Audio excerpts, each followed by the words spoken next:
Lu Cheng's fan forum. I believe that Senior could improve even more this time and make it to the top 8. Eternal Nightfall. Yan Shaoling commented fervently. What a coincidence. I have the same premonition. Clenched fist. Brahmin seconded. Unparalleled Dragon King laughed. Evil smile. You guys are already lowering your karma now? This isn't like the preliminaries of Master Battle, which adopts a double elimination format, where one still has the chance to recover after a loss. If Lu Cheng is matched against a strong enemy, he could easily be eliminated in the first round. It's important to increase your karma right now. Cunning expression. Bull Demon King replied. A plumber eating mushroom analyzed. The first round should be fine as long as there are more opponents who are relatively weaker. The importance of one's karma starts in the second round. I suddenly feel that karma is really important.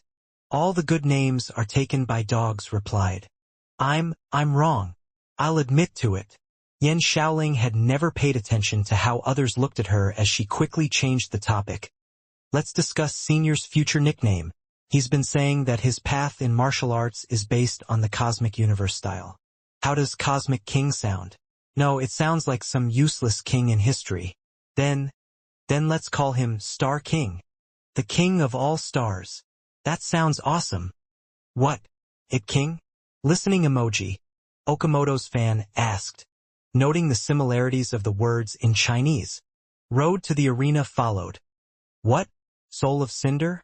I'll spread the fire. Will this not do? You guys are too much.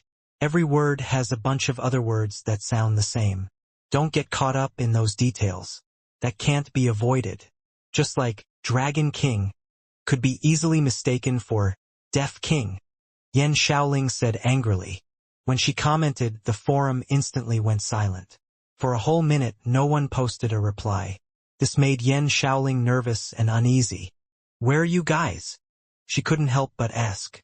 Little Nightfall, it's better if you don't head out anytime soon. You might very well be beaten up. Brahmin sighed.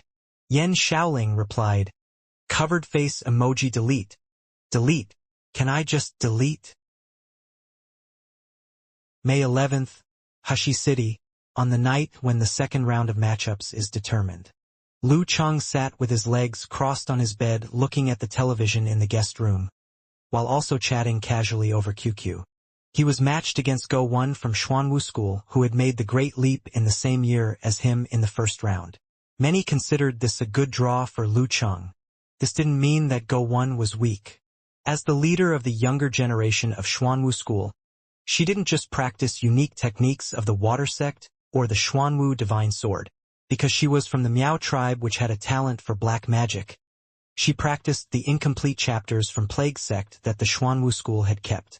No matter if it was Plague Missionary, which could surround the environment with viruses and bacteria and weaken her opponent over time, or 5 Plagues Poison Palm, which was lethal in each strike, or the 9th move Emperor D Direction, Swinging Scorpio, she had gained full mastery over them and had strength close to a second pin. However, she was going against Lu Cheng. His high-temperature hell could reduce the effects of Plague Missionary to a minimum, and the fire coverage of his 9 rotations of 5 flames made it hard to use techniques from Plague Sect, which required contact with the other party. In the end, she lost helplessly. Obviously, this wasn't simply about Lu Cheng having an advantage in style. What was more crucial was that Lu Cheng's strength was no longer just half a notch higher than hers. After replying to his girl, Lu Cheng switched between the group chats and saw Renli saying, "Let's continue with our bet. We can still bet on who will last till the end. The winner gives the rest a treat. You look like you aren't convinced by the results." Lu Cheng laughed silently as he imagined Renli's unconvinced face. He replied simply, "Sure. I have no issues with that," Peng Liyun added. And Chaoyang replied, sighing expression, "I can only wait for the next year." He was placed number 1 in the preliminaries of the Warrior Sage battle and made it to the main round. However, he was matched up against the Dragon King in the first round and received his guidance. However, he also meant that by this time next year, he would have become a physical invulnerability expert. Just as he finished speaking, the official lot drawing ceremony started. Several people would get a free pass in this round, but Lu Chang heard his name announced first. Long Hu Lu Chang. I wonder who it will be. Lu Chang turned his attention to the television screen. After several seconds, the distinguished guest took out another ball, smiled, and said, Haiyuan, Long Zhen. He was once the second main member of Longhu Club, an expert close to superclass. Oh damn! What a coincidence! Lu Chang picked up his phone and started typing on the keyboard to report the results to his wife. Soon he saw Yan Zhika reply, Lost expression. Rivals are bound to meet. But his rival is Dragon King. Laughing tears emoji, Lu Chang replied. Yan Zhika replied, From a practical standpoint, it's you. Since you have replaced his position, it's inevitable for others to compare you with him. That's true. Lu Chang was suddenly looking forward to the match. In the internal sparring sessions last year, I never even won against Long Zhen.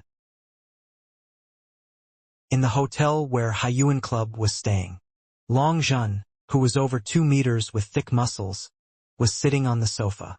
He didn't look at the television screen and slowly lit his cigar.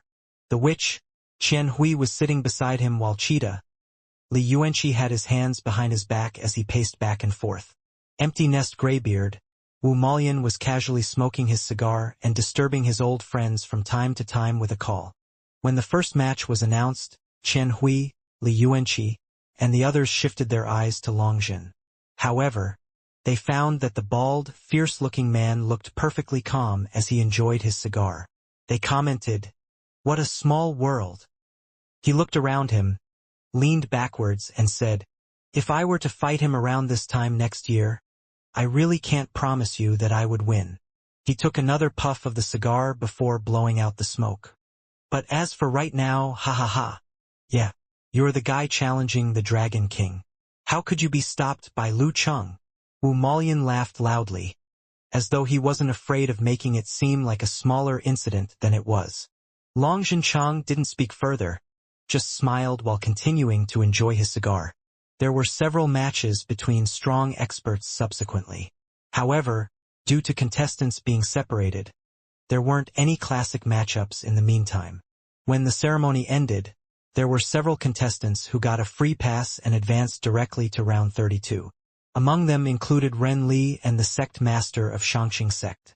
Lu Chang and Peng Liyun were dumbfounded at the results, as they truly felt the difference between having extremely good luck and bad luck. The next afternoon, within the boundless Gobi Desert, there wasn't any grass and the building had darkened tiles.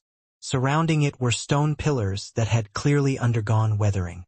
But these weren't the arts of nature, but man-made.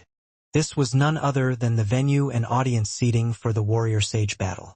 Naturally, there was quite a distance between these stone pillars and the deserted desert. To prevent collateral damage, the area was patrolled by experts from the Martial Arts Association. As the first match contestant, Lu Chang had walked out from the tent-changing room. He passed his phone and personal items to Amen before walking towards the center of the arena amidst the strong, hot Gobi Desert wind. On the opposite side, Long Zhen looked like a moving metal tower as he walked steadily towards Lu Chang. He was wearing a loose, sky-blue martial arts suit, and his appearance alone was enough to exert pressure. Stopping at the predetermined point, Long Zhen looked at Lu Chang, smiled, and said, This isn't an internal sparring session anymore. I'll try my best. Well met, said Lu Chang, smiling and taking his stance.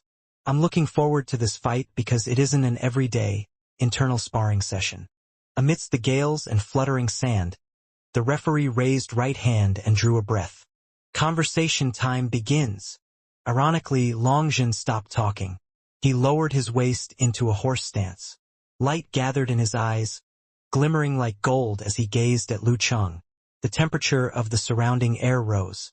Unintimidated, Lu Chang exerted his own aura, a shifting purple dancing in his eyes, and stood tall like an ancient emperor statue. Bam, bam, bam. At the point where their gazes met, dry air combusted into flames. The flames flickered and burned in the strong winds without any sign of waning, as though they were fueled by petroleum. Bam, bam, bam. The scarlet flames consumed the ground of pure sand. The referee slowed down his breathing to prevent his air pipes from being seared and made a run for the edge of the arena. Watching this mythical scene unfold before their eyes on screen, the hearts of Yen Zhika and the others tightened. Engaged in a clash of auras, Lu Cheng formed the 5 flames slowly and carefully. The 5 colored fireballs orbited around him as though swarming around a deity. Long Zhen, despite being a fire sect secret art practitioner, didn't follow suit. In terms of raw power, his 9 rotations of 5 flames, Descent of the Sun, might have even been a cut above Lu Cheng. But he couldn't control it as freely and nor as long as him. To him, 5 flames was extremely taxing on the mind and its uses were limited. He only used it in fistfights, forming fireballs while he pummeled the enemy, storing up chi with every punch and using his ultimate move at the end. If he were to imitate what Lu Cheng did now, he would be asking for humiliation. Among the current physical invulnerability experts, Lu Cheng was the one and only user of Cosmic Universe. The fire spread outward, and soon the desert was ready to bloom into a scarlet lotus. The referee swung his arm down. "Begin!" he boomed. Whoosh! In a split second, Long Zhen had created a golden fireball from afar and tossed it at Lu Cheng. Among the 5 flames orbiting around Lu Cheng, the faint purple one was the first to shoot out like a meteorite crossing the skies. Just as the 2 fireballs were about to collide, Long Zhen's golden fireball suddenly split in 2. One half went down, sliding past the purple fireball, while the other went up, avoiding the obstacle and charging at the target. The second style of fire sect, golden godly flames. When fueled by fire force, this move could demonstrate its full power by easily changing directions and spreading at the user's will. And Long Zhen specialized in fire force. However, the faint purple fireball was oddly heavy, slowing down everything around it. As though drawn by it, the golden fireball that had leapt upward began experiencing a lack of power midair, like a high jumper with diarrhea. Emperor Yen Force, the king of flames, could command any flame. Boom! The golden fireball scraped at the faint purple fireball. Both stabilized before detonating. Flames tumbled, expanded, and swallowed the golden fireball, trapping it. Boom! The gales howled in the din. Long Zhen, who was done testing the waters, limbered up and took a step forward. Whoosh! The raging hurricane grew stronger, filling Lu Cheng's ears with its noise. The fire raged and whistled forth with golden flames in it as though it was a wildfire. Long Zhen blended into the fire, hidden so well in the wind that Lu Cheng could only vaguely sense his presence with his ice heart and all-seeing God mode. It was hard for him to tell where the next attack might come from. He pretended to fight head-on, as befits his image, but in truth, he was trying to bait Lu Cheng into blindly combining his flames. The 6th style of fire sect, movement technique, wheels of wind and flames. Whoosh! Long Zhen got close quickly, looming out of the fire and wind. He slanted his large, scary body, bent his waist, and charged at his opponent's left side. The friction ignited a scarlet, golden flame on his skin, which he could control freely. Even before he got near, his sheer power was suffocating.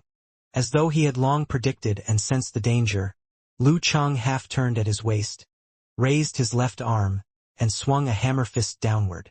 With that punch, the 5 revolving flames congregated.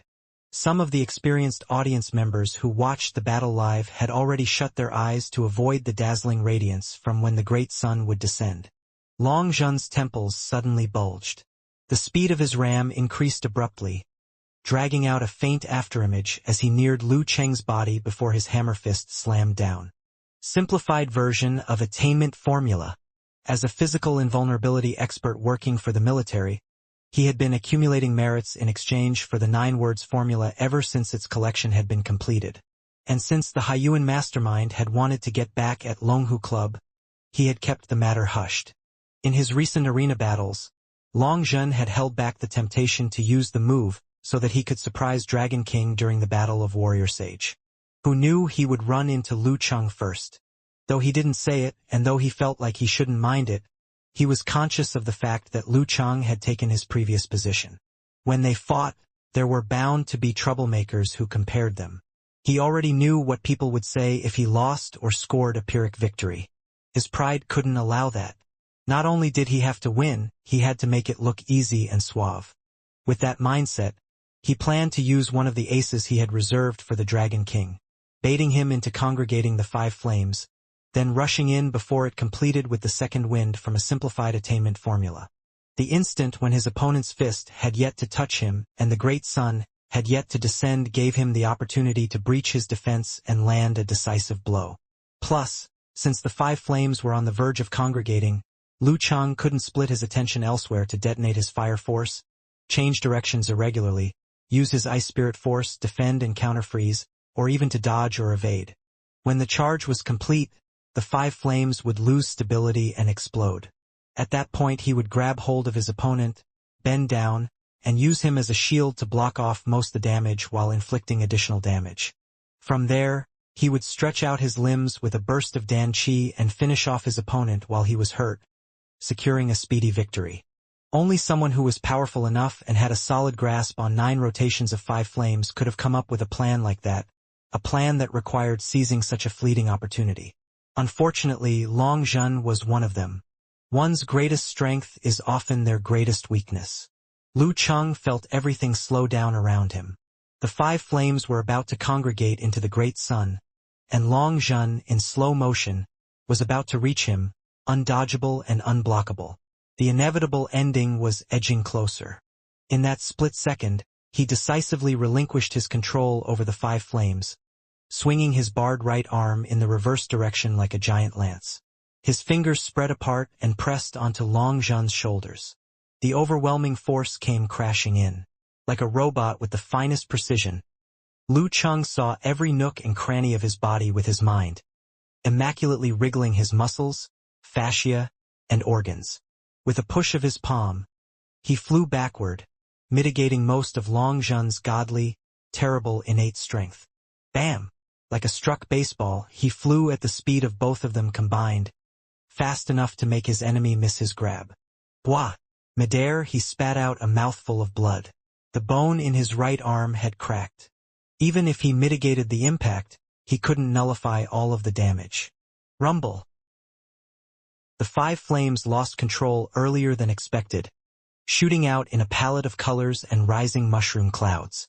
Long Zhen, missing his charge, was unable to grab hold of Lu Chang in time and kept hastening forward to avoid the core of the explosion. Even so, the shockwaves left him unsightly and slowed. After landing, Lu Chang turned and adjusted his breathing right. He already knew his opponent had most likely mastered the attainment formula, so he had to watch out for the other 9-word formulas as well. To that, he felt pleasantly surprised, rather than shocked or angry. If they competed in something else, however confident he was, he had to admit that his chance of winning against Long Zhen was around 30%. But if they were talking about the 9-word formula, he was certain that Long Zhen couldn't use force concentration and 9 words formula at the same time with the same speed and ferocity that he could. The Cosmic Universe sect was only privy to the Lu couples. Even if others knew a thing or two about it, they didn't have the whole picture. Blessings and disasters go hand in hand. If that's so, I'll create a chance for him to compete in 9 words formula with me. Whoosh! Lu Chang whirled towards Long Zhen, sweeping up a blizzard. A strong gust of wind blew past and snow floated down. The snow blurred one's vision, affected one's hearing, and clouded one's mind. Lu Chang embodied the snow as he blended into the storm, making him difficult to see. Just as everyone thought he was going to use this opportunity to adjust his conditions and recover from his injuries, the snowstorm suddenly split. Lu Chang ejected light blue flames from his back as he dashed towards Optimus Prime, Long Zhen. He threw a punch in front of him like a knife that sliced through the air. As he left after images, Lu Chang regulated his breathing and blood flow. His body was stimulated with consecutive attainment formulas, which increased his speed substantially until he appeared right in front of Long Zhen. There wasn't anything special about his fist, but it became ignited with a layer of flames because of the high-speed friction against the air. The terrifying speed equaled strength and destruction. The whole process was so quick that the commentators couldn't even keep up. It felt like Lu Chang was just replicating what he was dealt with and returning it back to Longjin. You might be able to use attainment formula for a secondary acceleration, but so can I. And I can do it better than you and reach a quicker speed. Seeing this, Longjin wasn't surprised at all. On the contrary, his eyes seemed to say that he saw it as a joke. Feeling the strong wind smashed into his face like a metal plate, seeing his opponent appear in front of him with a punch that crushed towards him at impossible speed, Longjin's body shifted casually to the side to avoid. The moment was so perfect, it was as though he had practiced it over 1,000 times. I know that you're well-versed in 9 words formula, so of course I prepared by keeping a secret fire force to change direction at critical moments. Bam! Lu Cheng's fist landed on the afterimage left by Longjin and caused a strong gust of wind by striking through the air currents. Longjin hadn't shifted far. Contracting his muscles and back, he turned around. He grabbed with his right and created several golden flames before combining them into one point. Pa! Holding the small golden dot in his hand, he slashed towards his enemy. As he missed, Lu Chang used his momentum to step forward. He kept his left arm behind and swung upwards as he moved past Longjin and struck with his fist. Bam! As the two of them collided, the gold dot collapsed and began to spread. Lu Chang became shrouded in it like an ignited human torch. The flames cruised over his clothes, then his hands and neck, then onto his face and over his mouth, eyelashes and hair. Lu Chang had no choice but to shut his eyes to prevent the fragile areas from being injured. The first move of the fire sect, prairie burning starry flames. However, the flames were tamed and didn't harm Lu Chang, as they were quickly extinguished by the spreading crystals of white frost. Connecting on his attack, Longjin didn't let the opportunity slip. The muscles on his large body expanded as he released his Dan Qi throughout his body. Veins protruded like thick snakes as he smashed downwards from the higher ground where he stood. He was born with unnatural strength. Seeing this, Lu Chang couldn't help but feel suffocated by his pure, overbearing strength. Triggering his fighting formula, he quickly turned into a giant. Lu Chang immediately raised his flame-covered arms and readied himself for the impact. Rumble! Faint purple and golden flames scattered all around. Lu Chang barely withstood the attack but didn't have to step back. However, Longjin didn't end it there. Throwing both of his arms, he walloped fiercely in a rhythm. Each strike was full of power, as fluid as spreading flames. This caused Lu Chang to busy himself defending. He took steps back from time to time, but found it hard to shake Longjin. He was firmly locked down by his opponent, trapped in a close combat fight. Bam bam bam! Amidst the sounds of the collision, Longjin gradually formed golden, scorching red, and multicolored fireballs behind his back. We can use gaming terminology to describe this. When he has enough mana to gather all 5 flames, that's when he should use his ultimate move. Kai Zhongming, who was in the broadcasting room, was dispirited but tried hard to liven up the atmosphere. Lu Chang, who was tightly locked down by Longjin, had the advantage of hindsight from previous moves. He knew that Longjin might not wait until all 5 flames were gathered before combining them. Once again, Lu Chang adjusted his muscles, tendons, and organs down to their most minuscule parts. Bam! As their fists collided, Lu Chang flew back, giving no resistance. His injuries had worsened once again. In mid-air, he ignited the fire force within his body to make consecutive directional changes as he attempted to escape. Seeing this, Longjin's eyes seemed to mock Lu Chang. He took a huge stride forward and executed attainment formula on the surface while hiding fire force in the dark.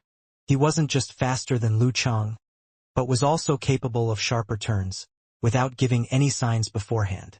Longjin had completely locked down on Lu Chang and prevented the distance between them from getting too wide.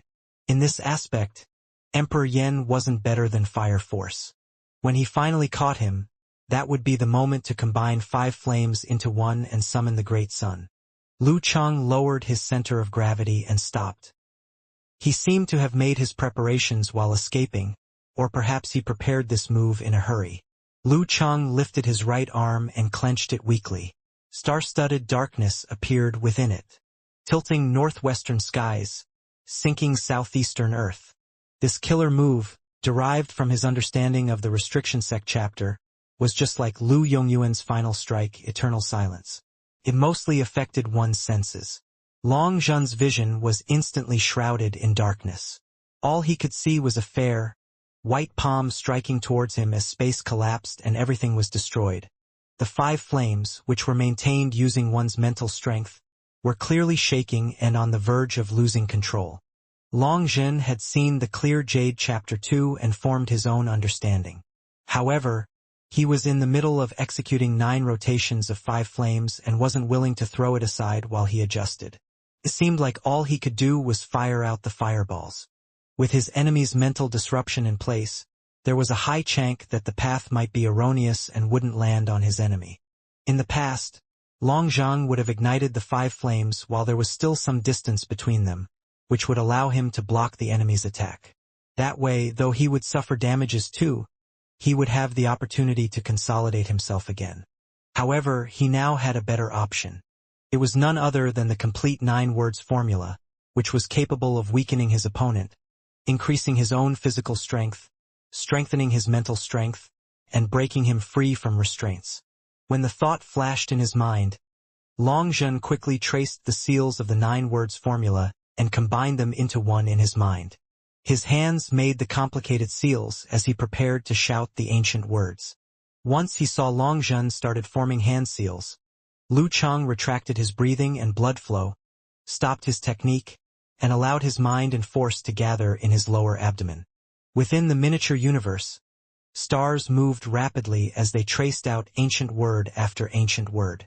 Confrontation, army, fighting, swordsman, wholeness, formation, dequeuing, forwarding, attainment. They appeared together at once as though they had been hidden within the universe all along. With the 9 words in place, Lu Chang erupted his Dan Qi and pushed both of his palms forward as he managed to release the complete 9 words formula before Long Zhen. With a buzzing in his head, Long Zhen's focus mysteriously dropped. The complicated word that he wanted to form collapsed instantly and caused serious energy backflow. He felt like his head was smashed violently by a rod and like he wanted to throw up blood. Lu Chang had waited and planned for this opportunity and couldn't just let it slip. Taking a huge stride ahead, he triggered the fighting formula and turned into a flame-covered giant with hidden ice spirit force. Lifting his hammer-like fist, he smashed towards his opponent. He had pretended to return what he was dealt to Long Zhen in order to let Long Zhen get the upper hand and let down his guard. This also allowed him to start forming the 5 flames. His tilting northwestern skies, sinking southeastern earth wasn't finished, and he had no time to complete it. He used pure mental simulation to force Long Zhen to use the complete 9 words formula. After which, using his advantage in the 9 words formula, he was able to execute it before Long Zhen could, disrupting his preparation. With this, not only was Long Zhen hit with the negative effects, he also suffered energy backflow. Bam! Lu Chang hammered down his fist covered in faint purple flames as he pulled along Long Zhen's 5 flames, which was close to losing control after Long Zhen couldn't maintain it with his mental strength. Rumble! Raging flames flooded both of their shadows. The ice crystals on Lu Chang shattered and he suffered multiple wounds. However, he didn't care about the damages from the explosion, because Long Zhen took more damage from the brunt of the attack. Long Zhen was covered in wounds as his body swayed front to back. There was blood flowing from the edge of his mouth, nose, and arms, which he used to block Lu Chang's attack. He was shaking incessantly.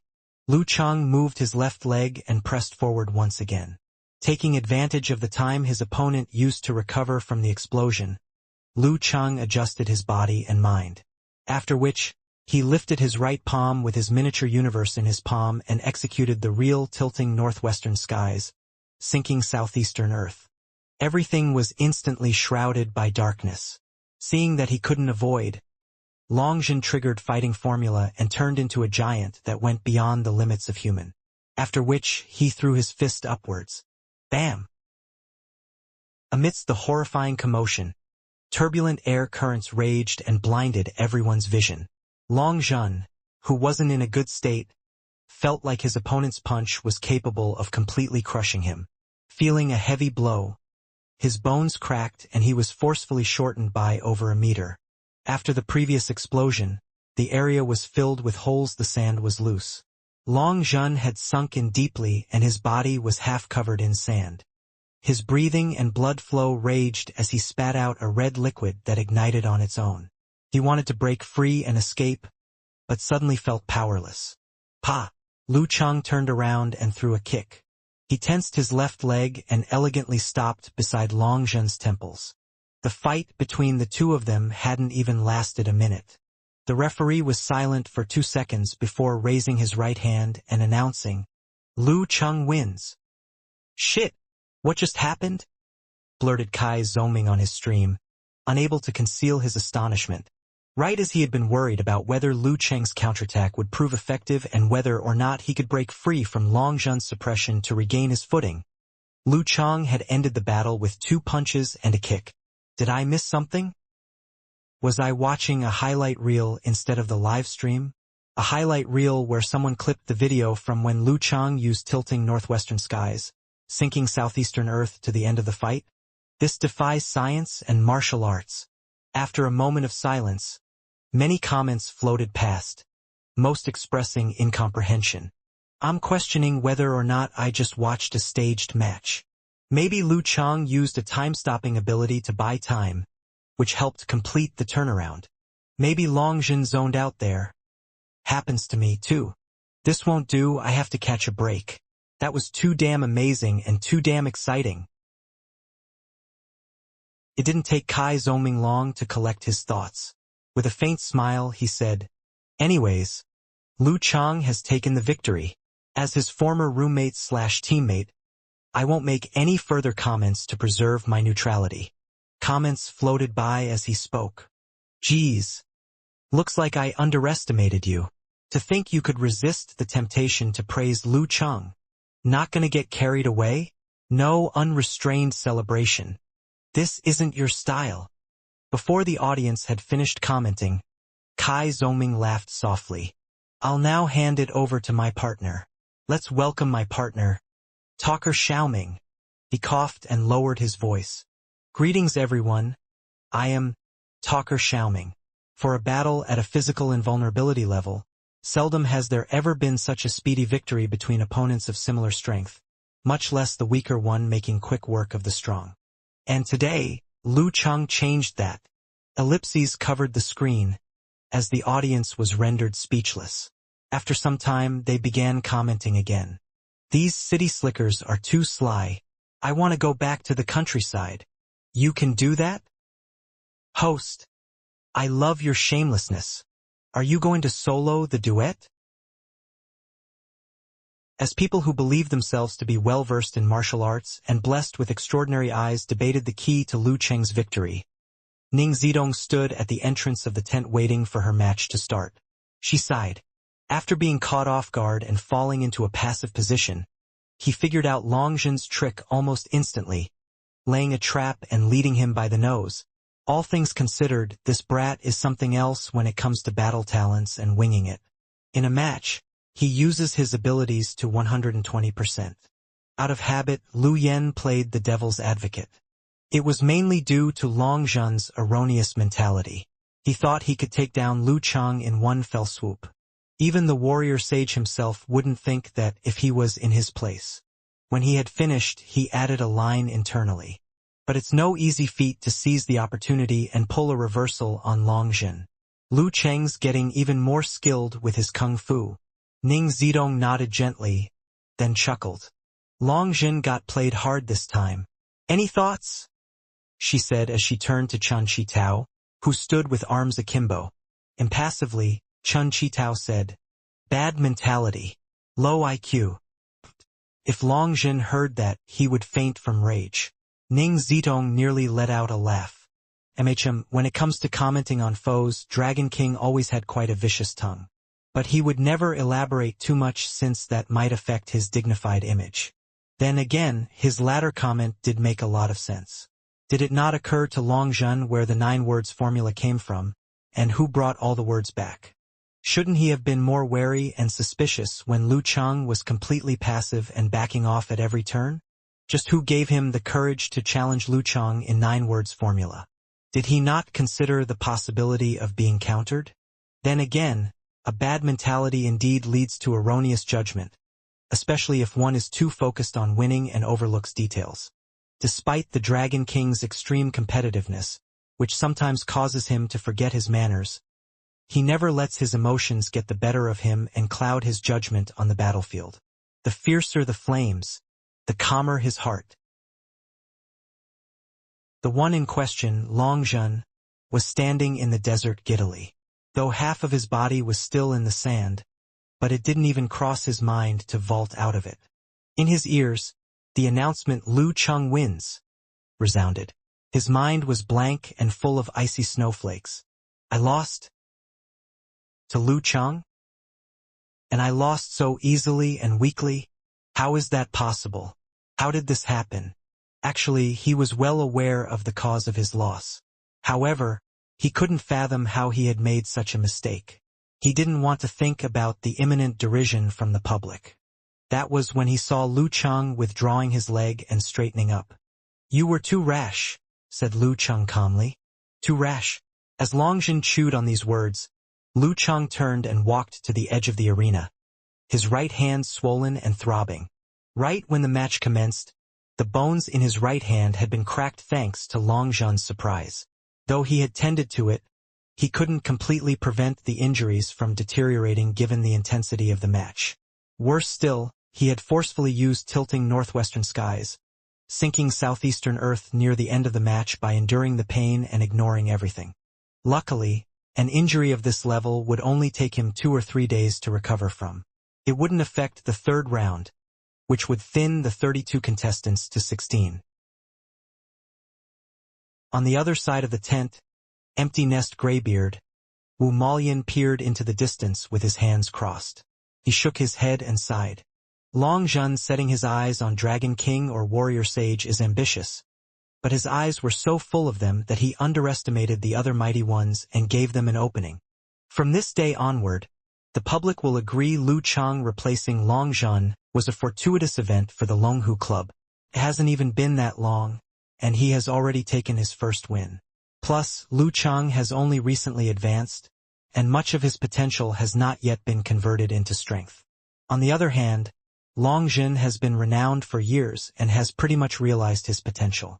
In time, he will be completely outshone by Lu Cheng. This isn't necessarily what I think, but what the public will undoubtedly say.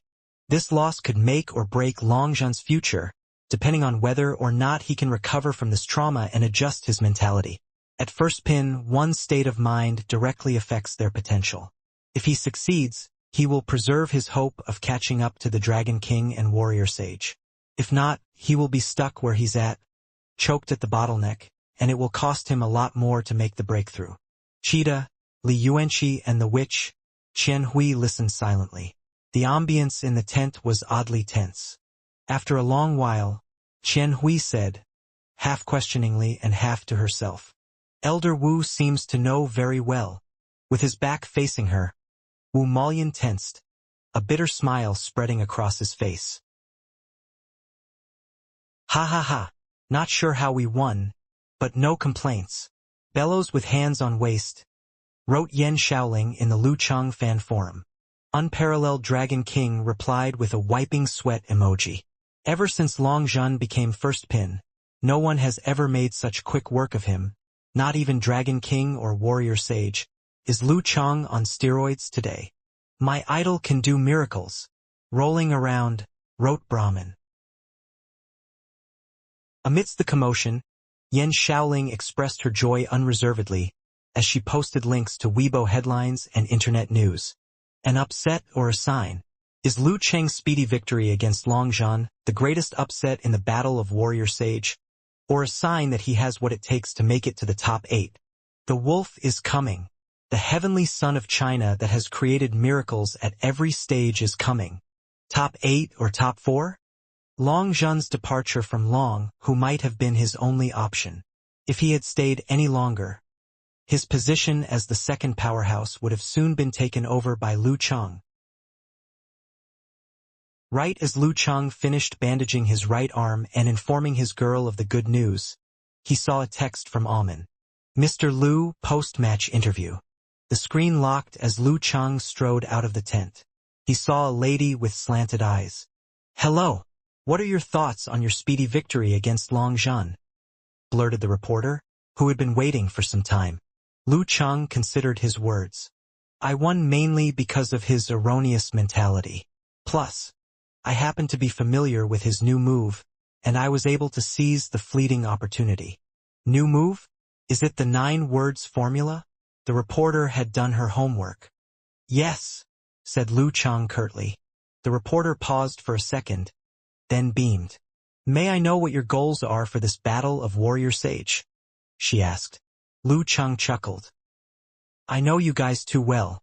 If I set my goals low, you'll call me insincere, whereas if I set them high, you'll brand me arrogant. Either way, there's always a reason to criticize. Oh no, I won't do that, smiled the reporter awkwardly, shaking her head profusely. Before she could finish, Lu Cheng looked to the camera and smiled. I want to be the one standing on the final stage. Once she heard Lu Cheng's answer, the reporter was immediately excited. She had not expected Lu Cheng to be so cooperative, and could already visualize her editor-in-chief complimenting her.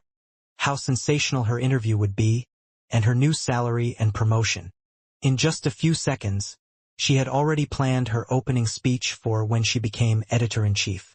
The headline for this piece would be, The headline would be, He'll make it to the end. Lu Cheng issues official challenge to the superclass. Lu Cheng didn't know thought steal and couldn't listen to the thoughts of the reporter. However, he didn't really care how it turned out, quickly ended the interview, and returned to the tent. While watching Dragon King's match, he chatted with Yan Zhika over the phone. What happened to keeping a low profile like you said? Yan Zhika was scrolling through the headlines over Weibo and forum threads about the interview. Lu Cheng replied, secret laughing emoji. After defeating Long Zhan so quickly, I wouldn't be able to keep a low profile anyways. That's true. Whether you said those things or not, the other physical invulnerability experts would still be careful and give their all against you. Now that you said it, we can hope some of them will fall for this angering trick. Head nodding emoji, Yan Zhika replied. That's one perspective. What's more important is to be true to your intentions. Lu Cheng was no longer joking and explained it seriously to his little fairy girl. For an ordinary person thinking about challenging and defeating strong opponents and making it to the end, but not daring to say it out loud for fear of criticism, could be considered humble, keeping a low profile, or knowing where one stands. However, for a physical invulnerability expert, it would come off as dishonest about one's intentions. A dishonest mind would affect one's physical condition and performance in battle. At our stage, every bit of disruption has to be considered. In addition, not daring to say those things would signal a lack of confidence deep in one's heart. How could one defeat a strong enemy under such circumstances? One can't possibly hope for others to make mistakes, right? After saying those words, I instantly felt relieved, and my will is stronger now, in order to not be slapped in the face by others or made fun of. All I can do is use all my energy and give it my all. This isn't like before, when I thought it was acceptable to lose to a superclass, and that others wouldn't talk about it. Yan Zhika supported her chin with her hand and said, Isn't this what they call, cut off all means of retreat and fight to the death? Brother Cheng is the best. It had already been close to 3 years since they had collected their marriage certificate. Other than the times when emotions overwhelmed her, she still found it a little embarrassing to call Lu Cheng her husband directly. I have to get over the anxiety brought by this type of pressure and not become a second Long Zhan. It happens that enemy heart-freezing move is great for this. Lu Cheng explained to his wife and consolidated his thoughts at the same time to uproot any insecurities. After 2 days of contest, the top 32 contestants for the Warrior Sage battle had been determined. Peng Liyun defeated Hu Shubai from Yanzhou League and successfully became part of the group. None of the 4 heavenly sons of the era were eliminated, causing many people to believe that them fighting to the top might happen in the future. Before the next 2 days of rest and consolidation, the lot drawing ceremony would be held again.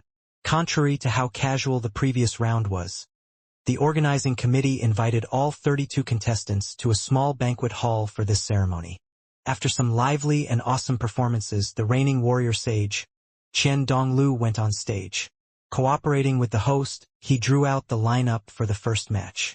Godslaying Saber, Lu Yongyuan versus Lion King, Shang Yud, a contest between two titled experts.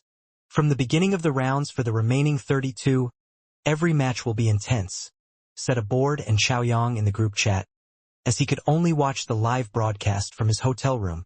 Looking across, all of them are first pin except the few of us. Peng Liyun seconded exaggeratedly. Lu Cheng watched the lot drawing attentively. In his peripheral vision, he saw the notification on his phone and commented, "Evil smile emoji. I would love to get you as my opponent. Priest brand pushover." Seeing his taunt, Peng Liyun replied nonchalantly, "What a coincidence. Me too." After typing the message, Peng Liyun's thoughts started to drift. He was in his own world for some time until he heard someone calling his name. Still a little distracted, he saw a montage of his and his opponent's matches on the big screen, which ended with him and his opponent's photo. His opponent was Kiran Dongbaxian. He was shocked at first, but broke into silent laughter soon after before saying in the group chat, "I feel like my luck in lot drawing hasn't been great all along. It's all right. It's just a matter of time before you encounter them." Ren Li used her unique methods to comfort the priest. Just as Lu Cheng was about to type, he saw the distinguished guest pick up a round ball and call out his name. He waited patiently for his opponent to be revealed. After about 10 seconds, the distinguished guest smiled faintly as he displayed the results to the audience. Kong Tong School, Feng Ji. Heaven's Equal Swordsman, Feng Ji. Feng Ji was a physical invulnerability expert who had earned a title within the last 3 years and was the #1 expert in the Kong Tong School. He was also one of the 8 experts thought to have the highest chance of getting challenge rights, as determined by various websites and media houses. This is nightmare-level difficulty from the very start. Lu Cheng mocked himself, but his mind wasn't shaken. Just like Ren Li had said, since he had set high goals, it would just be a matter of time before he encountered a superclass at this level. This was a difficulty that he had to face and couldn't possibly avoid. At the end of the row where Ren Li sat, the muscular but plump Feng Ji nodded his head. His right hand softly caressed the hilt of his sword. Excitement flashed in his eyes as he looked eager for the match. He had thin hair from signs of early balding. With the incredible restorative and regenerative ability of a physical invulnerability expert, it wouldn't be a problem for him to neatly regrow his entire set of teeth if he lost them. Yet, for some unknown reason, Feng Ji wasn't able to solve his issue of balding. This eventually gave others the impression that he was much older than he actually was. Based on an unnamed, but reliable source from Guanwai League, this was probably a consequence of integrating core essence of Plague Sect into the power of his bloodline, which had the unique techniques of the Wind Sect. In the martial arts world, there were 2 interesting rumors about him. One was about his premature balding, and the other one was that he preferred girls who were at least 10 years older than him. Some people suspected that this was because he had a crush on Ren Li's master when he was young, Blazing Sword, Qi Ling. This obviously didn't affect his status as a superclass expert. Shaking his head and laughing silently, Lu Cheng reported the results to Yen Zhuke, after which he sent a handshake emoji to the group chat and commented, "Priest, it seems like we are a pair of well-matched brothers." "I don't have a brother like you," Peng Liyun replied, simple and direct. "Well damn. Since when did you learn how to insult others, priest?" Shocked expression, Lu Cheng replied. While discussing, the opponent of Ren Li was selected too. Her opponent would be the empty nest graybeard Wu Molian. Among the physical invulnerability experts in the hall, this was currently the easiest first-pin expert to deal with. This wasn't saying that Wu Molian had deteriorated substantially. First pin was just symbolic and he had already aged. If there was only a match each week, the drop in his condition wouldn't be obvious. However, if he had a match every 3 days, his issue with stamina would definitely be revealed after already fighting 2 matches consecutively.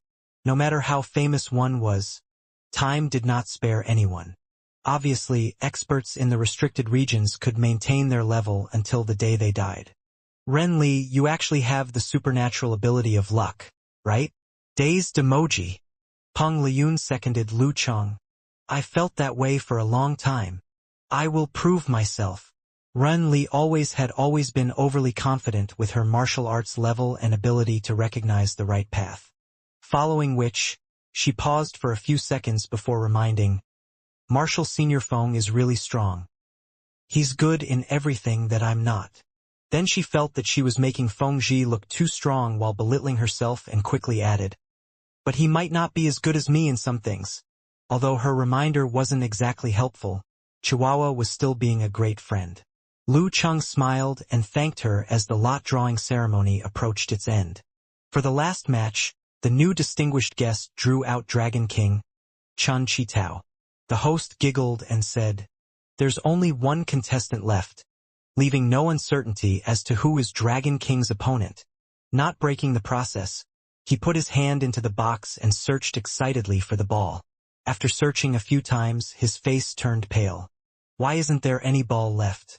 We've only drawn 31 balls. Did something go wrong? It's fine even without the ball. By eliminating the first 31 contestants, it's clear who the remaining contestant is. Who is he? Who is he? Who the hell is he? Technical error, technical error. Beads of perspiration streamed down his head. He turned his head towards the guests but saw their confused looks too. Following which, he looked down at the various experts. He first saw Daxing Temple's abbot, Fa Yuan Divine Monk, sitting on the first row. His expression seems to be saying, I know what is going but I just don't want to tell you. While the host was still suspicious, he noticed Dragon King moving his mouth. A charismatic, majestic voice sounded beside his ears. Wu Guang. Yes, yes, yes. I remember now. The host announced excitedly. Dragon King's opponent will be the sect master of Shangxing sect, Taoist Wu Guang. 2 days later. Jiuan Stadium, Hushi City. Jiuan Stadium was built for the sole purpose of hosting the Battle of the Warrior Sage and had existed for many years. Recently, it had been refurbished to host more audience members and had an additional layer of protection added to it. The bluestone mat arena exceeded 300 meters in both length and width. Often renovated due to serious damage, it had no blemishes. Left of the Warrior's Passage exit was a stone slab that bore the ink writing of Mr. Lin Zhongshuan, the founder of the professional league. The Sage of Warriors. When the Battle of Warrior Sage was left with the top 32 finalists, there was no need for other venues, so all matches were held here at nighttime, just as before. On the first day, Lu Cheng's match was the last of the 8 matches. He hadn't paid much attention to the battles that took place before his. In his mind, he went through what he learned watching Feng Ji's fight footage over and over again. He was focused and serious, sometimes examining closely and sometimes deep in thought. He stopped what he was doing when the second-to-last match began so as to not get too tense. His eyes lingered on the big screen in the resting room. He saw Peng Liyun being dominated by Kirin, Dong Baxian, taking a consistently passive position. A few times, he attempted to counterattack or stall with his agility, but these attempts were short-lived waves. That's the top 3 in the world. For you? Mused Lu Cheng, amused and in awe. If I was in Priest's shoes, I wouldn't fare much better. As he watched the battle, he arbitrarily scanned through some news and picked up his phone to send a link to Yenjeka with a shuddering emoji. The deciding battle. Words alone won't put you in the final arena. Lu Cheng's trial has arrived. He'll only win if he's truly a superclass. Yenjika replied quickly with a flipping table emoji. Why are you worrying yourself by looking at these? I even made the effort to not share these with you. She had been afraid they would affect Lu Cheng's state of mind. Lu Cheng replied with a snickering emoji. Why not? It will motivate me if I think of this as my last stand.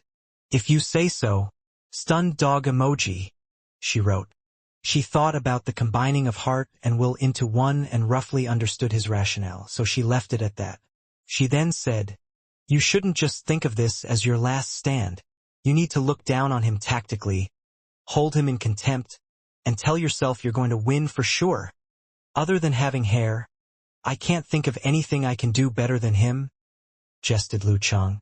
"Nonsense," reprimanding glare, wrote Yen Zhika. "You have a wife, and he doesn't. You have a point there." Lu Cheng almost laughed. Then he remembered gossip he had heard recently, which he shared with Ku enthusiastically. "I heard Empress Luo talking about this yesterday, saying that when Feng Zhi was a professional ninth pin, he visited a shady brothel with bad company for the first time. They had a bunch of girls lined up in a row, and when others took their picks, he picked the old procuress. At that time, no one could have foreseen that Feng Zhi would ultimately become a superclass mighty one. So none of his shitty friends tried to cover it up for him, but rather spread it as a joke. From there, as he grew stronger, the tale of his unique preferences spread further.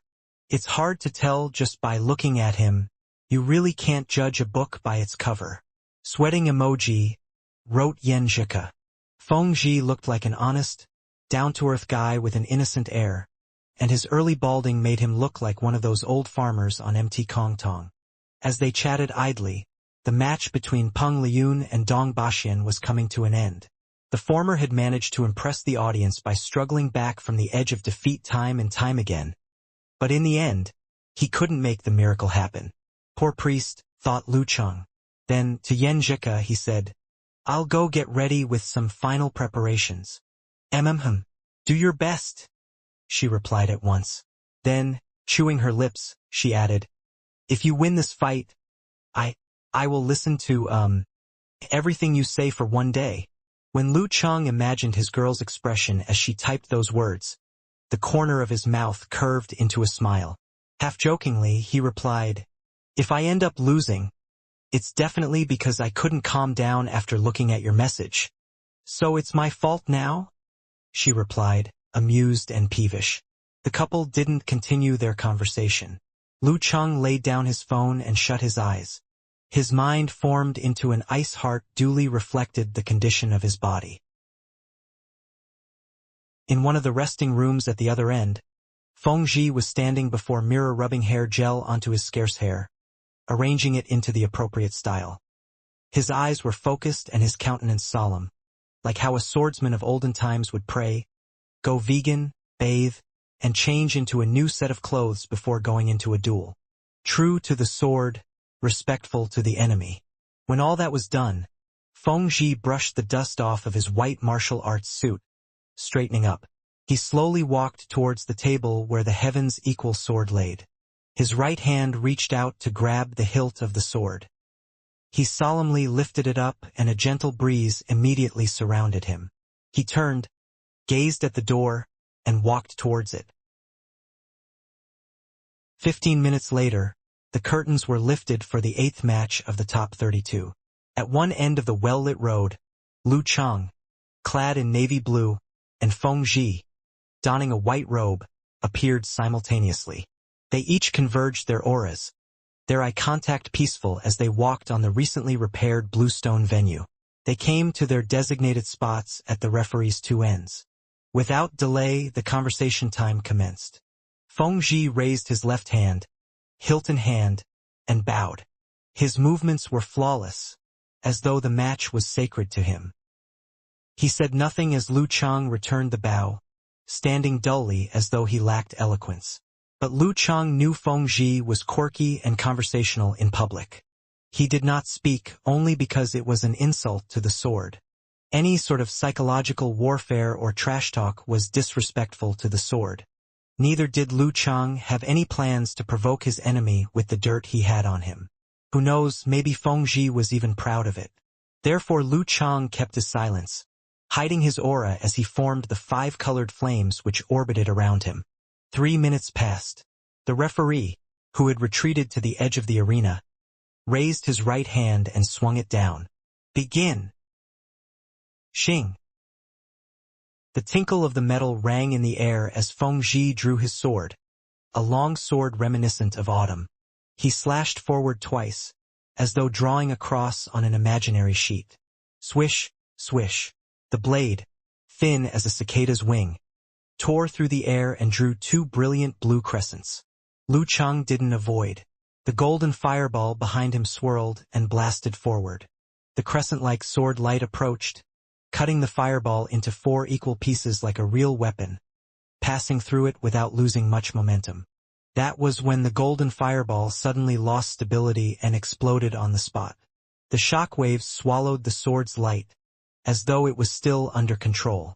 After testing the waters, Feng Zhi pushed off from his feet to pounce at his enemy, the long sword in his hand slashing and cutting, creating rays of lightning-fast blue crescents that filled the air. Lu Cheng turned and swept up a frigid wind, blocking, evading, and attacking methodically and patiently.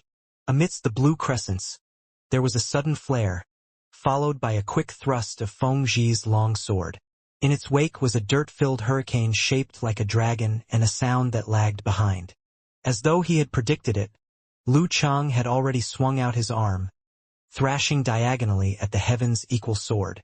The 5 flames hastened in their orbits, as though they were about to converge. He ended up abandoning the impulsive thought of ending it all in one move, knowing that a superclass Mighty One would never offer such a convenient opening. It was not yet the time for 9 rotations of 5 flames, descent of the sun. He must have a follow-up move up his sleeve, and he used this move to bait me to converge the 5 flames.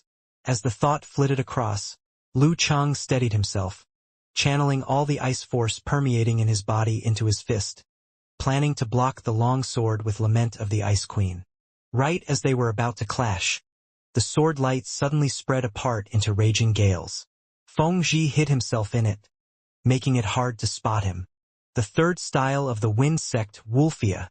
This was an evasive, force-mitigating secret art. Whoosh! The sound of wind filled his ears. The wind blustered against his face like knives. Lu Cheng felt a sudden twitch at the center of his forehead. He quickly jerked his shoulders, switching his right fist into a claw to block his face. In the raging gust, the thin tip of the sword, shimmering with a metallic luster and encircled with specks of blue, stabbed at his forehead. However, since Lu Cheng had already predicted it, it seemed as though it was heading towards a trap. Bam! Lu Cheng's blue-black fingers ripped apart the specks of blue around the sword's tip. The specks of blue were wind created through force that maintained the balance of the longsword. Once they were shattered, the tip of the sword trembled, shifting slightly and snaking up the back of Lu Cheng's hand to stab at his face. The cruel, icy quality of it gave Lu Cheng goosebumps. Whimsical Blade. This was a set of sword techniques created and perfected by generations of Kongtong school experts, based off techniques from the Wind sect. It was known for its unpredictability. The trick of this set of sword techniques was that the wind force attached to the sword was not there to injure, but to support the blade and maintain its balance. Once the sword came into contact with a large amount of external force, the wind force would destabilize, causing the sword to veer in a direction the opponent couldn't predict. As to where the sword would stab in the end, even the user himself had no way of telling, therefore earning it the name Whimsical Blade. The hair on Lu Cheng's skin bristled, as though venomous snakes had slithered across it. However, he wasn't anxious to dodge the longsword. Instead, he tilted his head, tensed his muscles, jerked his knee, lifted his left foot, and threw a whip kick forward. Bam!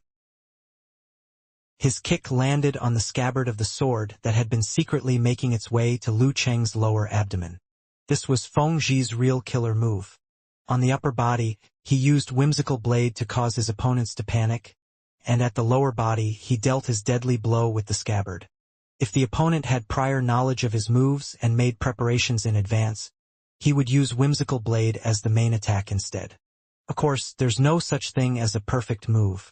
It was hard to control the Whimsical Blade, so Feng Zhi had no way of multitasking and stabbing with the scabbard while piloting the sword. He could only wait for the balance to be disrupted and the uncontrolled wind force to veer the sword by itself before he could make his next step. This meant that there was a time gap between the two moves. Right as Lu Cheng's flying kick landed on the scabbard, a white fist permeated from his palm, glimmering and pellucid, freezing the air currents soundlessly. He was going to use the air as a medium for Lament of the Ice Queen. The ice crystals stacked up. The tip of the sword, despite its remaining inertia and push from the wind, gradually slowed down and struggled to advance. Lu Cheng managed to dodge it in time. Who? With his move failing, Feng Ji slipped away, turning into a black tornado whose top joined with the well-lit sky and whose bottom cracked the bluestone, like a hurricane in a documentary. Lu Cheng, in the eye of the storm, felt a sharpness from the black tornado that felt like it was made from Feng Ji's sword light. He couldn't take it lightly. If he let the tornado close in on him, he would be ripped and shredded by 10,000 blades. Lu Cheng knew his opponent's move was both a strong move and a psychological attack. First it would seek to disrupt his mind, then it would shred his body. The eighth style of wind sect, dark disaster, terrible tornado. What was scarier was the faint smell of blood in the wind that slowly ate away at Lu Cheng's body. The best thing for him to do was to blast the 5 flames and destroy the tornado with shockwaves from the explosion, so that Feng Ji's swirling, slashing longsword would show its form. This was what Lu Cheng did. However, he made sure to preserve the golden and light blue fireball, and only combined 3 flames. Bam! His left fist smashed forth, the 3 fireballs congregating into one and expanding. The dazzling light tore through the darkness, illuminating the arena in a blinding white. The tumbling clouds disintegrated the tornado and created turbulence. The mighty explosion shook the ground, leaving a wide crater. Lu Cheng's clothes fluttered in the air, his senses at their minimal performance. However, without thinking, he half-turned and swung his right arm to his back. Clang! His fist landed accurately on the long sword emerging from the fire whirl, knocking it back. This was partly enabled by his danger premonition, and partly thanks to his astute judgment. When the 3 flames congregated, the only place that wasn't affected and allowed his opponent to strike was the area behind him. Failing his sneak attack, Feng Ji kicked forward and moved backwards. With the aid of the wind, he floated weightlessly, then hovered in the air surrounded by blue wind. With his mastery of the wind sect's secret arts, he could maintain flight for a period of time. This was an advantage he had over most physical invulnerability experts. Whoosh! Feng Ji dove down like an eagle with the gales for wings, leaving blue light trails in the air with his long sword. Sometimes he hovered high and sent sword light swirling down. Other times he tried to corner his opponent with the sword light. In that time he moved freely and used the wind to gain altitude, without needing to rely on collision. Swish, swish, swish. Lu Cheng blocked and evaded, using his golden and light blue fireball as a base to rapidly form more fireballs which he bombarded at his enemy. However, Feng Ji dodged his attacks gracefully, with a swiftness and agility that surpassed even birds. Pomph! After throwing out a faint blue fireball, Lu Cheng lagged in his evasion. 2 rays of sword light hit him in the back, slicing through his ice armor to leave a bloody gash. Pom, pom, pom. For 3 whole minutes, he struggled like a trapped beast but couldn't turn the tide because of his inability to fly. The wounds on his body were increasing. It seemed like only a matter of time before an inevitable defeat. Another 20 seconds passed. Midair, Feng Ji suddenly turned upside down. Using his long sword as a drill, he swept up a terrible, condensed tornado. At the moment the tornado descended upon Lu Cheng, he curved his sword and sprang up once more, floating into the distance. His flying ability was made possible by the use of force and secret arts from the wind sect, so he couldn't maintain it for a prolonged amount of time and had to take a break every so often. Of course, Feng Ji was no fool, and he didn't wait until he had used everything before taking a break. He always left spare energy to prevent an accident when he was in midair to prevent his movements from lagging. If that happened, he would be descend and fall prey to his opponent. At this moment, light suddenly gathered in Lu Cheng's eyes. Ignoring the approaching tornado, he used force concentration and channeled his Dan force to his legs. Bam! He sprang into the air, the ground cracking below him, surrounded by his golden, faint purple, and light blue fireballs as he launched himself at Feng Zhi like a cannonball. He had endured and waited for this moment. Among the physical invulnerability experts, it was widely known that Feng Zhi couldn't maintain his flight for long. However, only the Shushan sect mighty ones who specialized in fighting sect secret arts seek to punish this. This was because Feng Zhi would never be caught in his weakest state. Because it was his speciality, trying to capitalize on this weakness could very well end up backfiring and push them to the edge of defeat. When Lu Cheng analyzed Feng Zhi's fight footage, he astutely realized that this might be his only chance.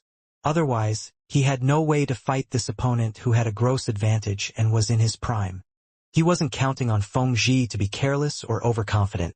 Yet peace always dulls one's senses, and he was fairly certain that Feng Zhi wouldn't take extra precautions against a non-Shushan study enemy.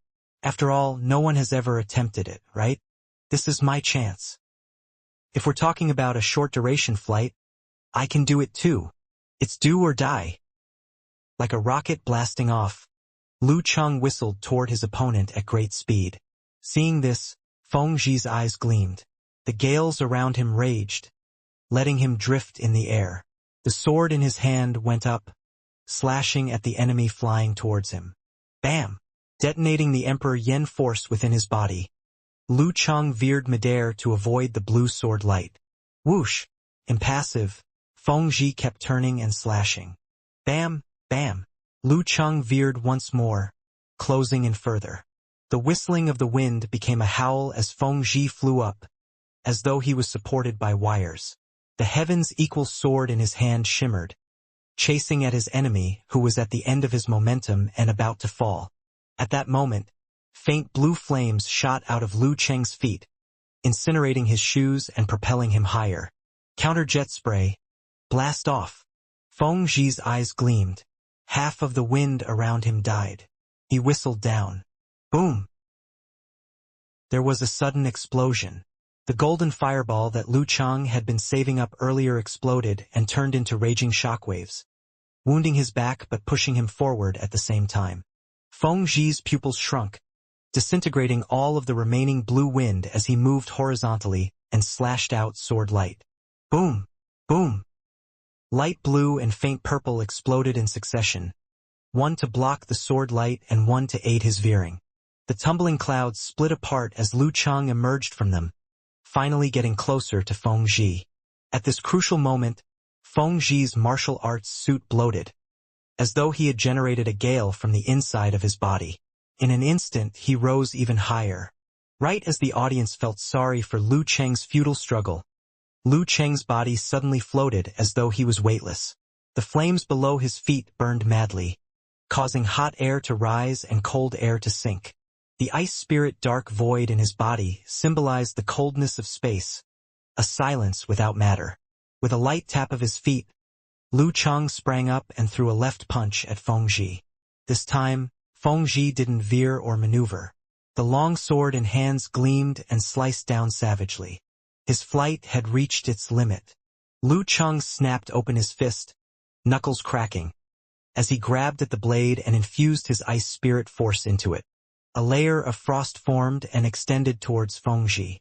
At the same time, Lu Cheng's right hand caught the scabbard whipping at him. Bam, bam, bam, bing, bang, boom.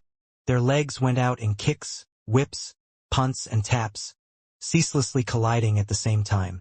As they fell, Lu Cheng used a simplified army formula while Feng Zhi used nature's wail as they launched assaults on the other's minds simultaneously. A giddy look shone in both of their eyes, but neither had the liberty to adjust their conditions and prepare their ultimate abilities.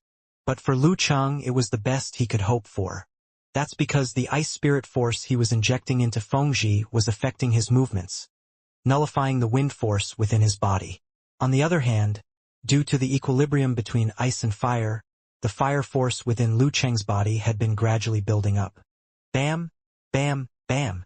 When they were about to land, Lu Cheng suddenly released the long sword and scabbard in his hands, dishing out two dense, faint purple fireballs. Boom! The fireballs exploded, wounding Feng Zhi and tossing him into the air with the shockwaves. Lu Cheng, who had retracted his hands and hugged his body tightly, used the recoil to get an early landing.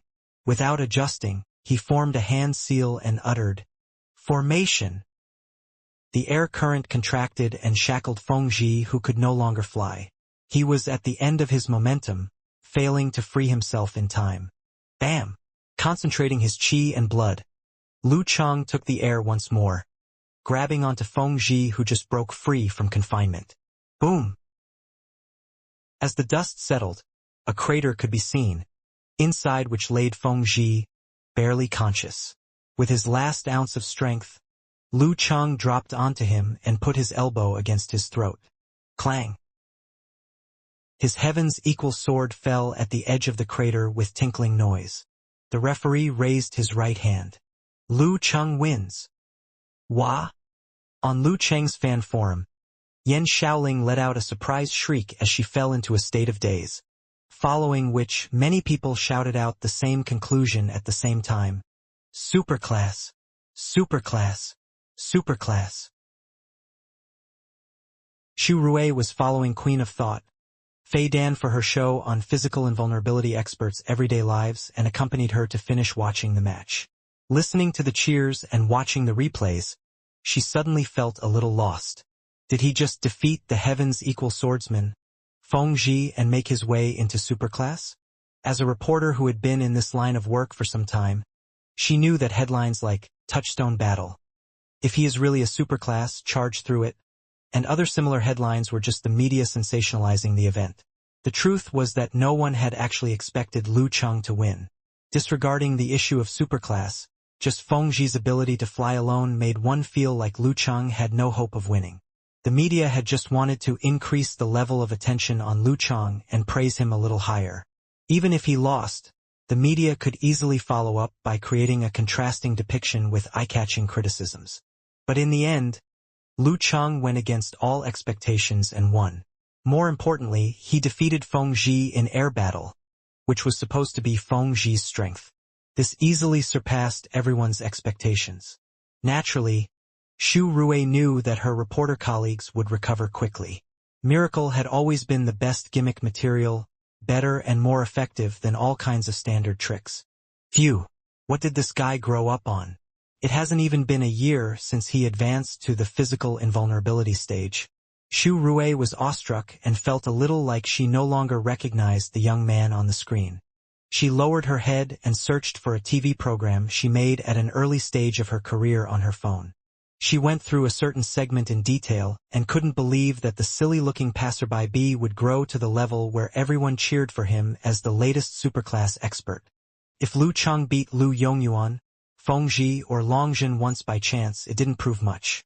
However, for him to defeat the three of them consecutively, that was truly impressive. Fate really is mysterious. Xu Rui couldn't help but sigh emotionally. At this moment, the broadcasting thread of passerby went black. What happened? Was the commentator too agitated to think of ways to praise Lu Cheng and pretended to experience a power failure? I've watched this before. The commentator said he just did time travel. The truth is that that's the same expression I have right now. An expression of total shock. I can't believe it. After a minute, Kai Zhongming appeared on his broadcasting thread once again. He self-deprecatingly continued, "Oh damn, I was dancing in ecstasy and accidentally tripped over the power cables to the computer. I just restarted it." Within the live broadcasting room in the television studio, the host and guest commentator, He Xiaowei, looked at each other with a loss for words. The producer and others were in a similar state, and no one reminded them to say something. This Lu Cheng, is he really at the level of a superclass? After a while, the experienced host recovered and gasped for air before asking. He Xiaowei massaged his bald head and laughed. In other aspects, he might not be there yet. However, when it comes to improvisation in battle, he is indeed superclass. He paused for a few seconds, pondered, and said, "The truth is that the bigger issue in this match was with Feng Zhi. With Longjin as an example in front of him, he seemed to be a little too careful. After his initial attack at the start of the match proved ineffective, he immediately went into flying to demonstrate his advantage. There's nothing wrong with that decision, but it also means that he gave up other aspects he specialized in. When Lu Cheng jumped into the air to give chase, Feng Zhi was thinking he would use his advantage in flying to escape. When the enemy was unexpectedly hard to shake off, he ran out of gas and was at his limit. Subsequently, in close combat, his long sword was easily trapped by Lu Cheng. For a swordsman, this is the absolute greatest shame. If it was me, after failing to get away twice, I would have chosen to conserve my energy and waited for him to work. When Lu Cheng approached, I'd have fought him in the air. At that time, with an advantage in reach and my outstanding swordsmanship, I would have been able to make Lu Cheng panic and throw him into despair. The host listened silently. After thinking for a few seconds, he disagreed and said, "If Feng Zhi had done what you just said, Lu Cheng would be able to conserve the remaining fireballs. It would then become a long-range battle and the outcome would still be hard to tell." "That's true." He Xiaowei shook his head and laughed. "Every time I do a post-match analysis, I have the illusion that I'm stronger than a physical invulnerability expert. With the benefit of hindsight, it's always easier to judge." After hearing the referee's announcement, Lu Cheng, who was covered in injuries, finally heaved a sigh of relief. He pulled back his elbow and gradually stood up. His body was trembling uncontrollably. This battle wasn't very long, and his exhaustion was typical of a match at this level. The reason he felt so severely exhausted was because of the accumulation of wounds from the sword and the outcome of him forcefully exploding his force for the air battle. With these injuries, it would be really difficult to recover fully in 2 to 3 days. In other words, Lu Cheng wouldn't be able to participate in the round of 16 in peak condition. However, he wasn't too concerned. From the start of the round of 32, every match was intense. In this way, it was fair to all martial artists. The opponent he would face later would probably have some lingering injuries, too. More importantly, since this matter was fixed, there was no point spending too much time worrying over it. What was more important now was to enjoy the victory. As these thoughts flashed through his mind, Lu Cheng took 2 steps back, bowed to Feng Zhi, who was struggling to stand, smiled, turned around, and left. Along the way, he was surrounded by cheers and praises. Feng Zhi took a deep breath and watched his back. He vaguely had the illusory recollection of seeing Warrior Sage after he had just made the advancement to physical invulnerability. Since the establishment of the professional league competition, only Chen Donglu had been able to achieve something like this within his first year of making the Great Leap. Now Lu Cheng's name would be added to the list. Besides that, Feng Zhi's greatest nemesis over recent years had also been Warrior Sage, Chen Donglu. Amidst his thick thunderclouds with lightning flashing around, flying made him a live target, especially since he usually carried a metal longsword, what might be described as a human lightning rod. "Hopefully, I don't make the same mistake."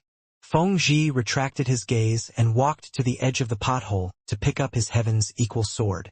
"Old pal, this must be hard on you," he mumbled silently to himself.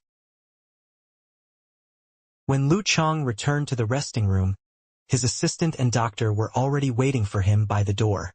"Boss, you are really..." Amen couldn't find the right words to describe.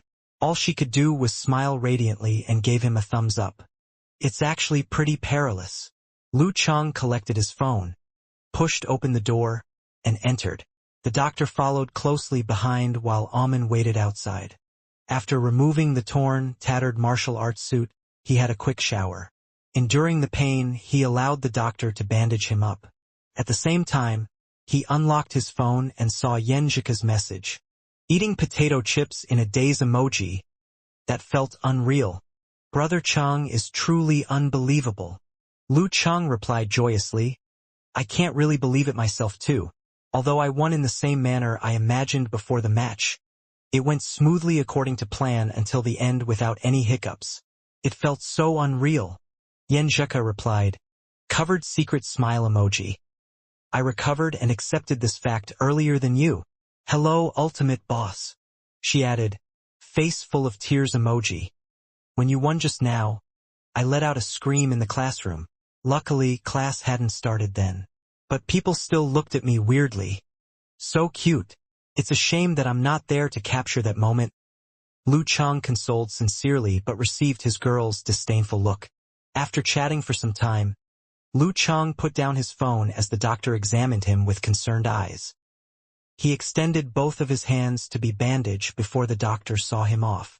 After which, Lu Chang continued his discussion of the earlier match with Yen Jika. I realized that in the battle between physical invulnerability experts, pure strength is fundamental, but isn't the sole factor in determining the outcome. Look, you were able to defeat Feng Ji in his strongest area by grabbing onto his mistake and blind spot, concluded Yen Jika seriously. Yeah. Lu Chang thought about it for some time before replying. For physical invulnerability experts, when the difference in strength isn't distinct, it's important to identify the opponent's issue and make targeted plans. Feng Ji would definitely reassess himself after today and make up for his shortcomings. If I face off against him again, the outcome might be completely different. However, by that time I might have identified another weakness of his. Naturally, he could have also identified mine. This unpredictability is what makes the competition so interesting. He suddenly recalled something. Starting today, I'm not only going to look through my opponent's video, but will have to review my own competition videos frequently. Looking from the viewpoint of a spectator to review and assess, I might be able to identify my own issues. I overlooked that before. That's true. I'll take a look if I'm free, too, in case you're blinded by watching yourself. Yen Jika seconded. Lu Chang replied, exasperated emoji thinking back. I recall that my master reminded me before to review myself frequently to see if I have any unhealthy habits or rigid thinking. I did it often when I was a professional ninth pin, but not so much since then. Coach Sure is indeed incredible. Quick, give him a call to thank him, suggested Yen Jika. To call him suddenly and thank him for something a long time ago would be embarrassing. Wiping cold sweat emoji. Lu Chang replied. Then, Yen Jika glanced at the electronic clock on the wall and said, my lessons are starting. All right, I have to return to the hotel and do a self-assessment. Laughing honestly emoji, replied Lu Chang. Seeing this, Yen Jika replied, I feel like you might truly be able to achieve your goal this time. I'm starting to regret my promise now. Lu Chang broke into silent laughter. After a few other messages, Lu Chang boarded his personal car back to the hotel. Along the way, he slouched back while scrolling through the news and headlines casually. Superclass in a year. Better than Wisdom King. The unreal Lu Chang. Confident and vocal. The future warrior sage or dragon king. During her free time in her lessons, Yen Jika also scrolled through these headlines secretly. When she saw the interesting parts, she nearly changed her posture to get a better look. Luckily, she realized immediately and sat upright. Looking around and confirming that no one had noticed, she put her phone down. When the 8 matches on the second day had ended, the top 16 contestants for the Battle of the Warrior Sage were decided. The committee did a simple lot drawing on the spot. The first matchup already emitted the smell of gunpowder. Dragon King, Chun Chi Tao versus Superclass, Ji Hai, a showdown between 2 title holders. One of the commanding legendary twins would go against a rising star who threatened his position. Phew. Wisdom King fought 2 easy matches, but this match will tell the actual difference between him and Dragon King, thought Lu Chang, sitting in his hotel room. He had not gone to the live venue since his match had ended the night before. Soon, the second, third, and fourth matchups were revealed. Long Dam that guards the sea, Ma Xinghong versus Kirin, Dong Baxian. God-slaying saber, Lu Yongyuan versus Queen of Thought, Fei Dan. Sunny Star, Ren Li versus Miss Charming Luoxian. Whoa. Lu Chang found himself tongue-tied again at Ren Li's good luck. This wasn't to say that Miss Charming Luoxian of Shushan study was weak. Her status as a first pin testified to her strength.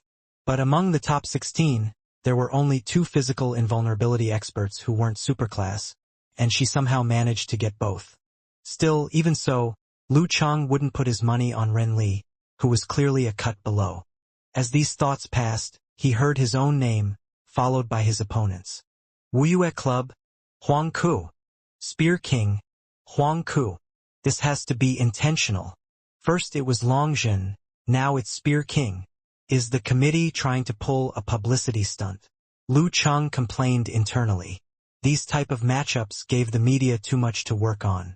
Wuyue Club's leader versus the young, rising talent who stormed out of Wuyue Club after being ostracized. Once these words were in print, they would tell 1,000 tales of revenge, blood, and tears. As a physical invulnerability expert who had 6 titles under his belt, Spear King, Huang Ku was a true blue superclass. Lu Chang thought that he was even stronger than Heaven's equal swordsman, Feng Zhi had he been in his prime. The reason why he wasn't listed as one of the 8 mighty ones was that he was 49, nearing half a century. Although his mind was still strong, he couldn't avoid the deterioration of his regenerative abilities. Therefore, he had made a conscious effort to reduce his participation rate in title tournaments, like Empress Luo, and only fought for 2 titles at full strength. Unfortunately, he was unlucky enough to run into Warrior Sage, Dragon King, and Dong Bashian early in the rounds, halting his advancement before even reaching top 8. Therefore, in a result-driven industry, it wasn't unusual for him to be given the cold shoulder. On the other hand, he seemed to be inspired by the rapid growth of the clown Gu Jianxi, and seemed to have gained a second wind. In any case, he wasn't an opponent to be sneezed upon. In the Hotel Wuyue Club, the dull-looking Huang Ku with a broad forehead stood on the balcony gazing out at the lights of civilization. When the results of the lot drawing were announced, he tilted his head slightly, tossing a casual look at the suite to his left which belonged to the clown, Gu Jianxi. He saw darkness and heard nothing, but he believed that Gu Jianxi was inside. Compared to Lu Chang, his speed of advancement was nothing to write home about. As the thought flitted past, Huang Ku retracted his gaze and walked into the living room with his hands dropped low. He glanced at the hail spear, which was at least 3.8 meters. He picked up his phone and dialed a number. Find me the footage of the 30 most recent fights of Lu Chang. Yes. His assistant replied politely, swiftly switching on his computer and making a copy of the data in a file he had prepared earlier. Updating this information bank was his bread and butter. Before sending the files, he went through them carefully and didn't spot any issues.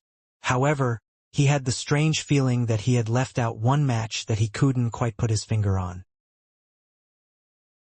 Collecting his thoughts, Lu Chang dipped his head to discuss the results with Yan Zheka, Kai Zhongming, and his martial sister.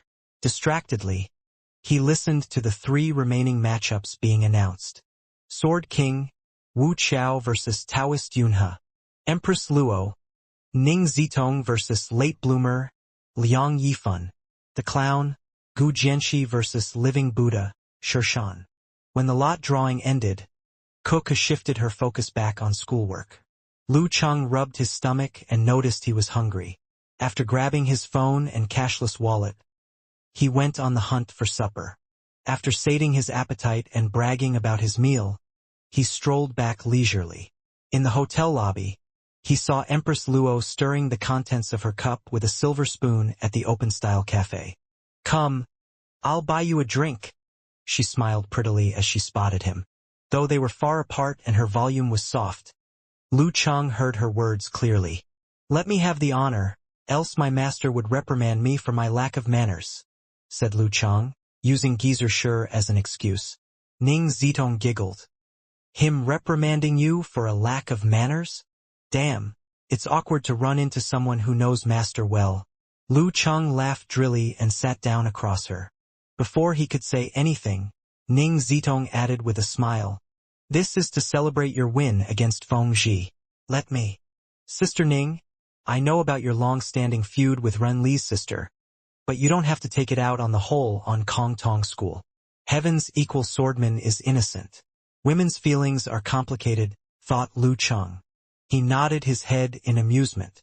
Then I shall take you up on your offer. After ordering a drink, Ning Zitong asked him with great interest, Did you just come back from a stroll? Are you nervous after drawing the Spear King?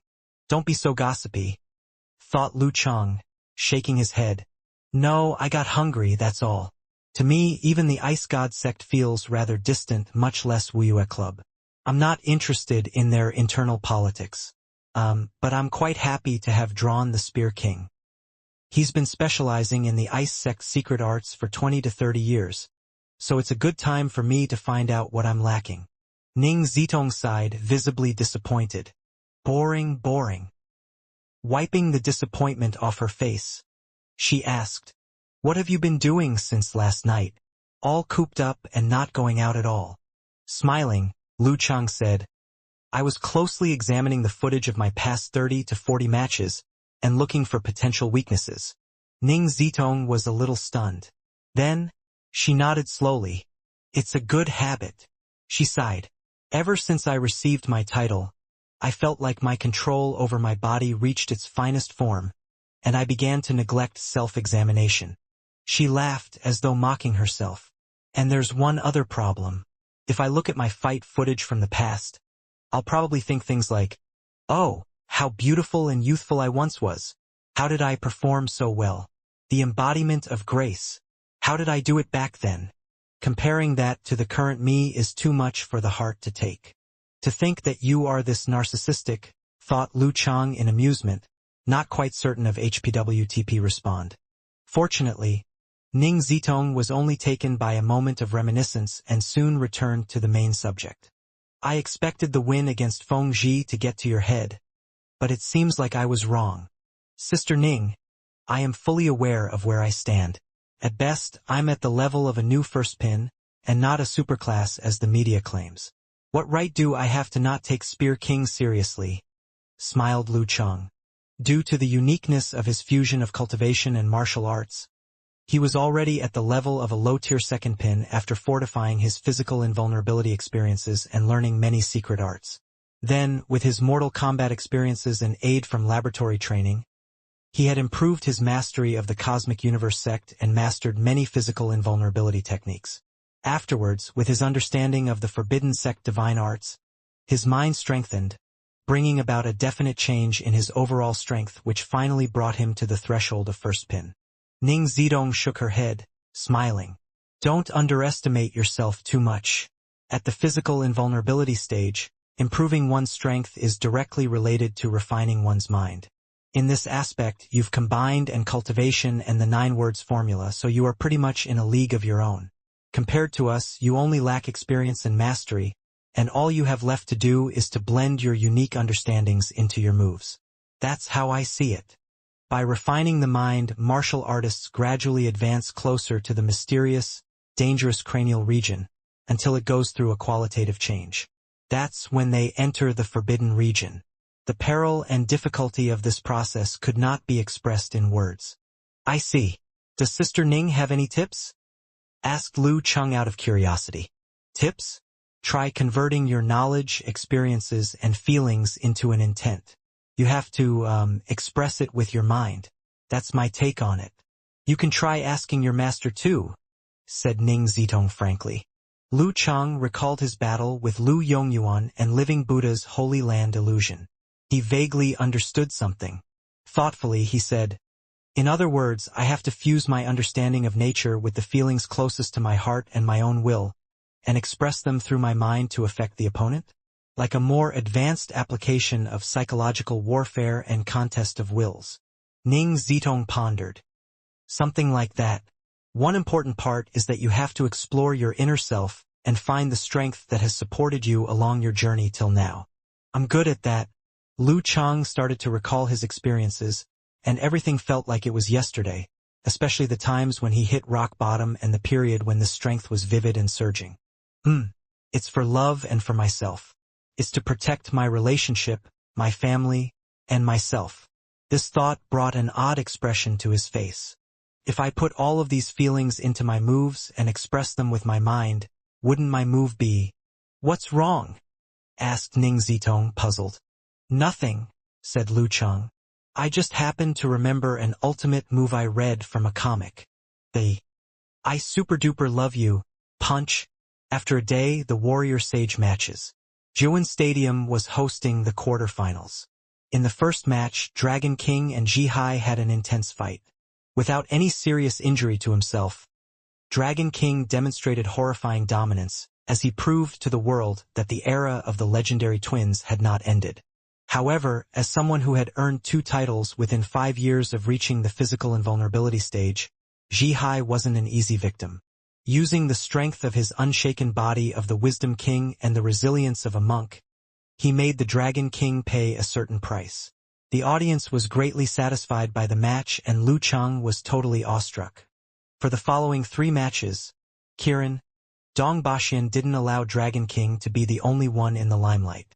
After an intense match, he won against the sect master of Xuanwu School, Long Dam that guards the sea, Ma Xinghong, who was also a titled expert. Lu Yongyuan's saber techniques had reached a magical level and didn't let down his reputation of fighting better against the strong. He defeated Queen of Thought, Fei Dan, who once held the record for number of titles. Facing the first pin expert Luo Xian, Ren Li wasn't able to maintain her streak of good luck, as there was still a distinct gap in strength between them. From the rules of their bet over who would last longer, even if Lu Cheng lost in this round, he would still win. After the first 4 contestants for the semifinals were determined, Lu Cheng, who had been sitting on the sofa, stretched his neck and slowly stood up. His bone cracked just as Yen Zhika replied to his message. Hands crossed and head nodding emoji. Your exclusive cheerleader is ready. It was a weekend today and she had nothing going on. Therefore, she could stay at home to watch the live stream without any worries. Why does it feel like I need you to motivate me? Lu Cheng laughed lightly. After teasing Yen Zheka, he locked his phone screen and walked out of the door. Amen was already waiting there to collect his wallet and miscellaneous items. Striding ahead, Lu Cheng moved closer to the exit. There wasn't a door, but just a luxurious-looking tent. Everyone who walked out of the tent would be shown on the big screen. When he reached the edge, Lu Cheng stopped and closed his eyes as he allowed his mind to fully settle down in his body. It was a magical and indescribable feeling. He seemed to have seen his core. It was made of internal organs, flesh, and blood from the most fundamental units. They were tightly packed and everywhere. The moment Lu Cheng saw this scene, they came alive as if they were displaying their existence. They were like countless fireflies within his internal world, or countless stars within his miniature universe. They resonated and shook slightly as they generated the ups and downs of life. An indiscernible sound flooded into Lu Cheng's mind. It was lively, strong, mysterious, and fluid. After seeking guidance on the control of fire with Ning Zitong, Lu Cheng had also consulted his master and gained a preliminary understanding from him. However, in order for him to truly master them and turn them into his own strength, he would need 1.5 years to search for clues. Therefore, he wasn't in a hurry to seek success and simply digested what he had obtained in his earlier matches and adjusted his mental state and conditions. By leveraging the momentum he had gathered from consecutively defeating strong enemies, Lu Cheng felt like he was full of vigor and without flaws. He was able to see and hear the resonance within his core. Other than some lingering injuries, his body condition couldn't be better, and he felt that nothing else could get better. Lu Cheng took a deep breath and could smell the scent of battle. He opened his eyes, took some steps to the exit, passed through the tent, and entered the competition ground. Lu Cheng. The cheers were raucous as though the audience was welcoming the new king. Lu Cheng. Huang Ku, who had also stopped before the tent, listened to the thunderous cheers. His straight face didn't show any signs of emotion. Compared to his youthful years, his temper was now much better. It had been a long time since he had felt the urge to destroy. From a young age, Huang Ku was the kind of dog who wouldn't bark but would bite. He might have looked like an honest, good person who was silly and poor with words, but once he was angered, he would explode uncontrollably, often nearly killing the other party or destroying things to the point where they could no longer be repaired. If it weren't for the strong martial seniors who looked after him when he began practicing martial arts, the weeds at his tombstone might have already been 3 feet tall. This had also affected his improvements through the different stages. After he was gradually able to control his temper, he finally morphed to become an inhuman. Since then, He had a smooth passage and became known as the Speak King. When the cheers died down a little, Huang Ke walked out slowly. He happened to have stepped out when the audience cheering for Lu Chang was catching their breath and the audience was forced to stop suddenly. He had carefully thought through Lu Chang's last 30 matches and reached a conclusion. The biggest issue of the experts who were stronger than Lu Chang but still lost to him was that they did not adopt the right approach. Even if they had paid respect to Lu Chang and given their all, they had still fought assuming that they were much stronger or Lu Chang was much weaker. Therefore, they didn't reserve their strength. Once there was an accident or they made a mistake, it was easy for Lu Chang to turn the tables. Disregarding Long Zhen, who he thought didn't have the right mindset, God-slaying saber Lu Yongyuan was a classic example. One had to put their status aside when fighting Lu Chang and instead see him as an enemy of the same level or stronger. Heaven's equal swordsman had done well in this area. If he hadn't relied on his flying ability a little too much, a lethal and careless mistake, the outcome wouldn't be the same. The momentum of the air battle was a testament to this point. After a self-assessment to make sure he would not make the same mistake, Huang Ke carried his ice chi spear behind his back and walked slowly to the predetermined starting position. Looking across, he saw his opponent at the other end. The clean-cut hair, sharp eyes, clear contours, dull navy blue martial arts suit, great connection with the external heaven and earth, and the feeling of having his own world together formed the image of a resilient, unbreakable martial artist. In Lu Chang's eyes, the ordinary-looking Huang Ke wasn't as eye-catching as his impressively long ice chi spear. The ice chi spear was as long as 2 people's height, with a body made of a special, silver-white metal alloy. The tip of the spear was shimmering in cold, crystal-clear light. Overall, the spear was shaking slightly in the wind, which gave the illusion that it was breathing in and out. It was as though it wasn't just a weapon, but a dragon in slumber that had its own life. The referee announced the start of the conversation period soon after. Huang Ke, who usually had few words to say, opened his mouth and said with his low voice, "I have thought of this day, but never expected it to come so soon." Since Lu Chang had advanced to the physical invulnerability stage, it was just a matter of time before they clashed. No one found it strange that it was happening, but no one had expected Lu Chang to stand opposite of Huang Ke with the level of superclass in less than a year. Hearing this, Lu Chang, who was calm and silent, smiled faintly and said, "Me neither."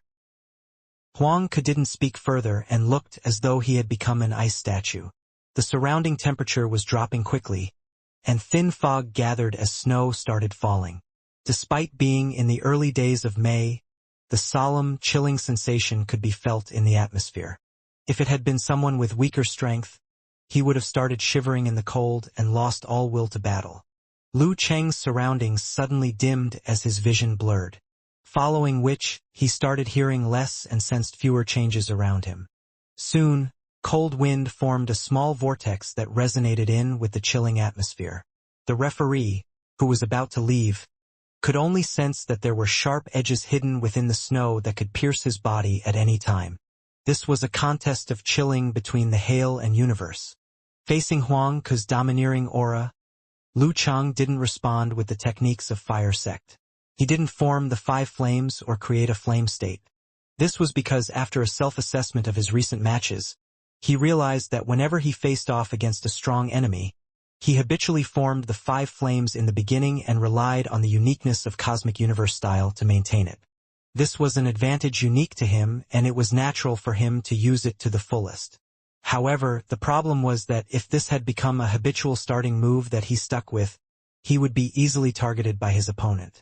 His opponent might prepare something to counter that Lu Chang had never thought of. He had clearly seen the potential negative impacts of this during the match against Long Zhen. If it weren't for Long Zhen being too confident and too hasty to use 9 words formula, the outcome might be completely different. Therefore, Lu Chang wanted to try something new rather than stick with a fixed routine. But he couldn't change for the sake of just changing, as that would be a greater mistake. He had to adapt according to the situation, and right now, using the darkness of universe in a clash with the cold was equally appropriate. Snow was falling faster and faster. As the chilling sensation reached its maximum, the referee announced from afar, "Begin!" Bam! Huang Ke made the first move. He didn't pounce towards Lu Chang directly but shifted his body to the side. A snowstorm was created in the process as he adopted a conservative guerrilla strategy. Swoosh, swoosh, swoosh. The wind howled.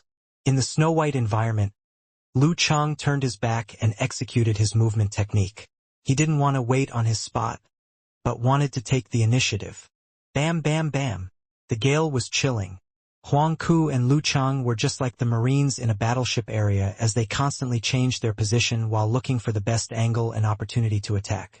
Bam! After multiple turns and cut, a figure pounced towards Lu Chang from the blurry white environment.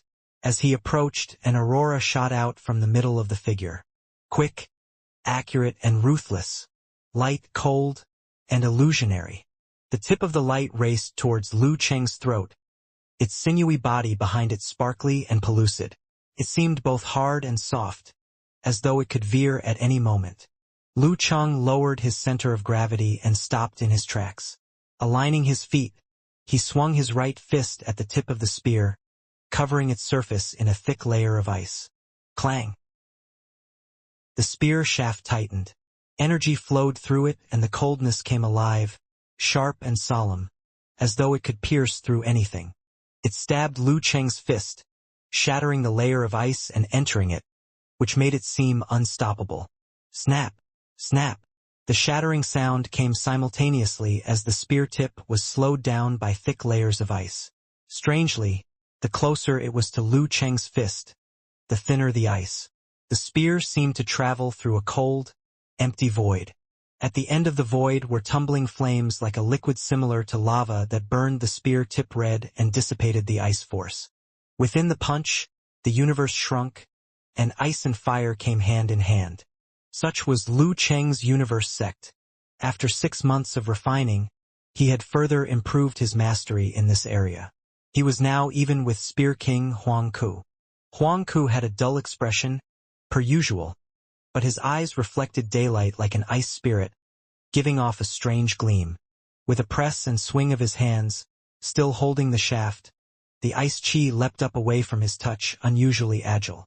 The sharp metallic tip of the spear reflected the light of Joan Stadium, like an eye staring coldly at Lu Chang. Then, with a twirl of the spear tip came a snowstorm filled with illusions, along with 7 or 8 points of ice light, which closed in on Lu Chang from above. This was the fusion of snowstorm and extreme light, Spear King, Huang Ke's masterpiece. Confronted by this, Lu Chang quickly lowered his back and stepped away, avoiding the frost light swishing at him. He retracted his right foot, causing his body to whirl and avoid the remaining radiance by a hair's breadth. At the same time, he bulged his arms and swung out a hollow fist, grabbing at the spear tip that was losing momentum. As his outstretched fingers were about to grab the shaft below the spear tip, Huang Ke lowered then raised his back. He slid his left hand down to one end of the spear, and with the coordination of his right hand, swung out small, consecutive rings. Cling! The small circles enlarged as the spear minced madly, sticking to Lu Chang's palm and climbing up his body, as though Lu Chang had opened his windows when winter was at full blast. If Lu Chang had been using a weapon, Huang Ke's ice chi would have disarmed him. However, his objective was to break his arm and attack his right chest, letting the snowstorm spread. Lu Chang did not withdraw his hand but paused for a moment. Then, in a split second, he bent his elbow and struck. Bam! He hit the shaft with utmost precision, bending it and interrupting its motion. With a block and a squat, faint blue flames erupted from Lu Chang's back, propelling him forward as he threw a punch aimed at his opponent's lower abdomen. The most effective way to deal with an enemy with a long weapon was to get up close and personal. In the close range of fist-to-fist fighting, weapons like a spear were only a hindrance. Huang Ke didn't look discouraged at all. His ice chi spear shrunk back as though it was alive, and he put his hands on the middle of the shaft. Bam! With a swing of his arm, the spear's tail lashed at Lu Chang's fist like a steel whip. Bam! Sparks and bits of ice splashed. Borrowing strength from the recoil of the spear, Huang Ke swept his spear diagonally, launching a lightning-fast strike at his opponent's face and forcing him into defense. He leveraged that momentum to use his spear techniques to tap, stab, thrust, whip, and mince, along with the strength-borrowing technique Blizzard Blast. The wind grew stronger and the snow fell heavier, suppressing Lu Cheng just as his opponents had once been suppressed by his 24 blizzard strikes during the body refining stage. Lu Cheng's emotions were as cool as ice, and he remained unaffected. Although he was losing, he didn't panic and put up a solid defense, striking his punches and kicks with precision and using them in turn, sometimes retreating and sometimes advancing. However, like the 24 blizzard strikes, this set of spear techniques would only get faster and stronger if left to its own devices, until it completely overpowered the enemy. He wouldn't be able to defend himself if he focused solely on defense. Of course, Lu Cheng wasn't going to be a sitting duck. As he blocked and evaded, he infused ice spirit force into every punch and kick. Using his own balance, he secretly stacked the flame force in his body, waiting for it to reach a certain level. This was similar to accumulating rage when taking damage, a concept unfathomable to other physical invulnerability experts. After 30 or 40 seconds, a gleam flitted across Lu Cheng's eyes, his arms bulging and covered by a layer of faint purple. His fist made a bap sound as it went towards the spear tip.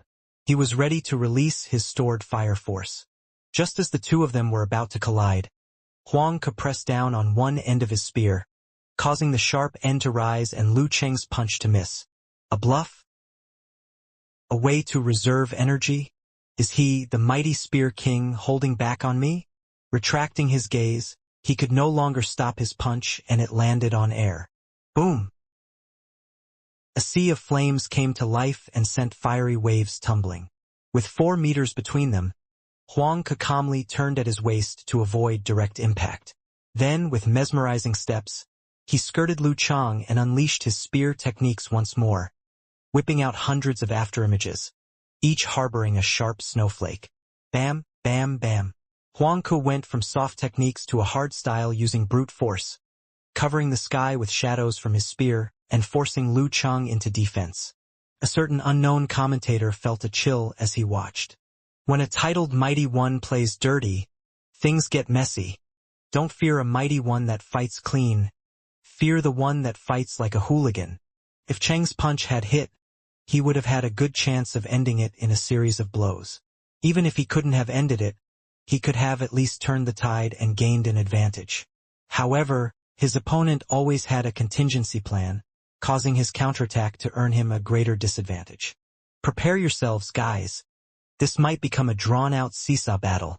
Feel free to take a bathroom break, eat some snacks, or get busy if you have things to do, said Xiaoming. Bam, bam, bam. The snowstorm beside Lu Cheng was shrill and the coldness seeped into his bones. Despite being an ice-sect mighty one, his regular training in a simulated environment, and the resistance from the fire force within him, he began to freeze and weaken. This was ice-sect's main way of fighting. The cold needed time to bear its fangs. Just as he tried his best to find a way to break free, the spear shadows suddenly vanished. It wasn't just that. The snowstorm had vanished too, and Huang Ke along with it. His presence and even the traces of his feelings were all gone. Lu Cheng's eyes vaguely reflected that Huang Ke had withdrawn his spear behind him and concentrated his stored aura into one point. A danger premonition appeared within his heart. Following the judgment he had internalized from studying the footage, Lu Cheng chose not to roll away or dodge to his left or right. The clothes in his front were ripped apart as faint blue ejected, propelling him backwards at great speed. Invincible Spear Strike. Huang Ke's Invincible Spear Strike. The invincible spear strike that got him the title of the king. Thanks to the pliable nature of the spear shaft and his special force manipulation techniques, Huang Ke could veer from it midway without losing power. Dodging equal to a making an opening. Just as Lu Cheng landed, a frosted light flared before his eyes, rushing at him with lightning speed. It was mighty like an avalanche that had been building up for ages, gushing unstoppably, swallowing and destroying everything in its path, be it deity or god. Despite the exterior, it was actually big avalanche from the body refining stage, but no one could tell that it was low-tier kung fu in Huang Ke's hands. Huang Ke used this move at a horrifying level because it fitted his own will and personality. It was taciturn, introverted, dull, and peaceful. When built up to the extreme, any movement would cause a massively destructive outburst that was cruel and merciless. That was why he practiced the move for many years to perfect it, blending it flawlessly with his own will. An invincible spear in the hands in an invincible person. Only in Huang Ke's hands did the big avalanche have soul, able to cause even the Dragon King and Warrior Sage to fear a direct blow. The coldness hurt his throat. Lu Cheng's retreat wasn't as fast the pursuit of the frosty light and surging wave of snow. Shadows instantly plagued him. Tuning his qi and blood, he used attainment formula for a secondary acceleration. He hastened his retreat, but the distance between him and the avalanche consistently decreased, slowing slightly, giving him some room to breath. Seizing the fleeting opportunity, Lu Cheng raised his hands coated in thick frost, perfectly grasping the spear tip. A snap overlapped with a slippery noise. The blood-stained spear tip struggled out, like an unstoppable qi, still biting at the enemy's throat, but now slower and duller. Even after using everything in his arsenal, Lu Cheng couldn't dodge or block the invincible spear strike. Bam! At the last minute, his qi and blood expanded, his muscles bulged, his fascia stretched, his bones jerked, and his body enlarged out of nowhere. Splat! The spear that had been pursuing him for so long snuck out of his grip and could no longer veer. Because of Lu Cheng's change in size, it missed his throat and landed on his left shoulder, piercing his collarbone and re-emerging from his back. With all of his effort, Lu Cheng had managed to preserve his battle power after taking an invincible spear strike. Blood gushed out but quickly froze. Enduring the pain, he moved the muscles in his shoulders to clamp the spear tip in place. At the same time, he formed two fists and punched at the spear shaft, hoping to destroy its structure with internal explosion force to lower its near-perfect compatibility with Huang Ke. He didn't want to disrupt his move. A spear was still a spear even if it was an inch shorter. Huang Ke loosened his right hand and fiercely spun his left hand that still held the shaft, turning it into a drill. Lu Cheng's punches bounced off, and his shoulder muscles were shredded. Just as the ice qi was about to break free, take wing, and make things bloody, Lu Cheng, who was calmly inspecting his surroundings, suddenly felt dazed from the pain. He managed to suppress the daze and reawaken all-seeing God. Gouts of blood formed, each containing bits of his DNA. Lu Cheng seemed to have returned to his energetic self. As his DNA resonated, he felt his connection with the external blood decreasing rapidly. As his spirit lifted, he used the disappearing connection to let the remaining ice force in the tiny bits of his DNA in his drops of blood erupt. The blood turned to snow and ice, dancing and sticking onto the ice qi. Lu Cheng's mind had completely lost the connection and ability to control the blood. However, as tiny units of condensed universe, after his bits of DNA lost its ice spirit force, the balance was broken and the remaining Emperor Yen force burst forth. Boom! His DNA erupted, and the ice qi in his blood exploded like TNT. Buzz!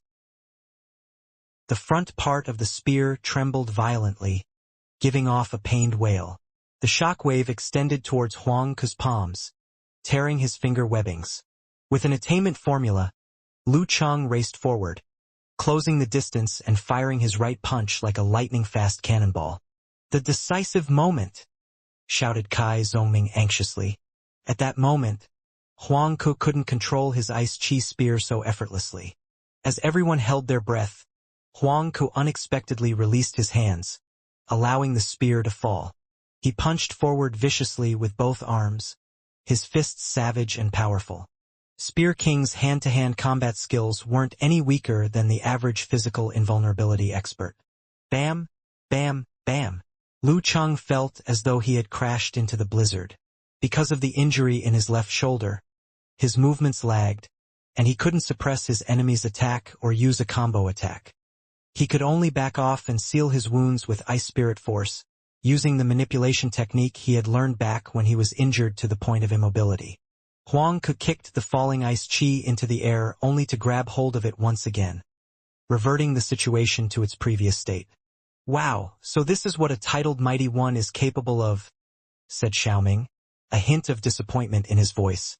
Even after encountering unexpected surprises and making a mistake, he could still escape from peril and recover. This was what God-slaying Saber sucked at when facing a weaker opponent. Cling. Launching a new round of attacks with his spear, the battle turned into a seesaw battle once again. Lu Cheng shuffled between mesmerizing steps and wheels of wind and flames, not giving Huang Ku a chance to gain more momentum. Bam, bam, bam, bing, bang, boom. They clashed and separated, constantly moving and covering the arena with a layer of white snow. To everyone's surprise, though Lu Cheng was constantly on the losing side, he kept creating opportunities to counterattack, giving Huang Ku a run for his money. If it had been someone else, a moment of carelessness could have resulted in a turn in the tide. However, Huang Ku's ice heart remained undisturbed, and he was willing to play safe even if it meant giving up opportunities. Lu Cheng's 8 counterattacks were all mercilessly denied. As more time lapsed, Huang Ku was secretly shocked at Lu Cheng's endurance. Plus, he hadn't made any of the mistakes or bad habits he had in his past 30 fights, making his special preparations useless. His future is limitless, thought Huang Ku. Suddenly, he withdrew all of his stored aura and feelings and disappeared from the radar of the mind. He was going to use invincible spear strike once more. This time, he was convinced that victory was within reach, as Lu Cheng had been forced to the edge of the arena. If he took one more step back, he would step out of the boundary, which was equivalent to forfeiting. And if he didn't retreat, no matter how he tried to dodge, he wouldn't be able to. He would have to take a full blow, which would undoubtedly injure him. Afterwards, he could use Brutal Blizzard. Standing on the line between victory and defeat, there was only defeat for Lu Cheng. The scene made Yan Zhika forget to breathe. Subconsciously, she covered her mouth with her hands, an action replicated by most of the audience. There was nothing but silence within the Zhuan Stadium and on screen. A tip of frosted light emerged, the sign of an avalanche, and rapidly pierced at Lu Cheng. His mind was enveloped by the feeling that the white wave would devour him. He quickly squatted down, concentrating his force to his dantian, as though he hoped to avoid the invincible spear strike with a squat and a pounce. But how could invincible spear strike be so simple? With a turn of the ice chi, the avalanche rolled downslope, whipping mightily towards Lu Cheng's head as though this was the only way to show its might. Lu Cheng's inner mind was somber and starry as 9 ancient characters formed instantly. Confrontation, army, fighting, swordsman, wholeness, formation, decueing, forward, attainment. They congregated and flared. Lu Cheng squatted not to dodge, but to buy time to complete 9 words formula. That was because the Spear King he faced wasn't the monstrous Spear King in his prime, but a man who was near 50. His mind power hadn't decreased, but his recovery speed was nowhere near his prime. Even after limiting himself to fewer title tournaments, he wasn't in his peak form after facing the mighty enemies before this match. When the fight began, the deterioration might not have been obvious nor been enough to affect the flow of the battle. But after a long fight and using the exhausting invincible spear strike twice, Lu Cheng was convinced that his opponent wouldn't be able to keep up with him in his own prime.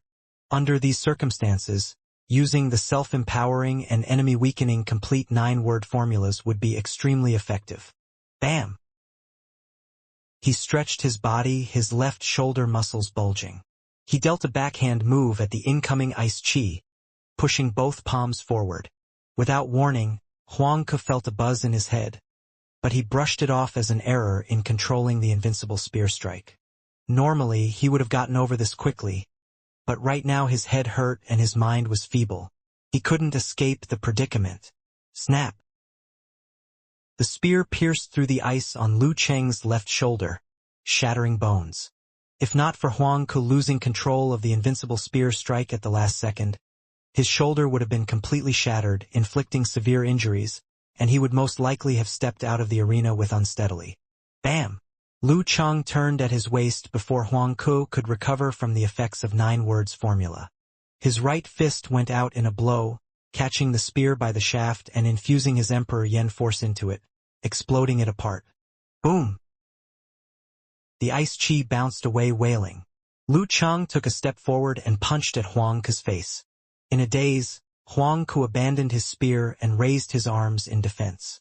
Amidst the mild sound of explosion, Lu Chang veered in an unthinkable manner, putting himself at Huang Ke's back. Bulging his muscles, he rammed him. Bam! Huang Ke staggered forward, mitigating the impact and readjusting. Just as he recovered, Lu Chang was on him again, his chi and blood vigorous from the fighting formula. Bam! He threw out his right fist, hitting his opponent's blocking arms. The explosive fire force made Huang Ke take another step back. This step swapped his position with Lu Chang, putting him at the edge of the boundary. Seeing this, Lu Chang turned into a bloodthirsty beast, sending a spinning back kick with a fighting formula. Huang Ke lifted his legs to block, his body wobbly. Lu Chang was at his limit, his eyes bloodshot from the broken blood vessels. Then came the third simplified fighting formula. Bam! His threw a right straight punch, which was blocked by Huang Ke's crossed arms. However, the terrible force shook Huang Ke's balance, forcing him to retreat 2 more steps. That's when Huang Ke realized he had messed up. Recovering from his stance, he went into a daze. Then he sighed softly, a lament for his gone youth, a complaint from a hero past his time. He was already outside the arena. The referee raised his right hand and in a husky voice announced, "Lu Chang wins." As the voice of the referee entered his ears, Lu Chang heaved a sigh of relief. The intense pain in his shoulders, the shivering of his body, and the spasms of his brain welled up inside him. Looking at Huang Ke, who stood outside the line like a spear, the audience behind him, and the dense shadows, Lu Chang suddenly got emotional. He recalled the first time he saw Spear King. It was before the Chinese New Year of his sophomore year when he represented the Ice God sect to return gifts to the Haishi sect. At that time, Huang Ke was still just as solemn and quiet, but his aura was hidden. Just a normal glance from him was enough to send a chill through Lu Chang's body. Unknowingly, for years had passed. If Lu Chang had been himself 4 years ago, or even himself before the start of Warrior Sage Battle, before he experienced the series of intense matches, the outcome today would definitely have been the opposite. It's a pity that time is ruthless. No matter which physical invulnerability expert it was, they found it hard to battle. 45 years old might seem close to 49, but everyone knew the truth. One of them was at the peak of a career while the other was staring down the slope of decline. It was especially so in the aspect of mental recovery. Even the beauties and generals of ancient times feared the arrival of old age. Lu Chang was feeling very emotional. Enduring the discomfort of his body, he solemnly paid respect to Huang Ke, to the Spear King of this generation. At this moment, he felt the strong desire physical invulnerability experts have to reach the forbidden stage. No one wanted to see themselves get weaker day by day, or experience one's strong body, full of vigor, deteriorate as things that used to be easy become arduous tasks. The more dominant one was at their peak, the stronger the disappointment, fear, and helplessness later on. Only by entering the stage of the gods could one maintain everything until death descended. Huang Ke returned his solemn look and gesture, after which, he took huge strides back to the arena where his ice chi spear lay. He didn't use his ice spirit force, or even the tip of his toes to flick the long spear up. Instead, he bent down slowly, grabbed the spear body, and lifted it up. Patting it lightly, he placed the ice chi spear on his back and walked past Lu Chang towards the exit, posture straight like always. Time is unforgiving. Lu Yen, who was watching the match from the VIP suite, couldn't help but heave a long sigh. He was just a few years younger than Huang Ke. In 2 to 3 years, he would inevitably experience the same thing. Therefore, it was hard for him to not feel a little of what Huang Ke was feeling. It wasn't just him who would experience it. Despite seemingly blossoming over the last couple of years, Kirin, Dong Baxian, and Godslaying Saber, Lu Yongyuan were already 43 and 44 years old. In 5 years, if they couldn't make the breakthrough, they would become just like the Spear King and Lion King today. Time waits for no one. The forbidden stage wasn't easy to achieve. Since the death of Elder Lin Zhongshuan, there was only one in all of China, Elder Mei. 10 years ago, warrior sage, Qian Donglu was widely considered as the future forbidden stage expert. However, he still wasn't able to reach this stage today. Dragon King and warrior sage were still considered to have hopes of reaching the forbidden stage. It might take 3 or 5 more years before they made the breakthrough. As for Dong Baxian, Lu Yongyuan, and the others, they still had hope, but the chances weren't high. As to who had been able to maintain their peak after 50 years old, there was only one such case over the decades. That was the sect master of Shushan study, King of Swords Wu Qiao. Even so, he only participated in 2 title competitions each year. Empress Luo, Ning Zitong, who was waiting for her match in her personal resting room, shook her head emotionally. Spear King had done everything he could within his limits but still lost. One reason was that he was already old and couldn't maintain his peak form for too long. It was especially so for the recovery of his mental state and handling details. Another reason was that Lu Cheng indeed had superclass level battle skills capable of surprising everyone. He could always identify the weaknesses. What was even more frightening about him was that he was still young and had sufficient time to grow. What will Dragon King say about this match? How will he appraise Spear King and Lu Cheng? Don't know the enemy. Don't know oneself. Chun Chi Tao, who stood in the VIP suite exit, said in a low voice. His match had ended earlier and his wounds were treated. After which, he came over to watch the matches. Don't know the enemy, don't know oneself. Lu Yen repeated it twice and knew that Dragon King was referring to Spear King, Huang Ku. This wasn't a vicious comment, but was definitely heartbreaking. The 2 assistants at the side also understood the hidden meaning within it as they converted Dragon King's comment into internet lingo. How old are you this year, Huang Ku? After a few intense matches, don't you know the state of your mental recovery? Didn't conserving and hiding your strengths prolong the match? What were you thinking, prolonging a match with a 20-year-old brat known for his insane stamina and 9 words formula? This was what he meant by, don't know the enemy, don't know oneself. As these thoughts passed through his mind, Lu Yen didn't speak anymore but maintained his usual solemn self.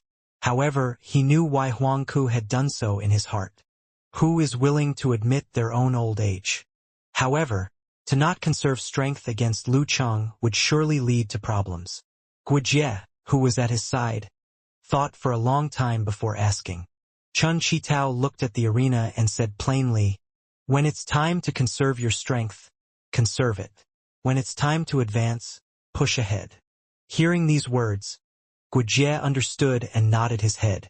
What Dragon King meant was that one should indeed conserve some strength under normal circumstances to prevent accidents. However, once you identify an opportunity, you should give your all and grab onto it, just like how Lu Cheng had managed to defeat God-slaying Saber a few months ago. Spear King had taken an overly cautious path, which resulted in a prolonged match and exposed his own weaknesses. This might be another example of aging.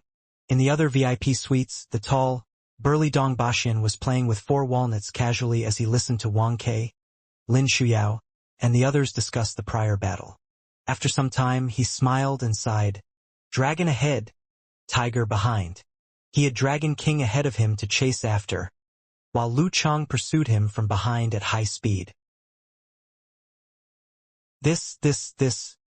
Kai Zongming was once again confused by how Lu Cheng was able to turn the tables at the end of the match.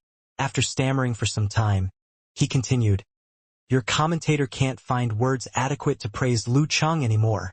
Wow, so honest. This compliment is elegant and simple. It's rare to see you not play with words. The truth is I feel the same. Seeing these notifications, Kai Zongming laughed out loud, after which he changed the direction of his comments and said, let us not compliment but use the truth to describe. Beating 1 superclass might be a coincidence, and beating 2 might be by chance. So what does beating 3 of them mean? It means he's truly at this level and has such strength. When it comes to title competitions in the future, when we pick who are the favorites, who are the seeded contestants or superclass, we have to include Lu Cheng.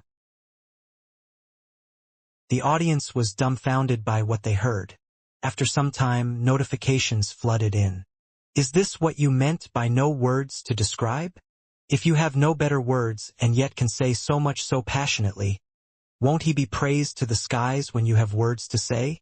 Words can change the world. Haha. Well said. We are witnessing a miracle. I was born late and missed the process of warrior sage becoming the warrior sage. Luckily, I'm here in time to witness the path of Lu Cheng. To the one above, that doesn't sound right. That's because he doesn't have a nice nickname yet. Still casual. Yan Shaoling was so excited that she spilt food on her computer keyboard. After cleaning up, she finally regained some composure. She announced seriously in Lu Cheng's fan forum, "The timeline for coming out with a nickname for senior has to be sped up. As a superclass and a future title expert, how can he not have an eye-catching, nice-sounding nickname?" Brahman popped out and said, "It's alright, don't worry yet. Take a look at the news first. I'm so happy reading it." Oh damn! I forgot about that. Yan Shaoling quickly opened her other apps and refreshed the news feed. Headline after headline appeared in front of her eyes. The new Dragon King has arrived? Where's the new warrior sage? Replacing the old with the new, an unchanging rule of martial arts. I might have just witnessed the era of Lu Cheng descending. These are just the results of a first-year Lu Cheng. A second and third-year Lu Cheng is unimaginable. Praise, praise, and continuing praise. Yan Shaoling was exhilarated. Yan Zheka was smiling radiantly in Connecticut on her bed, while waiting for Lu Cheng to complete his small surgery on his shoulders. She changed her posture from time to time and rolled on the bed. When Lu Cheng finished his treatment and sent a message, she coughed once before typing with both hands. "Here's the mic. How do you feel now?" I feel a little disrespectful to the elderly," Lu Cheng answered honestly, after which he caught his breath and continued. "And my injuries are a little more serious this time. Even with the help of confrontation formula, I can probably only recover a little more than 50%. In the quarterfinal, my right shoulder probably won't be very convenient." "Who?" Yan Zheka replied. Pat on the head emoji. "Rest assured, in the quarterfinals, other than a few, the rest will probably have lingering injuries, too. With Coach Yan's karma shining over you, you will definitely get a good draw." Geezer sure sat on the sofa watching the large screen television absently. At the edge of the coffee table was a near-empty bottle of white wine. All of a sudden, his phone vibrated passionately. Geezer sure took a glance. "It's not from the brat." Heaving a sigh of relief, he pressed answer. The call was from his old partner, Queen of Thought, Fei Dan. "Your disciple is something else now," she said with a chuckle. "What's there to be shocked about?" blurted Geezer sure. "I wasn't shocked," she said uncertainly, momentarily confused. "I was only complimenting your disciple." Geezer sure went mute. After a few seconds, he gave 2 dry coughs. Lu Cheng arrived at the Longhu Club VIP lounge, his left shoulder bulky with bandages. As he shared links of news articles and discussed the battle in detail with Yan Zheka, he watched the following competitions, occasionally exchanging opinions with Dragon King Lu Yan and Guo Jie. In the 6th round, Sword King Wu Qiao was old but mighty, defeating Taoist Yunhe of Shangxing sect. He was a legend in China's martial arts scene. When he was young, he suffered severe injuries and lost an arm while training in the war-torn zones to make the breakthrough. Not only that, it caused a number of problems. Everyone thought that his career had come to an end and he would never make the breakthrough. To everyone's surprise, with fearsome will and perseverance, he broke free from his predicament and made the breakthrough. Afterwards, he shone in the martial arts scene, taking the title of the King, Warrior Sage, the Master, Kirin, and reaching Superclass. Before the era of the legendary twins, he and Queen of Thought, Fei Dan, took turns holding the most titles. After reaching 40, he became hooked on Taoism and grew more serene and peaceful. Because of that, even at his current age, he maintained his peak form. He used Taoism as a sword to make Taoist sword. In the 7th round, Empress Luo, Ning Zitong was up against late bloomer Liang Yifan. The former had superior, ghastly agility, making her uncatchable and unpredictable. The latter was like an endless river or the solid earth, with impenetrable defenses and unstoppable attacks. They were an even match, and after a long fight of nearly half an hour, the Phantom King, at over 40 years old, fell to Liang Yifan, who was just 39. To be fair, his style countered Ning Zitong. But after a long battle, the dark sect effects inflicted on him were nothing to be sneezed at. Leaving the arena, his steps were unsteady, his breathing uneven, and he was plagued with internal wounds. In the 8th round, the clown, who had been on a roll for the past year, ran into a wall. Under the living Buddha's Holy Land illusion, his mind was suppressed and he couldn't use his strength like he wanted to, resulting in an unhappy loss. However, his reckless counterattacks did a number on Shirshan as well, nearly creating a rare draw situation. Phew, and here come the top 8, thought Lu Chang, gazing towards the audience, half sentimentally and half expectantly. Half of the row was empty, reserved for the committee. They were about to decide the semifinal matchups. After a brief recap of the past 8 matches, the committee representative coughed before grabbing a small ball in the silent stadium. Shushan study Wu Qiao. Speaking of which, I have yet to run into a physical invulnerability expert from Shushan sect, thought Lu Chang, expecting and tense. Before long, the Sword King's opponent was announced, God-slaying saber, Lu Yongyuan. A fight between sword and saber. Interesting, commented Lu Chang, smiling and heaving a tense breath. Just after saying that, he saw Dragon King, Chun Chitao, and Coach Lu gave him a look that said, "Be quiet." Lu Chang coughed. Speaking of which, besides Sister Ning, Dragon King, Coach Lu, and Martial Fanatic are all taciturn types. So the ambience would naturally be silent and solemn, thought Lu Chang, unperturbed. He then heard the name of Kiran Dongbaxian being called. Don't tell me I'm going to run into the confident Mr. Top 3 in the world? Lu Chang drew a sharp breath. Daxing Temple, Living Buddha Shirshan. The representative crushed his fantasy. Next, it was the 5th ball. Longhu Club Lu Chang. Wait, don't tell me it's the Dragon King? Lu Chang held his breath, waiting for the results. A few seconds later, the representative drew out the 6th ball and showed it to the camera. Shanghai Club, Liang Yifan. Liang Yifan? The name stunned Lu Chang briefly. He felt as though he had passed through time, to a memory buried in the past. In a split second, he saw the martial artist in a navy blue martial arts suit with an air that reminded him of the sea. However, it wasn't during a professional match or tournament, but at the serene Songchang Uni Hotel in the dead of the night. That night, late bloomer had come to Songcheng as the special guest for the opening ceremony of Inter-University Martial Arts Nationals. Talker and I, as security, were in charge of warding off his fan club at the entrance of the hotel. Then, for the sake of my girl, I disregarded my duties and asked him for a signature. These events played in his mind. In the blink of an eye, 5 years had passed. Would he still remember the young security guard who had the courage to ask for his signature? Would he still remember the security staff who tried their best to keep his flooding fans at bay? Would he still remember that night, when students of Songchang University gazed dreamily at his high-floored guest room from the cold, windy entrance of the hotel? The thoughts came to Lu Chang one after the other, making him anticipate the upcoming match even more. Now, I'll stand before you again, but as a physical invulnerability expert. As a challenger. Retracting his gaze, Lu Chang felt wistful. He decided not to tell Liang Yifan. He would only say it during the interview after he took the title. For now, talking about it with Kiki and Talker would suffice. After sharing his thoughts with his wife, he sent a message to Xiao Ming. I got Liang Yifan. This takes me back to the time when we're his security, blocking off his fans as a human wall.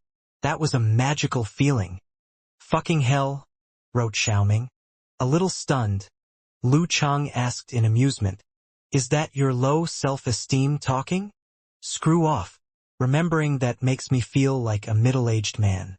It's been forever since that happened, said Kai Zongming, ending the broadcast with the remote in his hand. He grabbed his cup and took a sip. Then, leaning back, he sighed softly and said to himself, "How could I forget? Our youth, our dreams, our passion, our hopes. Remember what I once told you, Chung? I asked you to realize the martial arts dream for all of us. And now you've done it. So please, keep going down this path and may only the best come to you." In the Shanghai Club VIP lounge, Queen of Thought, Fei Dan let out a laugh when she saw the result. "I was just talking to his master on the phone and complimenting him on how Disciple has a limitless future, and now you run into him." Liang Yifan had a common look and a mild temperament. He smiled at her words. "It's fate, I suppose. Speaking of it, I am quite taken with him. Back then, when I was invited as a guest for the Inter-University Martial Arts Nationals, Songqing University was the one I went to. At that time, he was at the start of his martial arts journey. It's a pity that things were rushed and I didn't end up meeting him to bear witness to his humble start. Who could have known he would be who he is today? Even his own master didn't dare to hope," said Fei Dan sentimentally. "Your wounds are severe, and he got a good beating from the invincible spear strike, so it's a perfect match for the two of you." "I'm looking forward to it," nodded Liang Yifan slightly. As a superclass mighty one in his prime, now fighting for his first title, he didn't cower against any physical invulnerability expert, not even Dragon King or Warrior Sage. The last matchup was decided without the need for lots to be drawn. The Dragon King, as lucky as he is mighty, would take on Luo Xian of Shushan Study. Back at the hotel, Lu Cheng had initially wanted to skim through Liang Yifan's recent fight footage, but his mind kept going back to the past and filling him with sentimental feelings. He decided to give himself a little break. "Do you still have the signature of Liang Yifan that I gave you?" he asked with a smile. "Of course." She sent a photo of the signature in her notebook. Before Lu Cheng could reply, she replied with a looking up arrogantly emoji. "Someone risked being scolded by the deputy head of the security department and almost got a demerit point for it, so I guess I'll have to treasure it for a while." You knew about that?" "Stunned dog," wrote Lu Cheng. "I don't remember bragging about that." Yen Zhika replied with a sunglasses emoji and sighed. "Can you do anything without me knowing? You were so cute back then.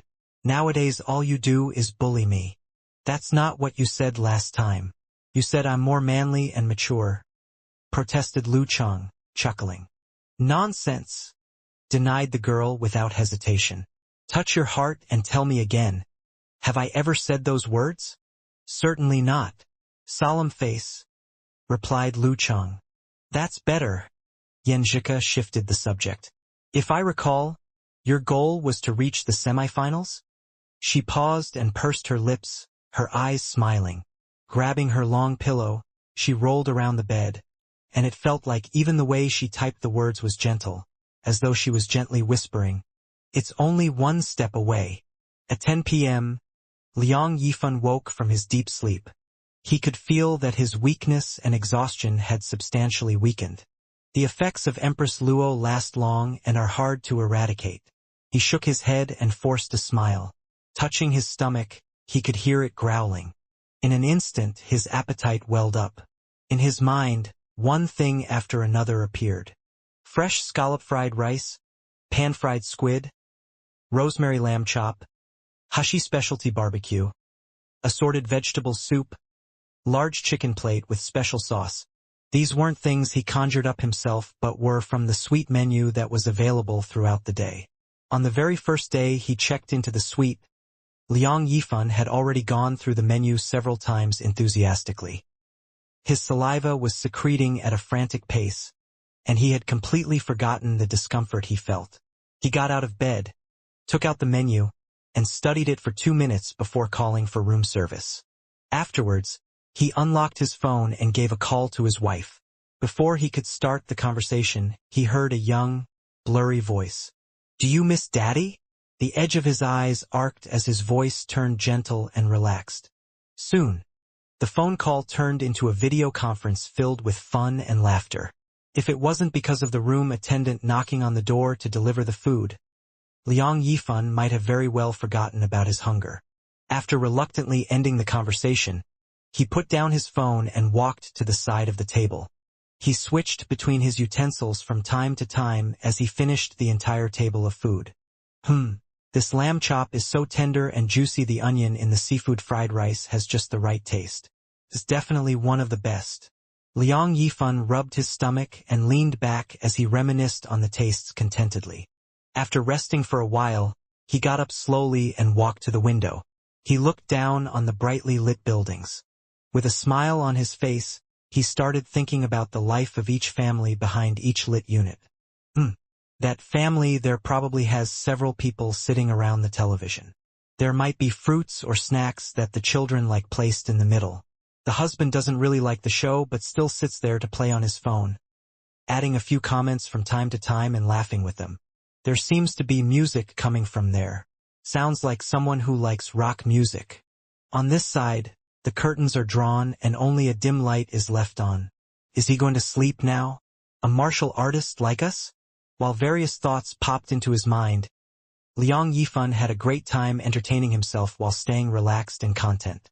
After looking for some time, he sat in front of the desk, opened his own laptop, and clicked some photographs he had taken over the last few days. There was one of the deserted Gobi Desert, one on the beautiful red setting sun, several rocks, uniquely shaped rocks by weathering, and other photographs that captured the majestic scenery. My skill level hasn't dropped. Liang Yifan mumbled to himself in a giggle as he admired his artwork. Suddenly, he slapped his forehead and said, "Oh right, I still have to Photoshop a group photo." He started the application and photoshopped his family and him onto the photo of the beautiful sunset as though they had been there together. When the kids are older, we'll take a real one. Liang Yifan moved his fingers across the screen as he imagined it. After finishing this photograph, he wasn't satisfied and did it again. This time, not only did he choose a different background, but also added the parents of both parties. Towards the end, he even added relatives and friends who he was close with, one after another. The whole photograph was packed with people as though it was a class shot, nearly masking the uniqueness of the scenery. Ha!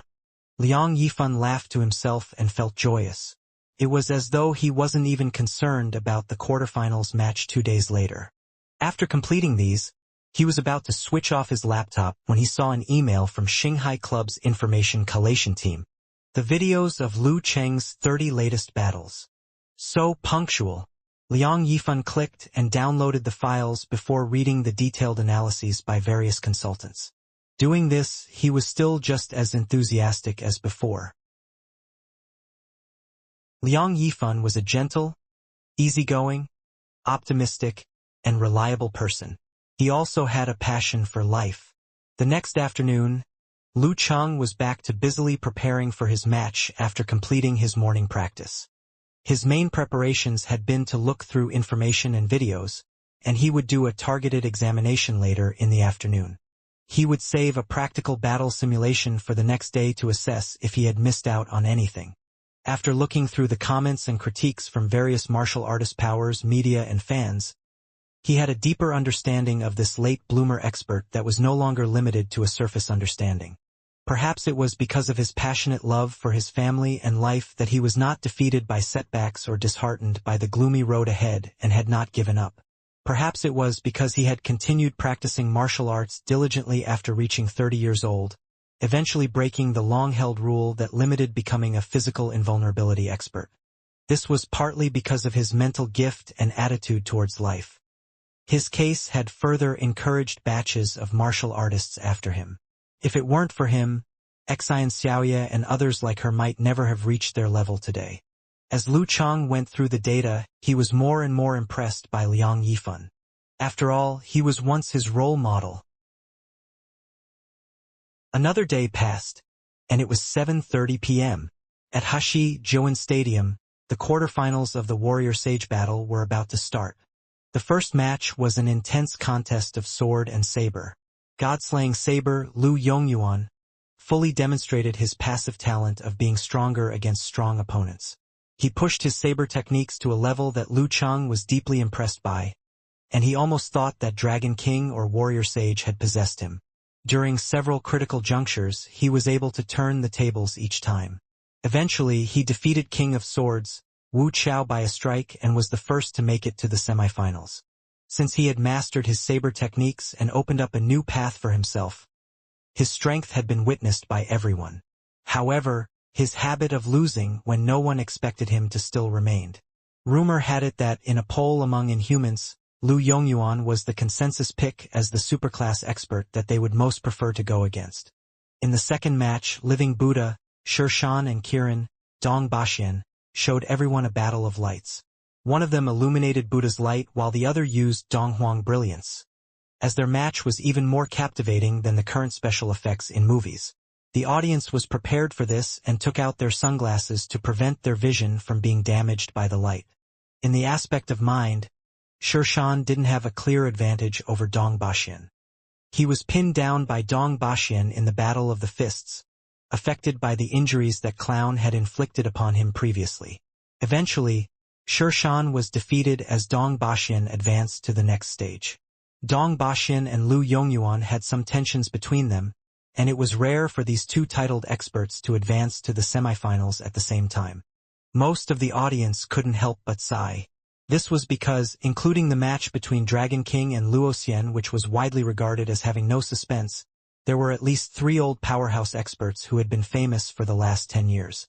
The rising generation liked that Wisdom King, Clown, Living Buddha, and others, who had taken up more than half the spots in the quarterfinals and semifinals in previous competitions, had all been eliminated by this point.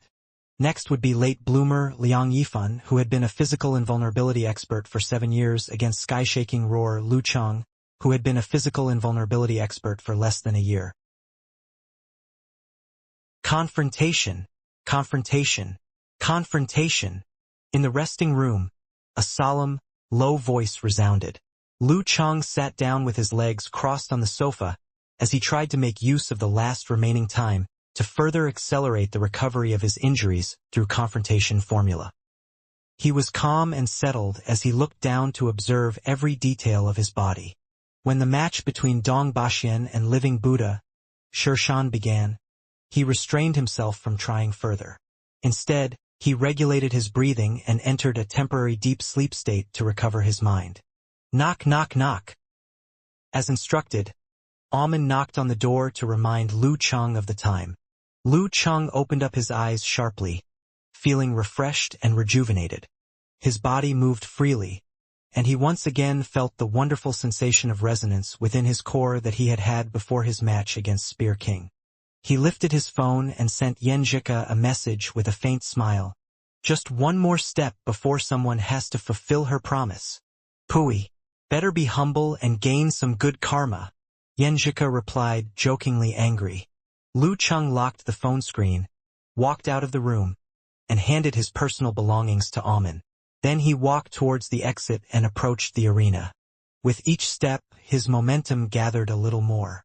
When he was shrouded in the spotlight, he was just like the endless starry skies. As he was on his way, Liang Yifan had also left the tunnel. As he was the second person to be drawn for this match, he had to change into his away team attire. It was a sky-blue martial arts suit that made him appear like the clearest water. 1 step, 2 steps. Liang Yifan's expression was gentle and his aura was solemn. He was just like the ground below his feet and the deep, windless sea. Solid, wide, bottomless, and unmovable. Shanghai Club's techniques included Queen of Thoughts Tai Chi, unique skills of the water sect, and ground divine skills. Liang Yifan specialized in the second type, but his water skills had the feeling of ground. After getting to their respective predetermined spots, he waited patiently for the referee to announce the start of the conversation period before smiling faintly and saying, "To see you here is really magical. The only regret I have is that I didn't see what you were like at Songqing." He really can't remember it. I guess that's expected.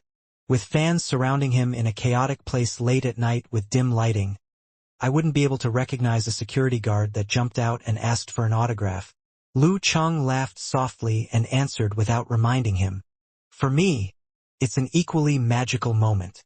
Liang Yifan smiled and said nothing else. His aura intensified. The light around him turned somber and the air moistened.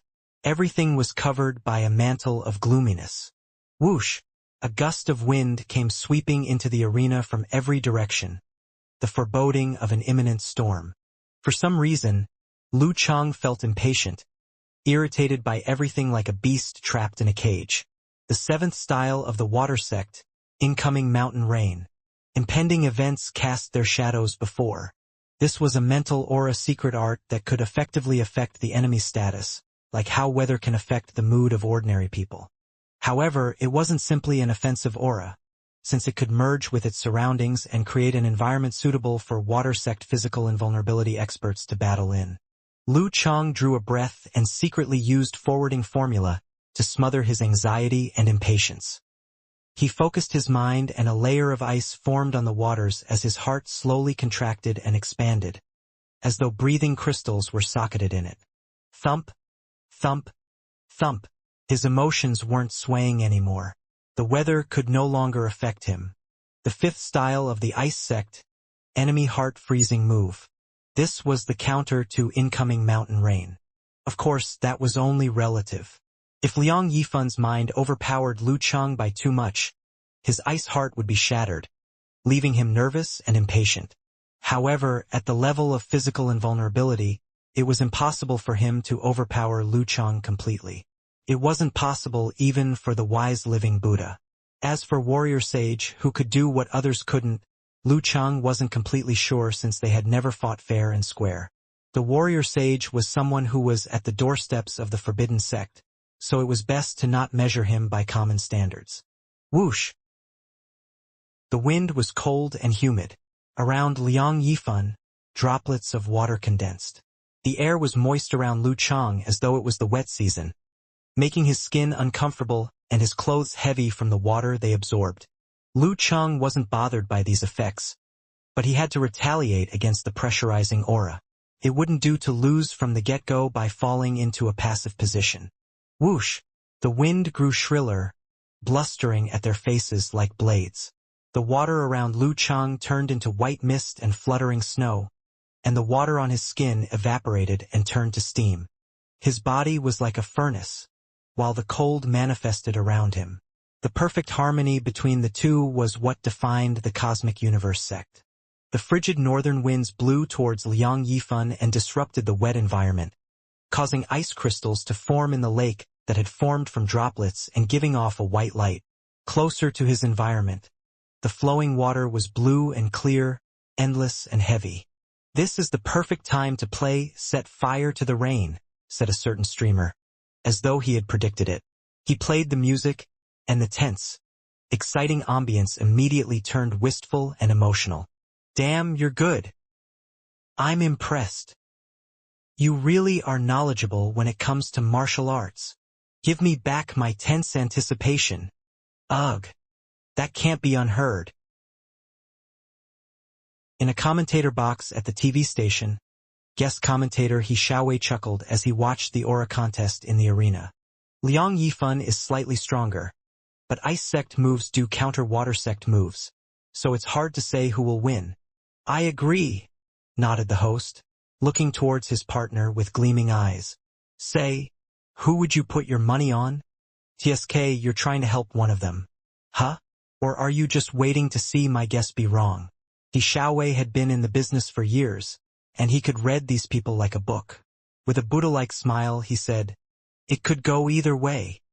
Then he swerved the subject.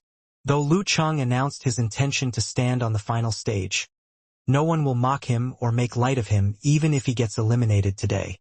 In the previous rounds, he proved himself and his strength as superclass with multiple upsets. This proves that his declaration arose from confidence, not arrogance. "I take that to mean you're betting against Lu Chang today," said the host, smiling as he set the subject back on track. "Damn you," thought He Xiaowei. He smiled and shook his head. "That's not what I meant. I'm merely analyzing the possibilities that might arise when either of them loses. Even if Liang Yifan loses, it won't affect him mentally, given his disposition. He'd soon be back stronger than ever. Listen up, everyone, here's the deal. If Liang Yifan doesn't claim a title by the time he's 42, I'll have a tattoo of your choice fixed on my head for an entire year. For the sake of maintaining popularity, an occasional publicity stunt is a must. The host was a little stunned by his words, and after a moment, he put his hands together in prayer. Let us pray for Liang Yifan. As they spoke, the aura contest between Lu Chang and Liang Yifan reached a climax. Snowflakes fluttered in the air to the roaring of the tides. Then the referee, an umbrella in his left hand, swung down his raised right hand. Begin! Bam! Channeling his chi and blood to stimulate the mysterious parts of his body, he took a quick step forward. As he took the step, light blue fire sprayed out from the back of his heels, propelling him at his opponent like a rocket. Counterjet spray plus simplified attainment formula. The combination of the two nearly gave him supersonic speed. He had been rewatching his fight footage the day before and came to the realization that he had been on the defense ever since the second round of Battle of Warrior Sage. Not once had he attempted an early assault. It seemed to have become his standard method of dealing with a stronger foe. Therefore, he decided to switch it up today and attack fiercely, trying to catch Liang Yifan off guard. He didn't form the 5 flames earlier so that it wouldn't affect his speed. When the sonic boom entered Liang Yifan's ears, Lu Chang was already close with his fist poised to strike, which was able to do a good amount of damage with its kinetic energy alone. The friction ignited a layer of flames on his fists. All in the blink of an eye. Bam! The waters before Liang Yifan parted around Lu Cheng's figure, spreading to both sides like how Moses parted the ocean. Pressure traveled through the water. Liang Yifan flowed back with the waves as though weightless, an oddly perfect combination with Lu Cheng's advancement. Bam! Lu Cheng punched through the liquid but missed the mark on his opponent's face. The distance between them was shortening inch by inch, but at a slower rate. For a moment, in Lu Cheng's eyes, Liang Yifan was like a sailboat at the end of a river, far away and unreachable. The fourth style of water sect, a movement technique, lone ship, it all happened so fast. After the long pursuit, Lu Cheng's fist finally caught up to his opponent, but Liang Yifan had thrown his arm into a glancing blow, blocking his punch. Bam! As the waters shook violently, the two arms froze midair. The sound of knuckles cracking came from Liang Yifan's blocking fist as his fingers snapped open, shooting 5 streams of fearsome water spouts at his foe's face. Their speed was so terrifying that they seemed like they could pass right through steel and alloys, and probably physical invulnerability experts too. The fifth style of the water sect, blustering tides, more commonly known as high-pressure water blades. In close range, there was almost no dodging it. However, its greatest weakness was that its power would decrease sharply if fired from a long distance, so it was only suitable for close-range combat. Lu Cheng knew what was going to happen the moment he heard knuckles crack. Detonating his hidden fire force, his fist arced and crashed into his foe's wrist. Bam! Liang Yifan's palms were forcibly raised, his water knives hitting the air and sprinkling down like rain, just missing Lu Cheng. Lu Cheng borrowed strength and punched again, unleashing a flurry of attacks. At the same time, Liang Yifan controlled his body and launched an endless assault, like tidal waves that crashed down harder with each wave. Bam, bam, bam, bang, bang, bang. The fight was fierce and they were both on offense. Wind shrieked, rain fell, and snow and ice swirled and fluttered. Bam, bam, bam. In less than a minute, they had exchanged countless moves. Lu Cheng was starting to feel tired, and the discomfort in his left shoulder increased. This was mainly thanks to Liang Yifan's agility as he moved about here and there as he attacked. He was targeting Lu Cheng's weak point, trying to whittle him down. Lu Cheng was sure that Liang Yifan would target his left shoulder, considering that his injuries hadn't fully recovered. If he didn't consider this and take the easiest approach, others would doubt the genuinity of his superclass status. Because of this, Lu Cheng had thought specifically about how to deal with this problem. He wasn't a deity of legends and couldn't possibly remove this weakness by recovering from the shoulder injury immediately. So if Liang Yifan continued to attack this spot, it would be a matter of time before Lu Cheng gave an opening and lost the match. This was an outcome that both parties could agree on silently. The only way around it would be to set traps based on this weakness. Before the real problem emerged, Lu Chang wanted to use a false image to hook his opponent so he could deal a heavy blow and win the match directly, or at least get the upper hand. However, Liang Yifan was also an experienced expert and would definitely guard against this possibility. If Lu Chang was to plainly show an opening, his plan might very well fail and even allow his opponent to take advantage of the opening. Therefore, Lu Chang's plan was to defend with all his might and look for ways to dodge.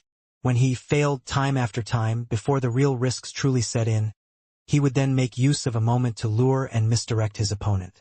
That meant he needed to reduce Liang Yifan's alertness as much as possible. Having already had such thoughts, Lu Chang didn't have time to think about it further.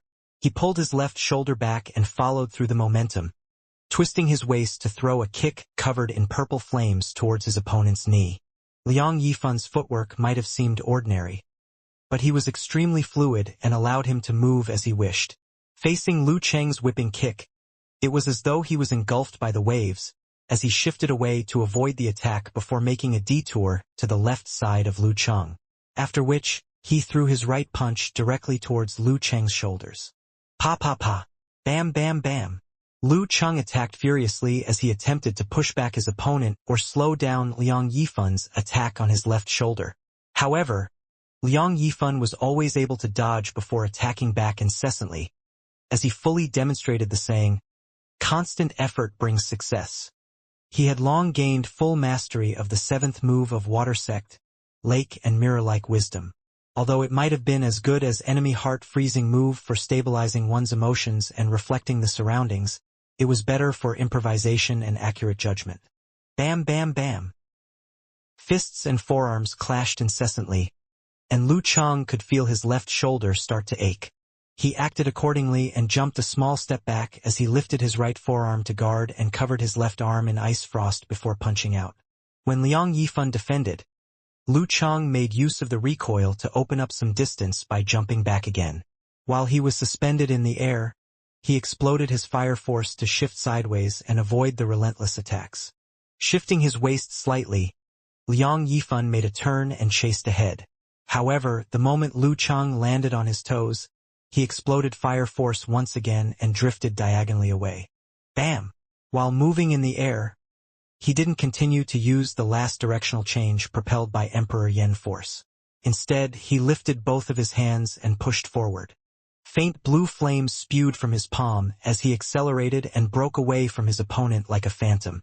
With this opening, he created a scorching red fireball behind him and shot it towards his opponent like a cannon, as he took on a fighting stance for long-range battle. Liang Yifan ejected his dark blue force. He absorbed the surrounding moisture and turned it into a beautiful flowers that stopped the fireball perfectly. Rumble. The explosion wasn't loud and the light dissipated after a flash. The water droplets evaporated into a white fog and lingered in the air, following which Lu Chang entered the usual state of 9 rotations of 5 flames as he shot out cannonball after cannonball. He always maintained 3 fireballs that rotated around him: faint purple, scorching red, golden, light blue, or dazzling white, in no particular order. Rumble, rumble, rumble. The fireballs were completely stopped by the blue water flowers and dissipated together into heat and water vapor. With the assistance of Lake and Mirror-like Wisdom, Liang Yifan's defense surprisingly had no openings. But facing this special, human-shaped cannon tower, he couldn't keep up with his firing frequency and therefore could only defend passively, unable to make his counterattack. "This battle reminds me of a shooting game," an unknown commentator laughed lightly, after which he said, "At this rate, the concentration of water vapor will get denser and denser, and the temperature will get higher and higher. Are they intending to make a sauna? Just imagine how great it would be to steam for a while before dipping into ice-cold water. It's about time for Lu Chang to use Ice Spirit Holy Light." The commentator suddenly had an idea. In a half-doubting, half-guessing manner, he added, "If this continues, it would be really disadvantageous for Liang Yifan. The water vapor around the arena will only get hotter and hotter, making it equivalent to a strengthened version of Lu Chang's high-temperature hell. Under such conditions, Lu Chang, who can enter and leave the volcano experiment lab with ease, will be like a fish in water. However, Liang Yifan will have to divert some of his attention to guard against the heat or he might get cooked. He probably expects such a problem, given the fact that he didn't resist and readily accepted a long-range fight. He's probably hiding something, too. Rumble, rumble, rumble. As Talker explained, the area around Liang Yifan was already shrouded by white fog and boiling air currents. It was as though he was in a large steamer. At this moment, Liang Yifan ignored the incoming scorching red fireball. He didn't eject his force out to gather the water vapor but instead had his hands placed in front of his chest, one above the other, after which he suddenly made a return motion from Tai Chi. Rumble. The surrounding water vapor seemed to have been stirred in that instant, forming a white fog ocean around Liang Yifan. He seemed to have become the master of that water vapor ocean and the deity of the environment. Rumble. As Liang Yifan straightened his back, he pounced towards his opponent. When he swung open his palms, the ocean of water vapor flooded towards Lu Cheng like waves of the sea. Surrounded by fog, everywhere around him was scorching hot. When Lu Cheng's scorching red fireball entered the fog, it disappeared without a trace. At the same time, Liang Yifan had disappeared too. What was left behind was the water vapor regaining its weight as it turned into droplets. The audience could feel the heaviness of the water and shivered from the bottom of their hearts.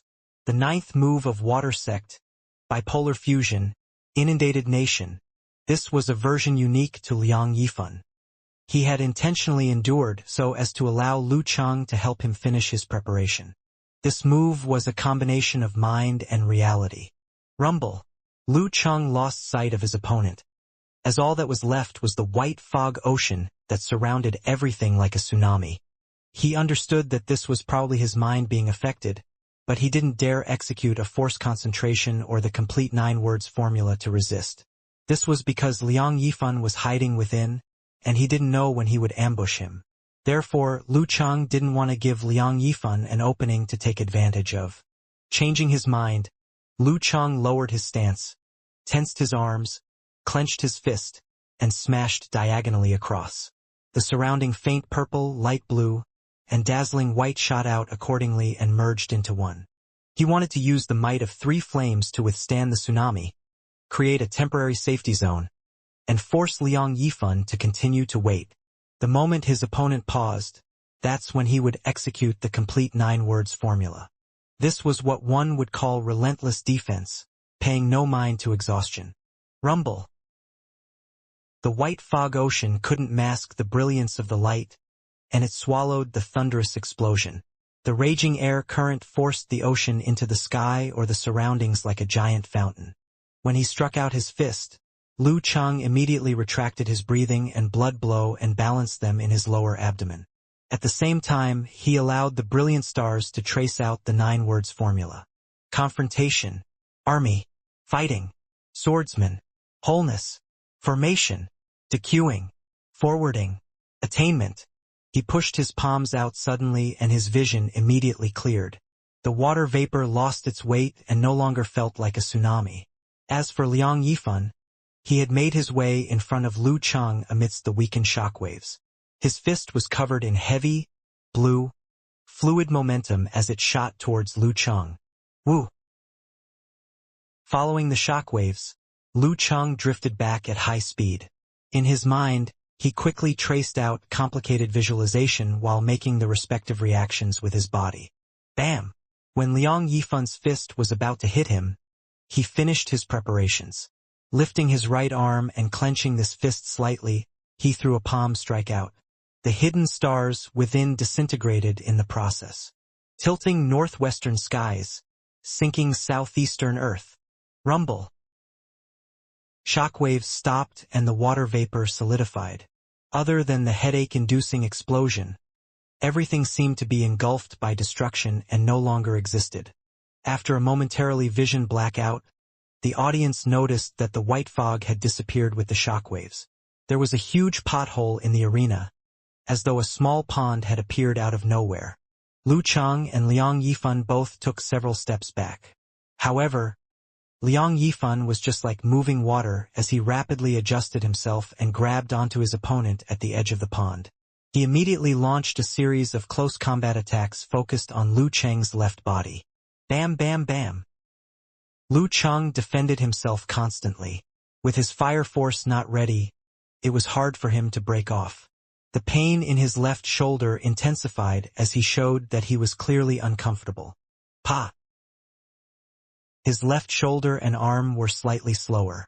It seemed that his effort to hold on bitterly while trying hard to maintain had finally come to an end. To most of the audience, that tiny delay was unnoticeable. However, in the eyes of a physical invulnerability expert, it was glaring. Liang Yifan immediately responded with a half-step forward, forming a fist with his right hand.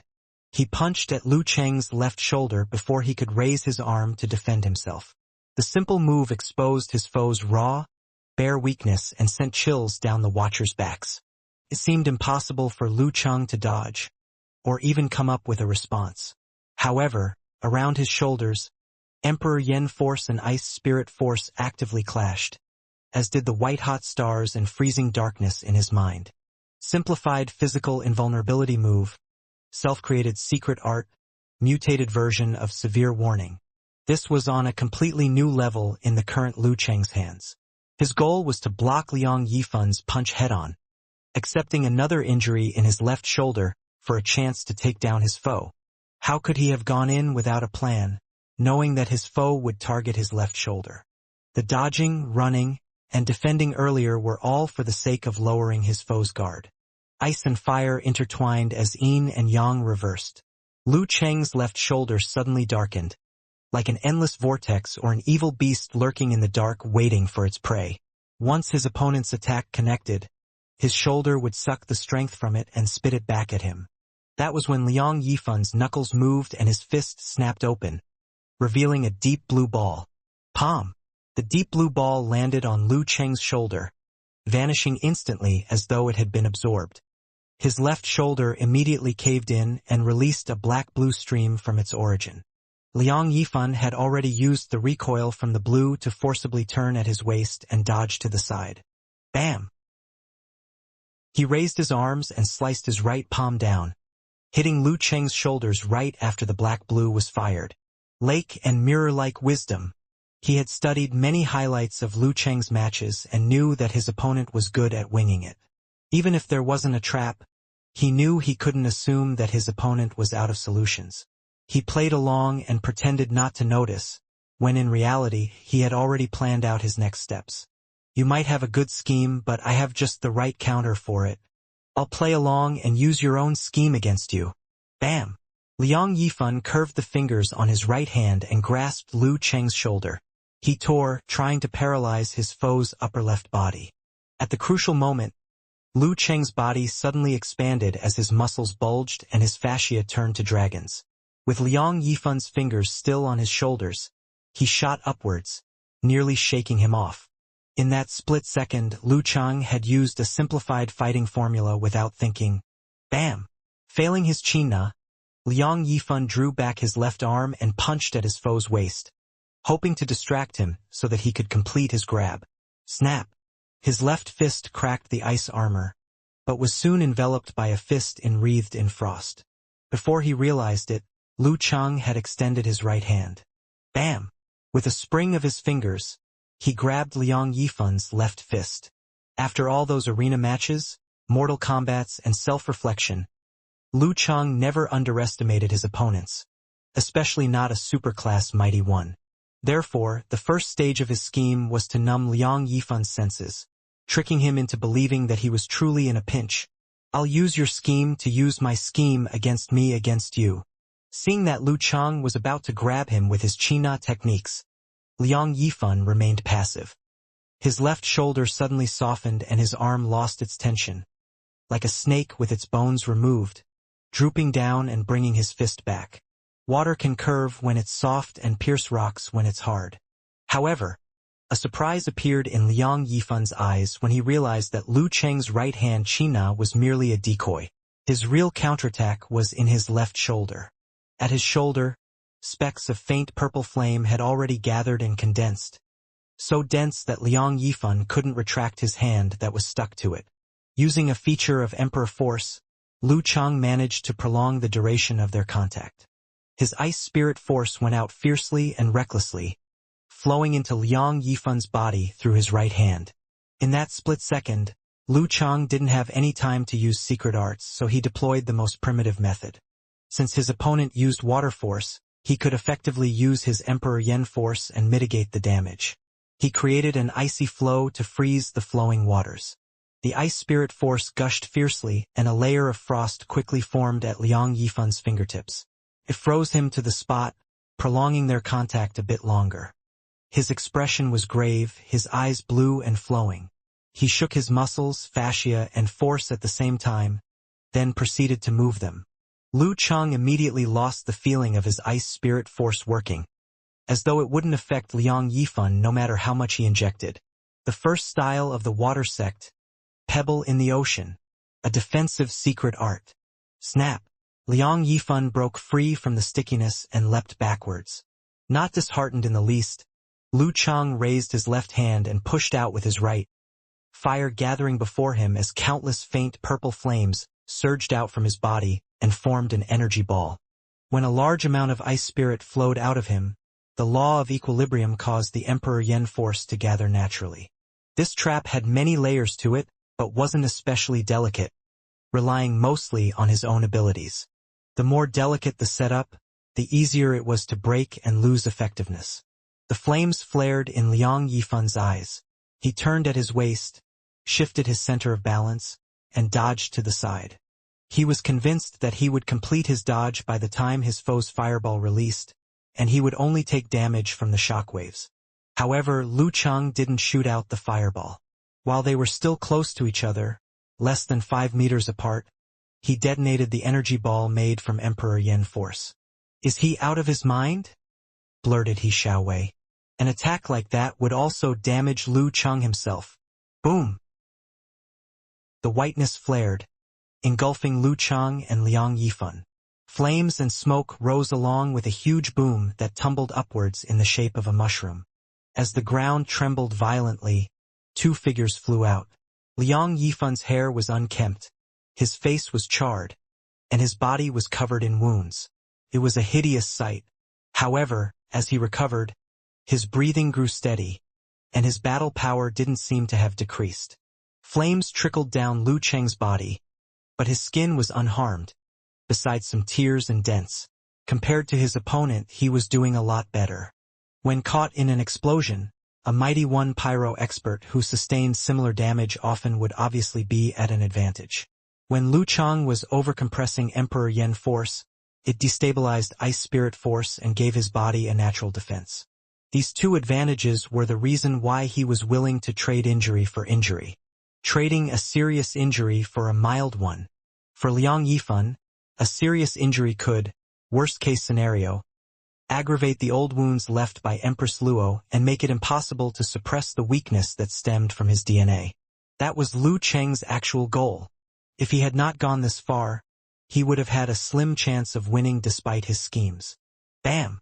Amidst the gales, Lu Chang leapt at Liang Yifan, punching and kicking, using brutal blizzard and fire-like invasion to pressure his foe.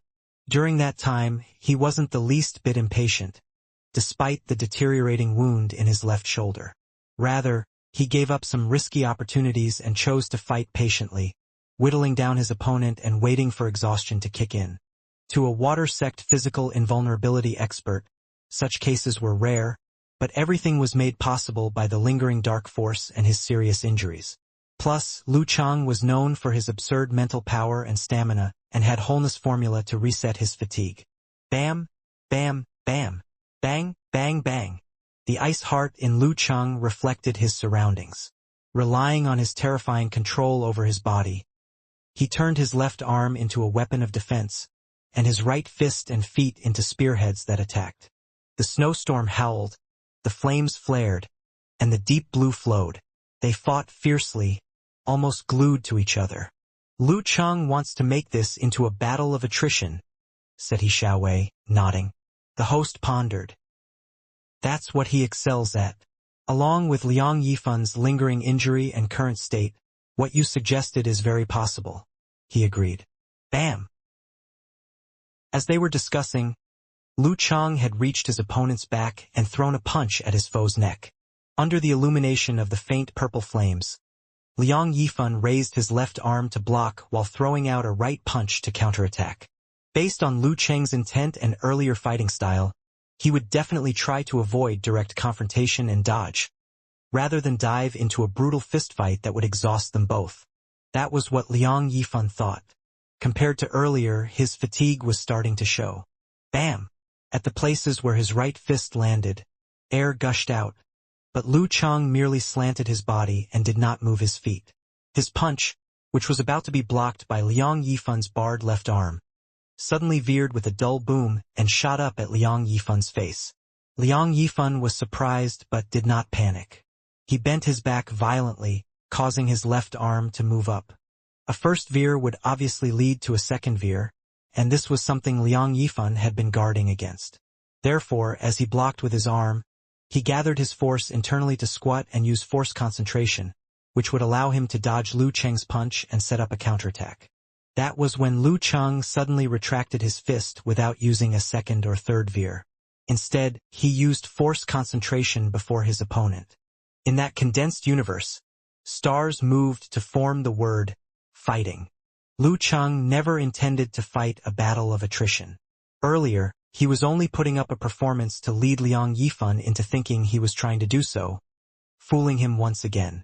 True enough, Liang Yifan was getting weaker, and a battle of attrition seemed to be Lu Cheng's best course, with his overwhelming stamina, mental power, wholeness formula. However, Liang Yifan wouldn't be a sitting duck and would come up with ways to counter this.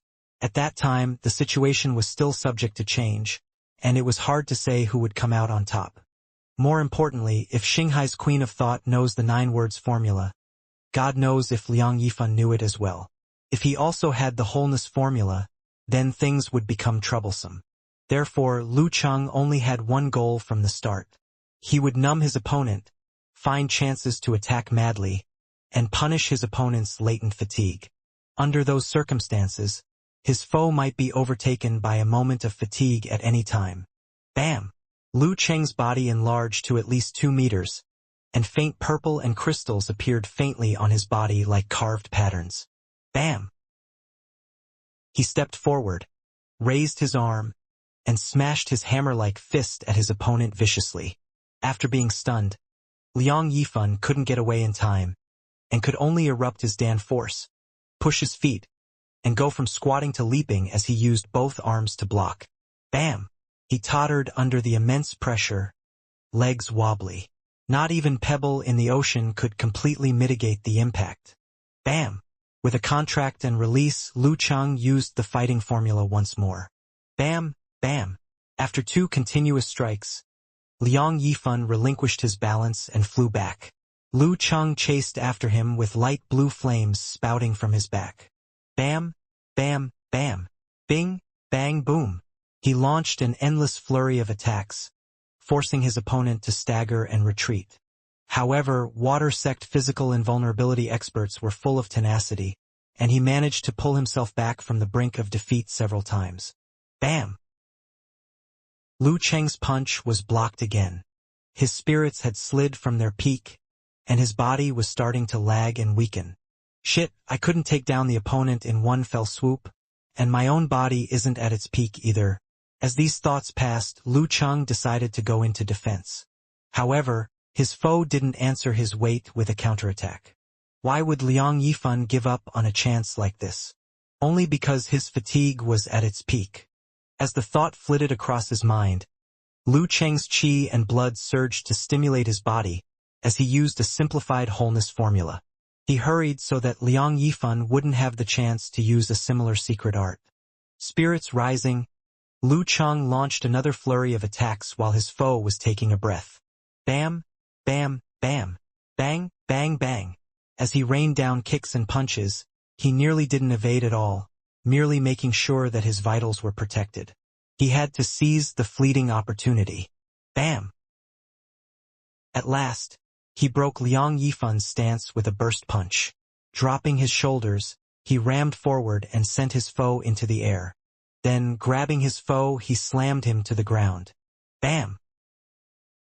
As the dust settled, a crater could be seen, in which Liang Yifan sprawled weakly with Lu Cheng mounted on top of him, fist against his temples. The referee quickly went closer for a look. Raising his hand, he shouted, "Lu Cheng wins!" Hearing that, Lu Cheng heaved a sigh of relief. As he tried to stand, his legs gave way and nearly made him fall. His body was covered in injuries, and his chi was at its weakest. Lu Cheng wins. When he heard the announcement from the referee and saw the image shown above, the host in the broadcasting room of the TV studio heaved an emotional sigh and said, "If only the weakening effects of Empress Luo's dark force were slightly weaker, the winner today would be Liang Yifan." Lu Cheng clearly showed that he was exhausted and his actions were slowed. If Liang Yifan could have grabbed onto this opportunity and not given him the opening to use simplified wholeness formula, things would be completely different.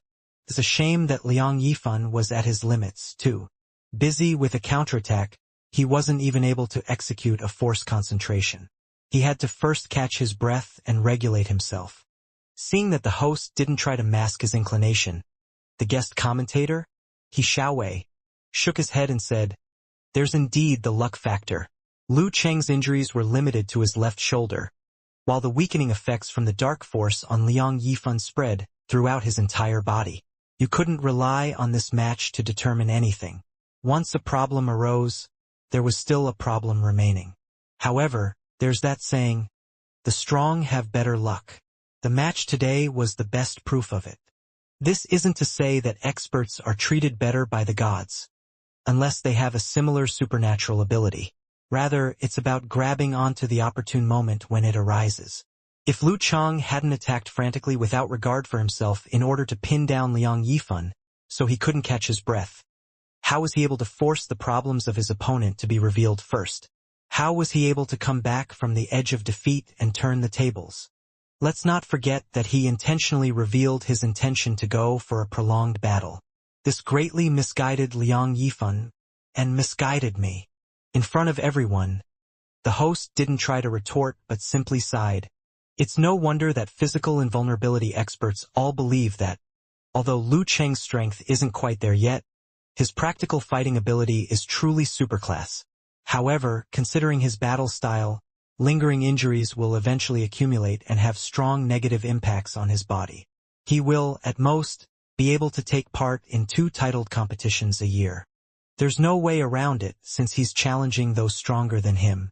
When his strength catches up with his performance by the end of this year or the next, it will be a completely different story, complimented He Xiaowei, feeling a little emotional as well.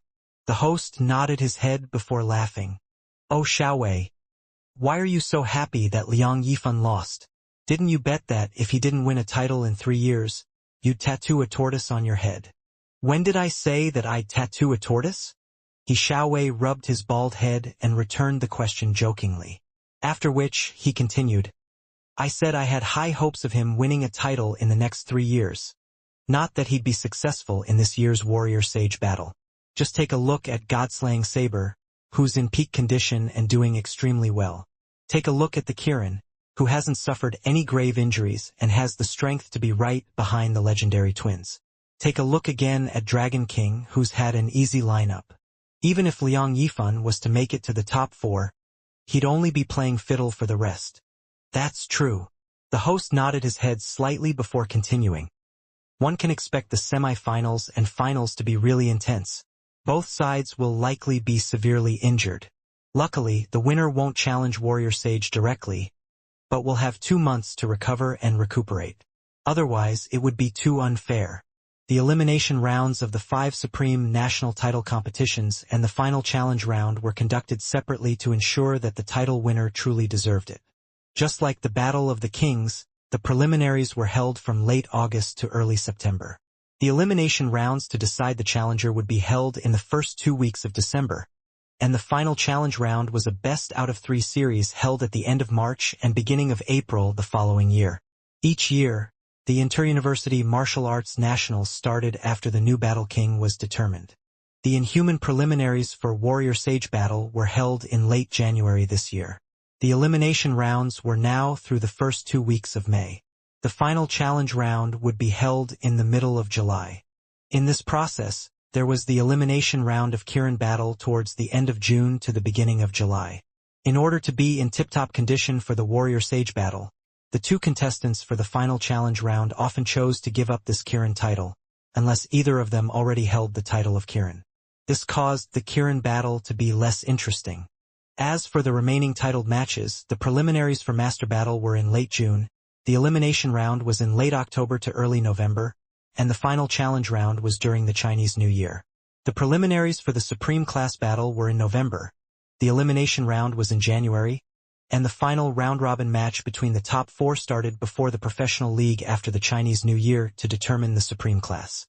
The schedule was tightest during this period. The inhuman preliminaries for Kirin Battle were held towards the end of April and the final challenge round was held in September. Yeah! He Xiaowei seconded.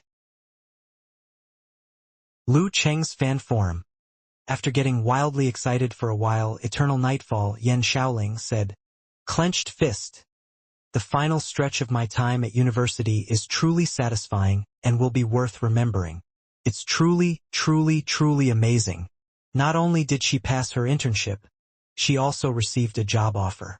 In addition, Lu Cheng had a superb performance and defeated several superclass experts consecutively as he advanced to the semifinals of the Warrior Sage Battle. At this point, she couldn't help but look shyly at the messages on the forum.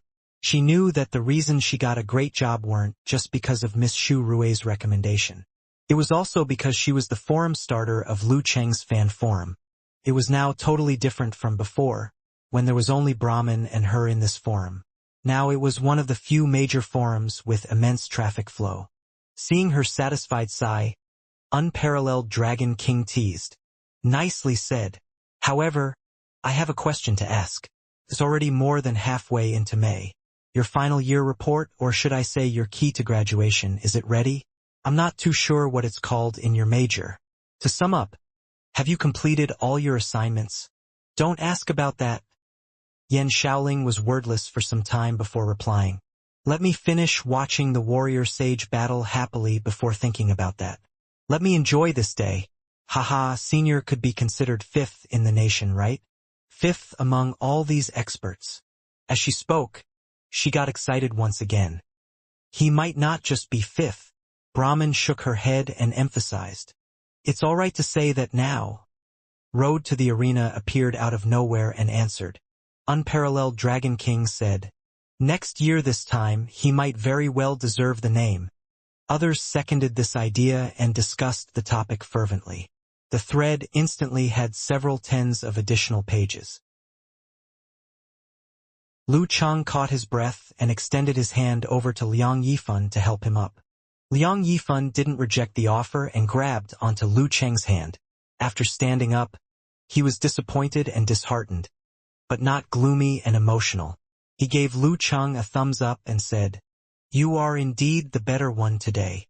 "I'm a little luckier," answered Lu Cheng humbly.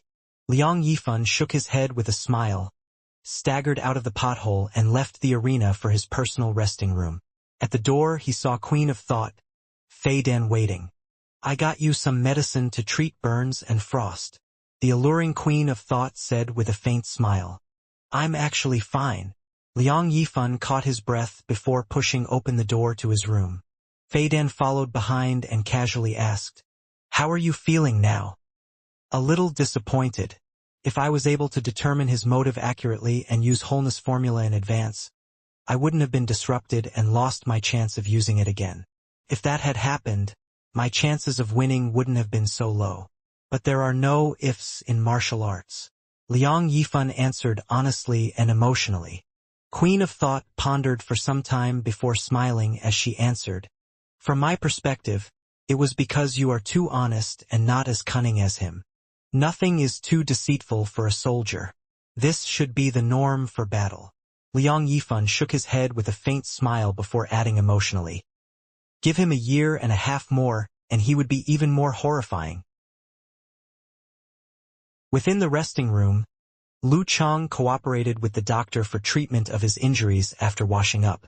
Yan Zhika sent a message over and asked concernedly, "How are you feeling now?" After seeing saw Lu Chang covered in injuries and swaying while enjoying the cheers of the crowd, she was already feeling worried.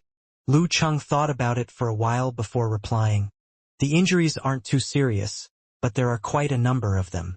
I'll probably only recover 70% by the semifinals. I pushed a little too hard today." In the last barrage of furious attacks, he had entirely replaced defense with offense. Even when his opponent counterattacked, he had only prevented his vitals from being hit directly.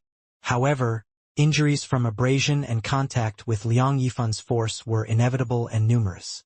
Before Yan Zhika could continue that topic, he smiled wickedly and said, "There aren't the crucial injury points.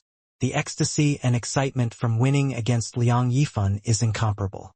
Hehe. I have to think seriously about how I'd like to spend the day you promised me." Yan Zhika's face turned red instantly and mumbled to her phone. She then replied, dumbfounded emoji, "Why didn't I know that you were such an rogue before? How could you not know about it?" Raised eyebrows emoji. Lu Chang replied, "Someone kept calling me a rogue, a bad and rotten rogue. You've changed. You weren't like this before."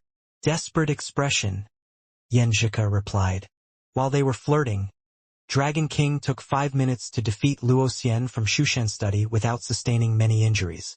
The final 4 contestants of Warrior Sage Battle had been officially determined. This was the first time Lu Chang was ranked in the top 4.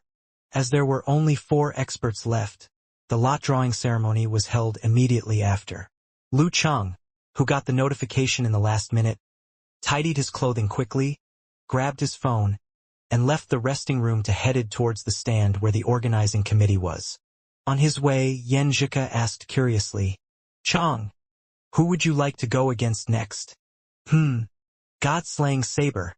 At least I can hope that he'll overturn in a dark gutter," sighing emoji, replied Lu Chang, using to the Chinese idiom that referred to someone losing when they weren't expected to.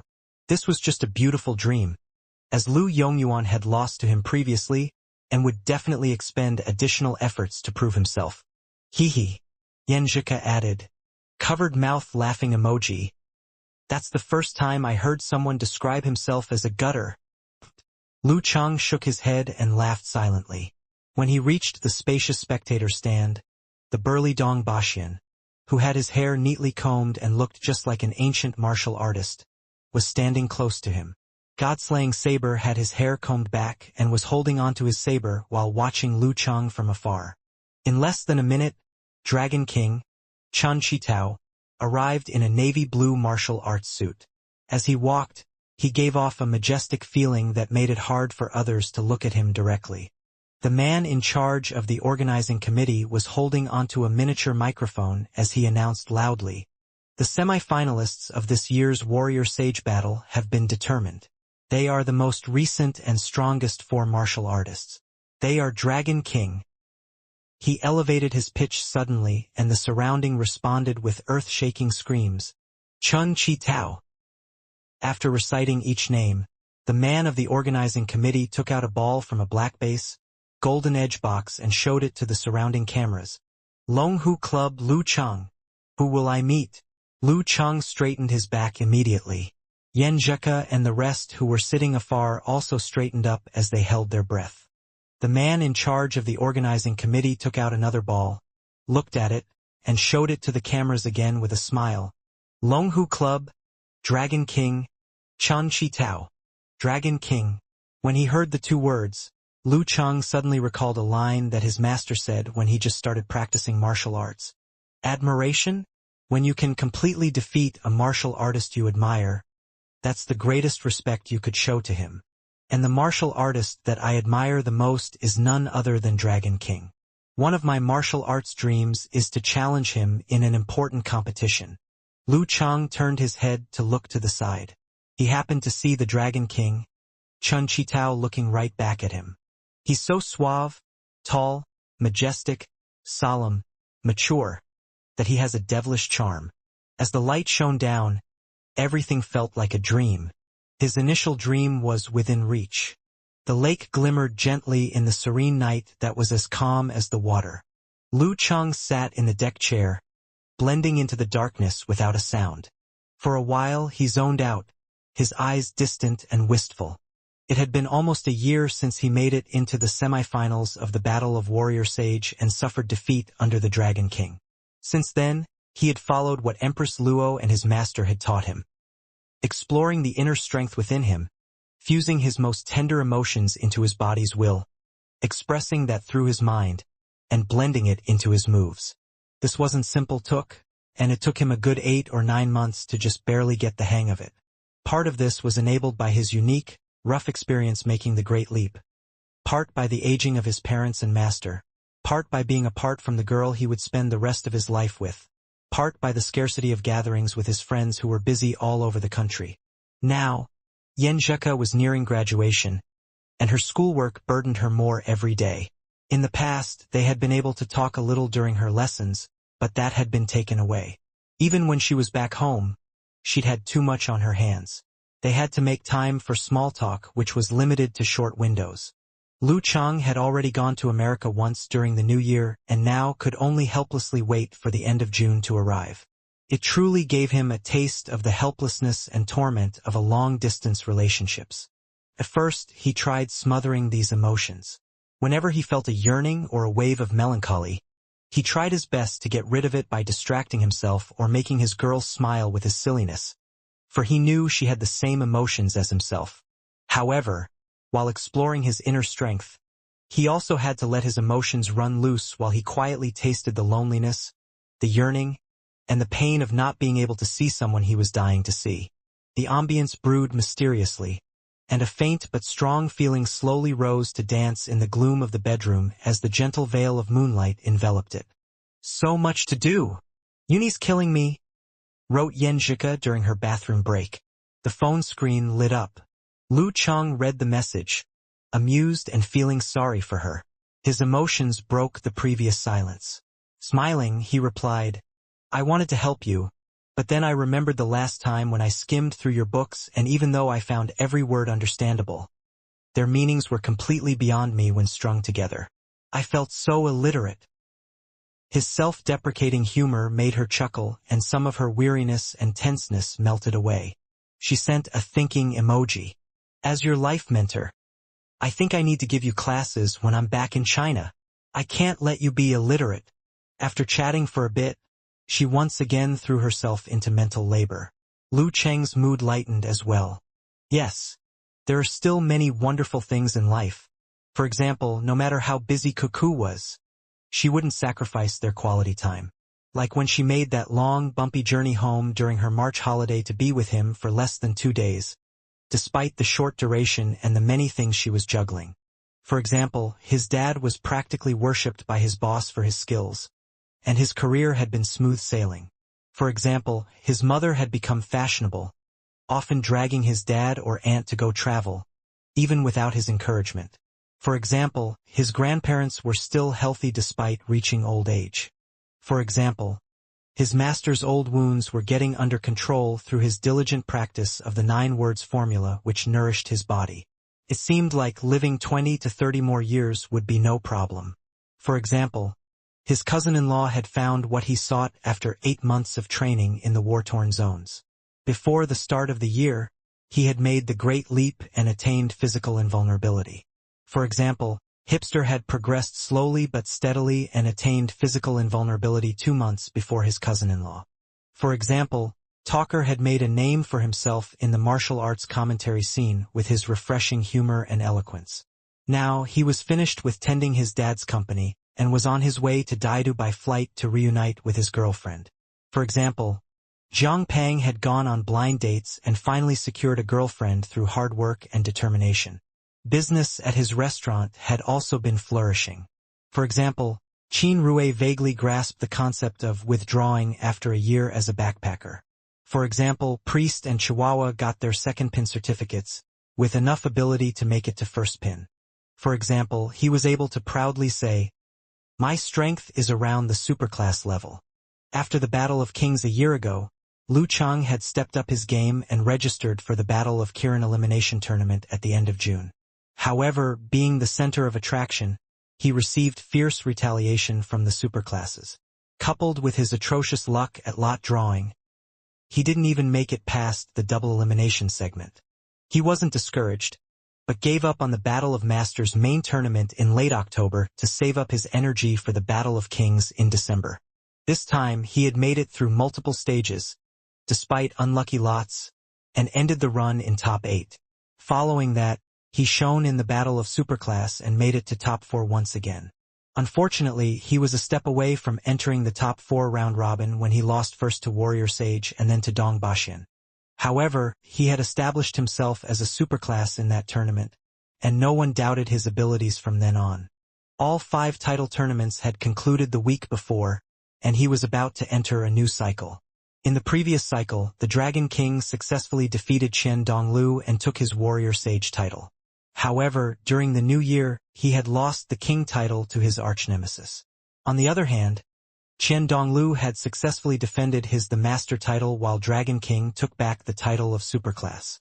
Dong Bashin barely defended his Kirin title, so that the legendary twins wouldn't take home all. In the previous year of top-tier professional matches, Longhu Club was extremely unlucky. Their powerhouses were always injured during crucial matches, and they handed first in China title to Shangqing Sect as a result. At this point, everyone was convinced that Dragon King and Warrior Sage were in a league of their own. However, at the same time, they knew that this wouldn't last long, and that they would likely make another breakthrough in 2 or 3 years and step down from the scene. Fragments of these thoughts surfaced as Lu Cheng's mind went to the past. Dipping his head, he played some games on his phone. Soon, he closed the application and lay down in the darkness once again. After a good deal of time, he set his phone down and opened an audio file. Lu Cheng. Lu Cheng. Do your best, Lu Cheng. The silvery voice resounded in the room, again and again. At the crack of dawn, Amin awoke to the strident beeping of her alarm clock. After wiggling for a minute, she sat up and reclaimed the room's silence. Rubbing her eyes, she studied her room in the dim light. It was a heartwarming, girlish room. She felt happy, her heart at ease. This was her home, a home that she could truly call her own. After being a physical invulnerability expert assistant for a year, she had used the savings she had accumulated and bought a house. She had to pay in installments since the house was in a good location, but the procedures were simple and hassle-free. She invited her parents over to supervise the construction. After letting the house air for a while after the construction, she and her parents had officially moved in the day before. Someone who had never rented would have a hard time sympathizing with her desperate yearning to own a house.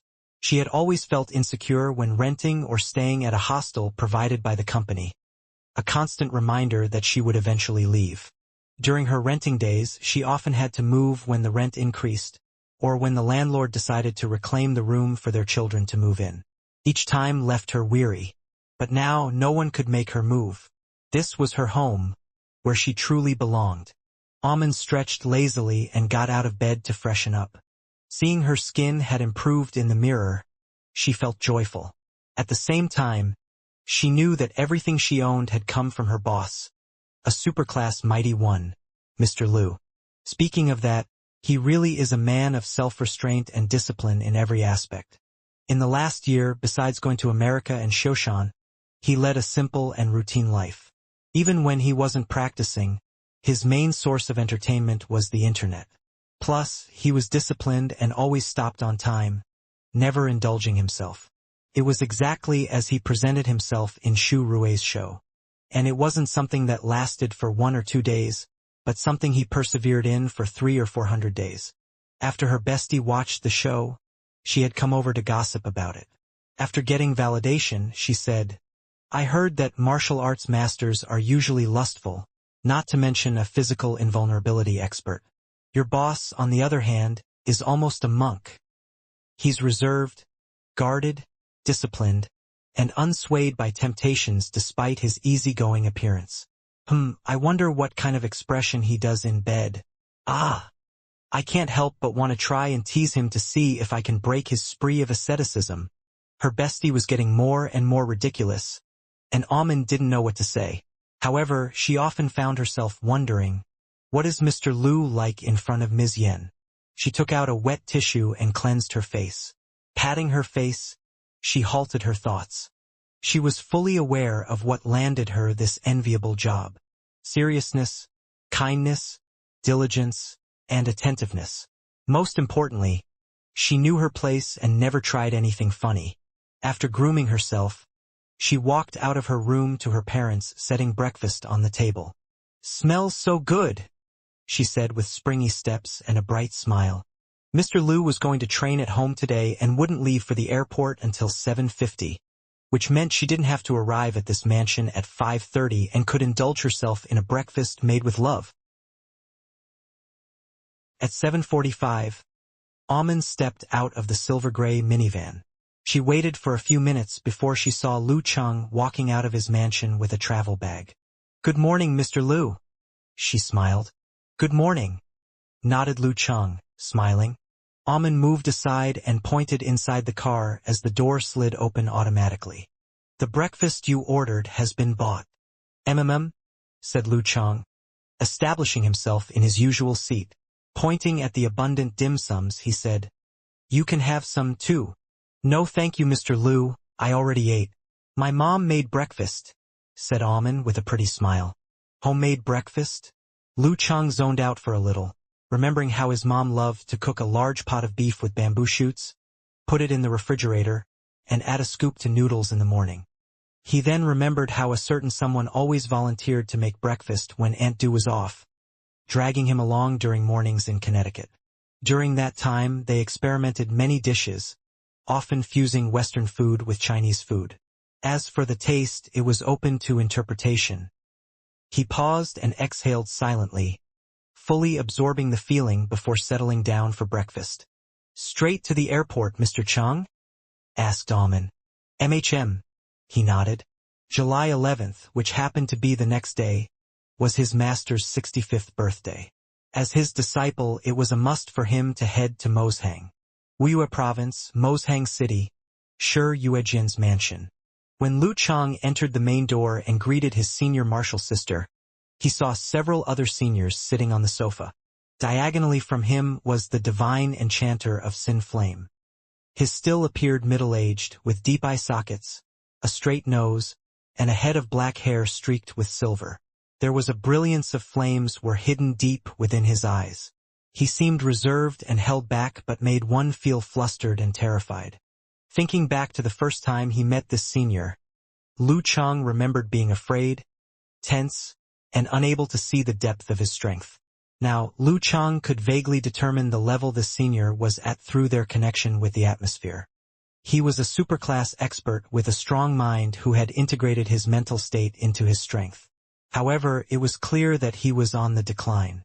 I could already see this senior as equal. Lu Cheng suddenly felt a little emotional. On the long sofa beside of divine enchanter of Sin Flame was Queen of Thought, Fei Dan, who looked like she was in her 30s, an empty nest graybeard, Wu Malian, who lazily smoked a cigar as he smiled at Lu Cheng. From time to time, they turned their attention to Geezer Shi as though they were comparing Lu Cheng to him. Geezer Shi, who had a head of white hair but few wrinkles, turned around, frowned, and said with disdain, "Why did you make a specific trip here? These geezers force me to hold a party every 5 to 10 years. Based on our customs, it's usually around the 9th year. TSK. Going by the lunar calendar, it would have been 10 years. Make a specific trip here? From what you said, Master, you're actually pretty happy about me being here, aren't you?"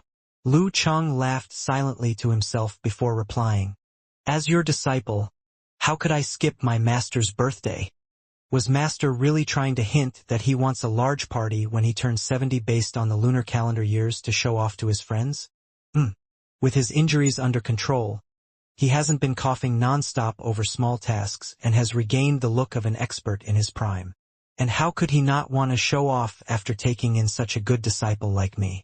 If Geezer sure knew what Lu Cheng was thinking, he would probably have tried to stomp this unworthy disciple to death. He waved his hand and snorted. "I know you well enough to know that you are only saying it nicely. In the last few years, you've only given me a call and come to visit once. Lu Cheng was dumbfounded for 10 seconds before finally replying. It was you, Master, who said that I didn't need to come. It's only been 3 years since I celebrated Master's birthday.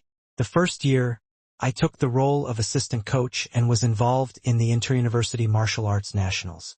The other year, I had just broken free from the sequelae of the Jindan and was recuperating in the mountains, unable to travel far. Plus, you also went to the resort in the northern military base to recuperate. I did not expect you to be such a petty old man. Did you think you didn't have to come just because your master said you didn't? That was a test of your sincerity. Brat, you should have remembered and who helped you in the past, scolded Geezer Shur in a jokingly manner. After which, he pointed to the living room and said, Find a place and take a seat. Lu Cheng paid his respects to each senior before finding a seat and assuming a posture that suggested he would only listen and not interrupt. Wu Molian smoked a mouthfuck of cigar before giggling. Oh, Zhang Wo. How many times have I told you to not call my name directly? Geezer Shur interrupted and stared at him. Wu Molian giggled and said as he wished, With what you said, I would have thought that you accepted an unworthy disciple. Why don't we talk about it and transfer your unworthy disciple to me? He sighed. Speaking of which, you've been keeping a low profile as a master. How did you raise a physical invulnerability expert disciple so easily? Over the years, none of us have managed to raise a good successor. Don't drag me into it. My closed-door disciple has already reached the physical invulnerability stage. Queen of Thought, Fei Dan interrupted. She was referring to Crouching Tiger and Chaoyang. How can a mischievous old man like you be compared to me when it comes to teaching disciples? Geezer Shur got cocky. Speaking of which, I was the one who gave guidance to Lin Kei from Geezer Ji's family when he was at the most crucial step of achieving Dan's stage. In 2 short years, I've already helped 2 physical invulnerability experts lay their foundations. It isn't that I'm looking down on you all, but you are far from where I'm at. Lu Cheng almost burst into laughter as he listened from the side. Using his extreme self-control, he maintained a poker face and nodded his head in approval of his master from time to time. Seeing this, Shi Yuejian gave Lu Cheng a silent thumbs up before walking into the kitchen to prepare a sumptuous lunch. This type of matter, Divine Enchanter of Sin Flame paused for a moment before continuing, depends on luck and not the person. Good talent isn't common, but it can also easily be poached by others. What do you mean by that? Didn't you accept a good disciple in the past too? But when you brought him to the war-torn zones, he ended up cornered. When he got out, he was on the verge of death and has been stuck at the inhuman stage since. Geezer Shur retorted. Divine Enchanter of Sin Flame replied angrily. Wasn't that because we were supposed to meet up with you? Do you know how many mistakes you made in the war-torn zones? Your enemies are everywhere. I have to put in some impartial words here. Wu Molian said with a giggly face. Zhang Wo, Geezer Shur did do a better job than you in the war-torn zones. Once, he fell into a trap and was surrounded by 3 physical invulnerability experts, led by the man known as Ares, and yet Geezer Shur still managed to get out. It was just that then he was bedridden for 2 months and needed others to help him pee and defecate. If they didn't team up, I would have thrashed every one of them. Geezer Shur replied with disdain. Following this topic, the old seniors, whose names once resounded loudly in the war-torn zones, began to reminiscence on their pasts. They boasted about who they finished off in the war-torn zones, and that the 20 titles that Queen of Thought had won were largely because they didn't participate in the professional leagues. However, their remarks were ruthlessly rejected when Fei Dan retorted calmly, Those that lost more than 7 out of 10 times against me should shut up. Therefore, Shi Zhang Wo, Wu Molian and Divine Enchanter of Sin Flame quietened down. If you're truly capable, let's fight it out in a real battle. If I hadn't suffered grave injuries. After several tens of seconds, Geezer Shur mumbled to himself softly, after which, he quickly changed the topic to his experience in the war-torn zones. He was at the same level as Queen of Thought when he was at his peak, and they were just half a step from reaching the Forbidden Region. However, they weren't able to make the breakthrough and could now only look back emotionally. Lu Cheng sank deep in thought after hearing what they had said. However, he held back his urge to speak. When lunch was over and the seniors went to take a short break, he finally asked Shi Jiangwo on the stairs, "Master, who's the forbidden stage expert that injured you?" Geezer Shi looked at him and laughed. "What? Are you thinking of taking revenge for me? Are you that confident you'll reach the forbidden region? At this stage, how can one not imagine aiming for that stage? However, your disciple is clear and knows it would be extremely difficult. It would probably take decades to achieve," answered Lu Cheng honestly. "At that time, if I'm successful, I'd be able to fulfill my duties as your disciple and take revenge for you." "What revenge are you talking about?" Geezer Shi replied angrily. "Isn't your master still capable of everyday activities? I'll live another 20 to 30 years. If you are thinking of going against a forbidden region expert just for previous injuries, the people seeking revenge against your master could line up from here to the city. It's not worth it. It just isn't worth it." He coughed twice before continuing. "Unless your master dies prematurely because of the incident rather than pass away in peace, there's no point in seeking revenge. You could also make things difficult for him or foil his plans for other forms of revenge." "But he ended Master's chance of making the breakthrough," Lu Cheng exclaimed silently. A question popped up in his mind. He thought about it seriously and couldn't help but ask, "How will I know if my master passed away naturally or passed away because of the previous incident? No one really knows how long they'll live." Hearing this question, Geezer Shi was stunned but soon scolded. "Brat, you are really hoping for your master to die? Nothing good comes out of your mouth." Lu Cheng's expression froze. Geezer Shi snorted, put his hands behind his back, and walked up the stairs. Halfway up, he heaved a sigh and said, "The truth is, when your master was severely injured, I had almost no hope of reaching the deity territory. I was already over 50 years old. If only I was 10 years younger." His tone was complicated and he didn't stop. In the blink of an eye, he disappeared around the corner of the corridor. Lu Cheng listened silently and felt a little disheartened. He walked step by step to the second floor and happened to see Queen of Thought, Fei Dan, walking over from the balcony at the end of the hallway. "Your master was right. At our age, the hardest and most natural thing is to accept aging. This has nothing to do with others." She smiled and nodded her head as she spoke. After which, she went past Lu Cheng towards the guest room. Along the way, she shook her head and sighed emotionally. To be born, to grow old, to get sick, and to die is truly bitter. No one can escape age. The next evening, inside the Shi mansion, the chefs that had been hired for the event busied themselves as the physical invulnerability experts gathered at a table, chatting away and savoring the delicious food as they celebrated Geezer Shi's 65th birthday. For his birthday feast, he hadn't invited any strangers. Apart from old friends like Queen of Thought and Divine Enchanter of Sin Flame, there were only his senior martial brother sect master, his daughter, his shitty disciple, and the other physical invulnerability experts of the Ice God sect. Of course, Wuyue Club's alliances, Haishi sect, Hanchi sect, and Dinghezu, had all sent worthy disciples to congratulate him, along with gifts like fine wine. Lu Cheng listened quietly as his seniors bragged about their pasts. Suddenly, he felt something behind him. He turned and peered at the door. Queen of Thought did the same, and Geezer Shi and the rest followed suit, puzzled.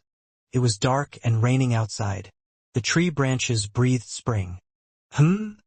Uttered Shi Jiangwo curiously after a few seconds. Shi Yuejian was confused at first, then stood as her eyes lit up. She walked briskly to the door and pulled it open. In the scattered rain, a tall, mighty figure clad in navy blue slowly approached with 2 old jars in hand. Raindrops evaporated without a trace as they neared him. It was none other than Dragon King, Chun Chitao. His appearance brought silence to the living and dining rooms. All eyes were on him as he advanced through the heavy rain, like a great sun rising in reverse. Chun Chitao ambled into the mansion, not a drop of rain on him. He didn't have to say anything, for his might and authority spoke for him. Shi Yuejian, who had let him in, forgot to say anything. In fact, it was the same for everyone.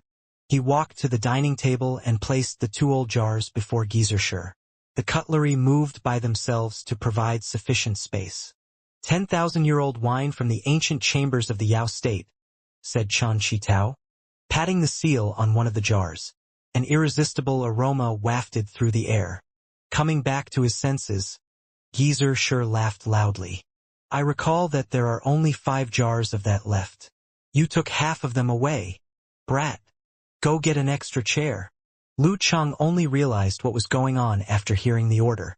Dragon King was here to celebrate his master's birthday. No one had expected it. The ambience felt more like an enemy seeking vengeance and blood. Without a doubt, Dragon King's solemn, stern disposition also played a major part. Most likely, Master had invited him casually without actually expecting him to show up. As he thought about it, he and Shi Yuejian found a chair from the guest room and set it before his master. Dragon King took the offer and sat down. Back when I almost died in the war-torn zones, you never came to gift me any wine. What brought you here today? Said Shi Jiangwo half-teasing and half-sentimentally. It wasn't your birthday then, answered Chen Qitao with an earnest poker face.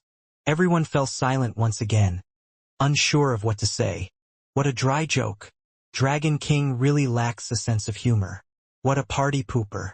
It was the first time Lu Cheng had seen Chen Qitao at such an occasion, and he couldn't help but poke fun at him internally. Geyser laughed dryly, shaking his head.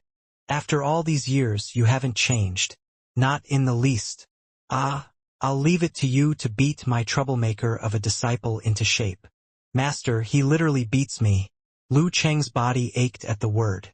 Since he had lost to Dragon King in the Battle of Warrior Sage, Dragon King's attitude hadn't changed, just like the rumors predicted. That he would treat juniors like trainees, and only qualified contenders as foes. Could have been that he wasn't yet worthy of being a threat. The first time they fought in an official match, he hadn't expected to lose so badly, despite his power being reduced to 70% from injuries. It was pretty much a one-sided match. That experience gave him some insight into how the legendary twins in their best forms earned their names. Anyways, after the first couple beatings, they never stopped, and he had improved rapidly in the past year. During daily practice, though he was mostly on the losing side, he began to taste victory. However, terrifying counterattacks and merciless beatings followed every win. It hurt to even remember. Without a doubtless, those beatings were the main reason behind his rapid improvement. In less than 2 years, he could proclaim himself as superclass without guilt. No problem, said Dragon King.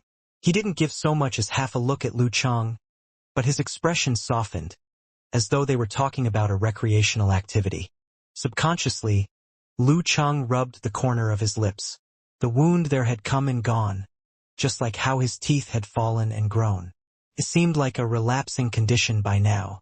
Since Dragon King had also once dominated the war-torn zones, he had a common background with Queen of Thought and the others, so the ambience of the party soon returned to normal. Though he spoke less than he listened, when he did speak, everyone remained silent. If Ares could hear your verdict, his juniors would have a hard time holding his coffin shut.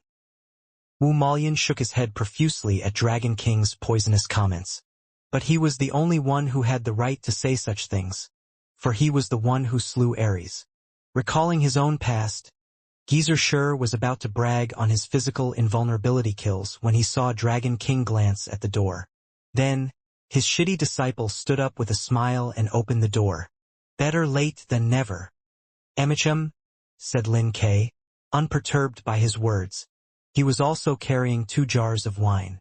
He walked over to Geyser, remained silent for a moment, then said, Coach my grandparents have sent me to bring you these 20-year-old homemade brews.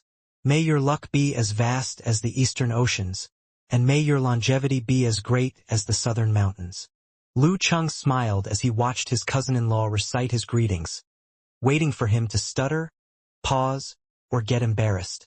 However, Lin Kei was cool as a cucumber throughout his speech and didn't yield any reactions. How do you say such stale greetings so eloquently? Lu Cheng secretly nodded his head, silently muttering, boring, boring. a different mansion, near the Wuyue Club. When the dull Huangku was done polishing his ice chi spear, he retrieved a jade bottle from the wine cabinet and poured himself a cup of wine the color of a lake. His disciple, Zhan Yu, who was endeavoring to make it to physical invulnerability, asked puzzled, "Why the sudden urge to drink, master?" His master had always collected and admired wine, but seldom drank. Another disciple glanced at the balcony and peered out. "Today is the 65th birthday of Senior Shi from the Ice God sect. Does master intend to send over a jar of wine? But what's the logic behind drinking it before gifting it?" Huang Ku said nothing and ambled towards the balcony, wine glass in hand. He peered in the direction of Geezer Shi's house, and after a while said, "No need. We aren't close." His tone became a little dreamy. "When I entered the sect, he was at the peak of his career.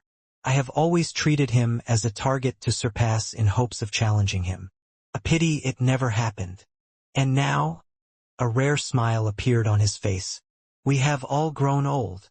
For mighty ones like them, beating an inhuman was a walk in the park, even if you add 30 to their age. However, compared to the youth and young adults of the same league, they had to admit that age was catching up to them." Spear King did not sigh, but raised his glass in the direction of the Shi household and downed it, toasting from afar. When the birthday party ended, some took their leave while others continued reminiscing. Worried that his cousin-in-law wouldn't feel like he fit in, Lu Chang dragged him to the quiet balcony. Smiling, he asked, "Been through a lot in the war-torn zones?" "Indeed," said Lin Ke tersely. "Like what?" asked Lu Chang, intrigued. "Too many things." Lin Ke was being a party pooper as usual. Lu Chang felt the corner of his lips twitch. Then, smiling, he asked, "So how did you make the great leap and attain physical invulnerability?"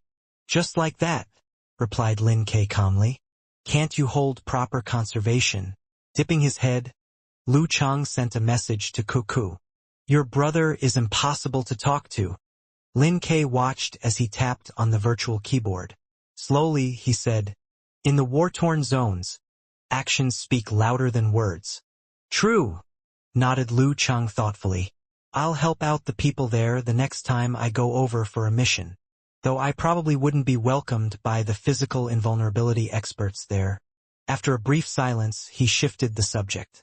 "Are you participating in the Battle of Warrior Sage next month?" "Yes," said Lin Ke. Any goals in mind?" asked Lu Chang casually. Lifting his eyes, Lin Ke stared at him with pitch-black eyes. "Defeating you." "My dear cousin-in-law, are you being serious or are you making a joke?" Lu Chang was a little taken aback. Lin Ke turned and walked towards the guest room. As he was about to leave the balcony, he added, "I'll continue to work hard." Seeing Lin Ke's figure disappeared in the distance, Lu Chang suddenly laughed out loud. "It's great that my cousin-in-law has such determination. Even if Dragon King and Warrior Sage broke into the Forbidden Region in 2 or 3 years' time and no longer participate in competitions, this circle won't wither. By then, Kirin, Dong Baxian, God-slaying Saber, Lu Yongyuan, and other experts would be at their prime and final stage. Wisdom King Zhihai will likely have improved even further. Priest and Chihuahua might not have made it to the level of winning titles yet, but will likely have entered the realm of the superclass. Along with my fast-rising cousin-in-law, there's Clown, who is going hard for titles.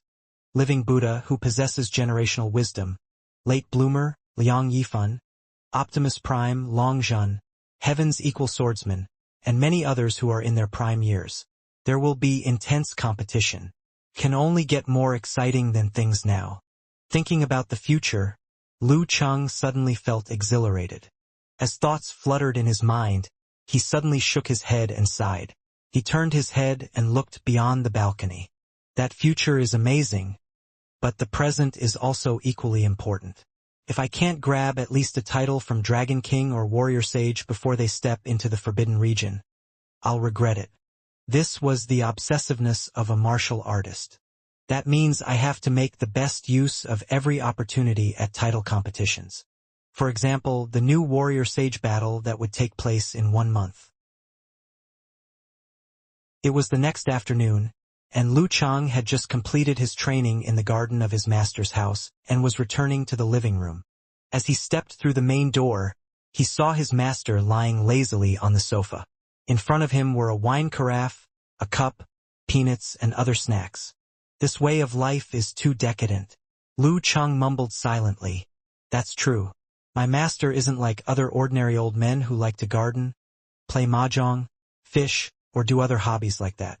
He also doesn't have the desire to fight the Ice God sect for control over the subsidiary companies, like sect master Martial Uncle. When he watches TV, he focuses on martial arts programs. All he does nowadays is drink alcohol and laze around, watch competitions, and visit the military base once a month or so to cooperate with experiments or bother his old friends. It's unhealthy, monotonous, and boring. Yeah.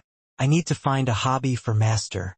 Looking at him now, he probably wouldn't even care if senior martial sister and senior martial sister-in-law had a child. There's another good example of this. Talker's dad couldn't keep himself busy because of his illness. After returning home to recuperate, he fell in love with video games. He only likes games relate to the romance of the Three Kingdoms and nothing else. Since Master loves to drink alcohol and isn't lacking in money, he could surely go for a wine collection or a private tasting event. Lu Chang slowed his steps as these thoughts flashed in his mind. Hey brat, what's that expression for? Geezer sure was a top-tier physical invulnerability expert who could easily pick up on things. He turned his head abruptly and stared at his disciple. Lu Chang dry coughed twice and said, I was wondering if Master gets bored staying at home all day drinking alcohol? Geezer sure snorted and said with disdain, Isn't living like this and enjoying wine comfortably the reason I worked so hard my entire life? Your level of thinking is advanced. Lu Chang was speechless. After having lunch, he got his head together, carried his luggage, and bade his goodbyes. He had to get ready in both body and mind for the warrior sage battle. Shangqing Sect, Demonstration Hall. Countless Inhuman-level experts were crowding around to watch the physical invulnerability experts demonstrate Thundersect's unique techniques. It was like their once-a-month welfare. In the hall, shadows crossed and thunder roared. There was only one area that was peaceful and quiet. Beside the main pillar was a deck chair. There, leaning on the deck chair, was an exquisite-looking man in white robe with hair tied up in a Taoist bun. He looked completely carefree. It was none other than Qian Donglu who held the title of Warrior Sage. He had lost this title temporarily, but earned the King title. Alternative Heaven's Punishment, the King of Thunder Sect. At this moment, he squinted his eyes as the sunlight shone through the glass dome onto him. He looked as if he might fall asleep at any time and had no intention to join the demonstration. The people in Shangqing Sect were already used to this behavior and pretended not to see. Rumor had it that the reason why Warrior Sage, Qian Donglu, didn't get stuck when he was young was that he felt that once he made it to the physical invulnerability stage, he would no longer be rushed by his seniors and could finally slack as he wished. This mentality had only changed after he met Dragon King, Chan Chi Tao, who had beaten him to the brink of defeat. Unknowingly, time flew by quickly. Peng Liyun stopped his movements and took a short break. Not bad, you're improving quickly. Qian Donglu smiled brightly and said from a half-sitting, half-lying position. Huff, I'm still not at the level of a stable first-pin expert. Silverish lightning flashed from time to time on the surface of Peng Liyun's body and made a buzzing sound. That's already pretty good. Qian Donglu smiled lightly and said, In maximum 2 years, minimum 1 year, I will likely make the breakthrough. At that time, Shangqing Sect's reputation in the professional league circle will have to depend on you guys, and you'll be the main pillar of the team. Talking about entering the forbidden region, he sounded definitive. 1 year. In 1 year's time, I should have reached the brink of a superclass. I could finally fight as Lu Cheng's equal again. Peng Liyun sank deep into his thoughts but quickly recalled another matter. I've been working on integrating modern physics to modify the unique techniques of Thunder Sect. However, the results are minimal so far. I've clearly differentiated thunder and lightning. Lightning is a form of electromagnetic waves and displays one of the 4 fundamental forces. As for weak interaction force and electromagnetic magnetism, they've long been, This path of modification could likely take 10 or 20 years, or even a lifetime of effort. As he thought, he suddenly felt tingling followed by a numbing sensation. He was immediately awakened. You were daydreaming again. Chen Donglu got up slowly and said in a definitive tone. The surrounding electric sparks became lively as he moved. This was why Peng Liyun had been jolted awake. I was thinking about some things, answered Peng Liyun honestly, but he noticed that Chen Donglu didn't seem to believe him. One who was always daydreaming didn't need an excuse. Peng Liyun didn't intend to retort, but posed a question instead. Martial uncle, are you going to practice? Chen Donglu smiled faintly and said, Yes, I have to be a little more serious. He wiggled his neck before explaining. I need to make the breakthrough before Chun Chitao. I can't let him exceed the number of titles won just because I make the breakthrough before him and will no longer be participating in competitions. I have to win more titles over the next year or so to open up a gap. After all, he'll at least be a year and a half behind me. He's really calculating, especially when competing with the Dragon King. Peng Liyun kept his thoughts to himself about his martial uncle. As of now, Chen Donglu was ranked first with 23 titles. Dragon King and Queen of Thought, Fei Dan both tied for second with 20 titles each. King of Swords, Wu Qiao had fallen to fourth place with 19. However, with the momentum of Chun Chitao, by this year or the next, he would exceed the number of titles held by Queen of Thought. Peng Liyun looked around the hall. He saw Yunyan, Mingyi, and other physical invulnerability experts demonstrating techniques. He took a deep breath and rejoined this rank. I feel like I'm missing someone. Peng Liyun frowned slightly but soon forgot the matter. Hushi City, Kong Tong Grand Hotel, 33rd floor. Because it was still on school grounds, Ran Li was able to arrive a week early to take advantage of the increasingly lively atmosphere of the Warrior Sage battle to hone her heart and make her preparations. She returned from the Jiuan Stadium and took a personal lift with her assistant to her room. Walking down the hallway's thick carpet, the assistant with a cute face couldn't help but steal a glance at her martial aunt. It was a tradition of the Kongtong school to employ disciples who didn't really have the skills to be personal assistants to physical invulnerability experts. They rotated once every 2 years. The goal was to let them witness up close how a physical invulnerability expert worked and receive the teachings of strong experts directly. Huff! Martial Aunt already has the strength of a pseudo-first pin at such a young age. Her winning percentage against those at the same level is high and she succeeds in her challenges. When the assessment happens at the end of the year is over, she'll probably obtain the first pin certification. And to add, when sparring internally, she even defeats Grand Martial Uncle Chi and Martial Uncle Feng occasionally. It's no wonder that she's one of the heavenly sons of the era and a future title expert. The young assistant was thinking about these when she heard abnormal beeping sounds. She lifted her head and looked over to see Ren Li standing in front of a door swiping her room card again and again. The door didn't open. Ren Li looked lost and bit her lip like someone suffering a grievance. Seeing that her assistant was watching, Ren Li nodded her head and said, "The room card is bad." The assistant was stunned for a moment but soon lifted her head again to take a look at the room number. After which, she covered half her face and said, "Martial Aunt, this isn't your room. One ends with an 8 while the other ends with a 0. How did you get that mixed up? I was just distracted for a minute. How did this happen?" "So that's why."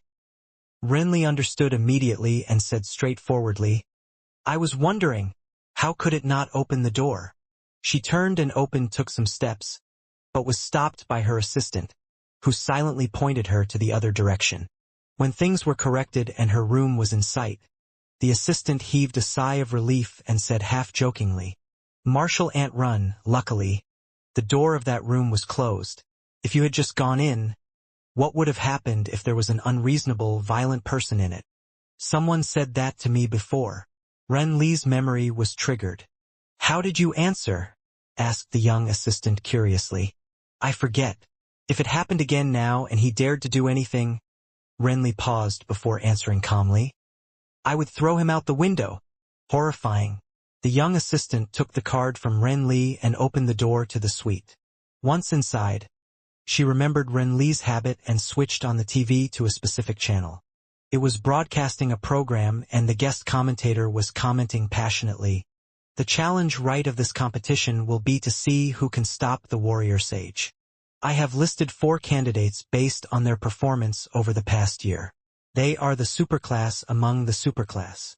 They are Kirin, Dong Baxian, Godslaying Saber, Lu Yongyuan, Wisdom King, Ji Hai, and Sky-Shaking Roar, Lu Cheng, who also goes by the nickname King of Gods. It was the middle of May. The night air was breezy, and the sky a jet-black sheet ornamented with diamond-like stars. At Juan Stadium in Hushi City, the bright lights made it look like daytime in the arena and grandstand. The voice of the committee representative rumbled through the air. And now we have the 4 official contestants for the Battle of Warrior Sage. First, we have the one who has been known as Warrior Sage since the dawn of time. He intentionally paused to let the audience burst into cheers. Qian Donglu. The spectacle made Lu Cheng a little giddy, as though he was in a dream, as though he had returned to the year before. At that time, the scene and noise were the same. The only difference was that the name that was resounded was Chun Chitao. Yes, I've made it past countless obstacles and entered the semi-finals of Battle of Warrior Sage once more. However, this time he entered as a seeded contestant. In the first round, he guided Inhumans. In the second round, he didn't run into other superclass experts, which made it easier than before. Amidst the perpetual cheering, he glanced around at the other contestants. There was Warrior Sage, Qian Donglu, Kirin, Dong Baxian, and much to his surprise, Sunny Star, Ren Li. Seeing the indomitable, troublemaking girl come this far, Lu Cheng once again wondered if she had a supernatural ability that enhanced her luck. Along the way, Ren Li had only encountered a superclass in the quarterfinals, who happened to be the oldest in the professional league, Sword King Wu Qiao. During the round of 16, Wu Qiao almost had the tables turned against him by the clown and only won by a hair's breadth after a tough fight. In the first round, she was matched against An Xiaoyang, who had only advanced recently. She took him down easily. It made Lu Cheng realize that hipster always got bullied by girls. In the second round, Ren Li encountered a second-pin physical invulnerability expert, the witch Chen Hui. Relying on her fearsome instincts, she overcame Chen Hui's illusion sect techniques and hypnosis talents and made it to the round of 32. In the round of 32, she got lucky once again and fought against her martial uncle, soul-hooking swordsman, Song Chongting, whose moves were familiar to her own. In the round of 16, she finally encountered a strong enemy. However, in an environment where most that remained were superclass, she was lucky enough to be matched against Xuanwu Sek's first pin, tidal wave Yu Guanzhong. In comparison, Warrior Sage's luck had been abysmal since the round of 32. The thought made Lu Cheng toss an extra glance at Qian Donglu. In the round of 32 he had encountered Wisdom King Ji Hai. In the round of 16 he encountered Empress Luo, Ning Zitong. In the quarterfinals he encountered Godslaying Saber, Lu Yongyuan.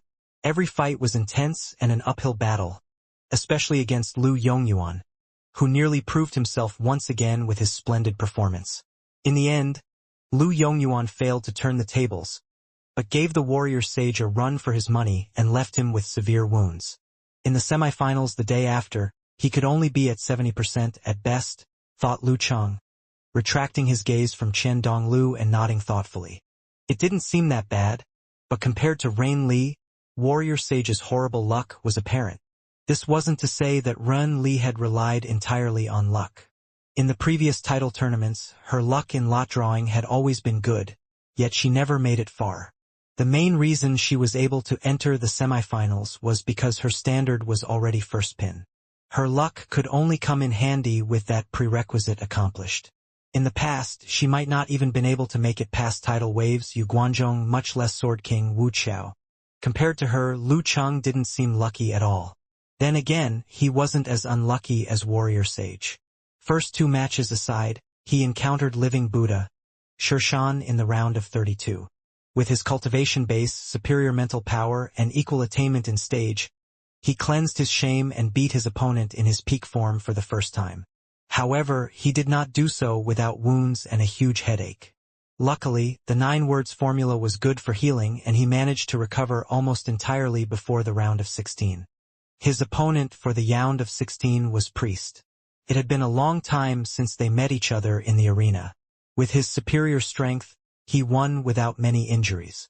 However, he felt something was odd about Priest's kung fu, as though he was cultivating some sort of terrifying monster.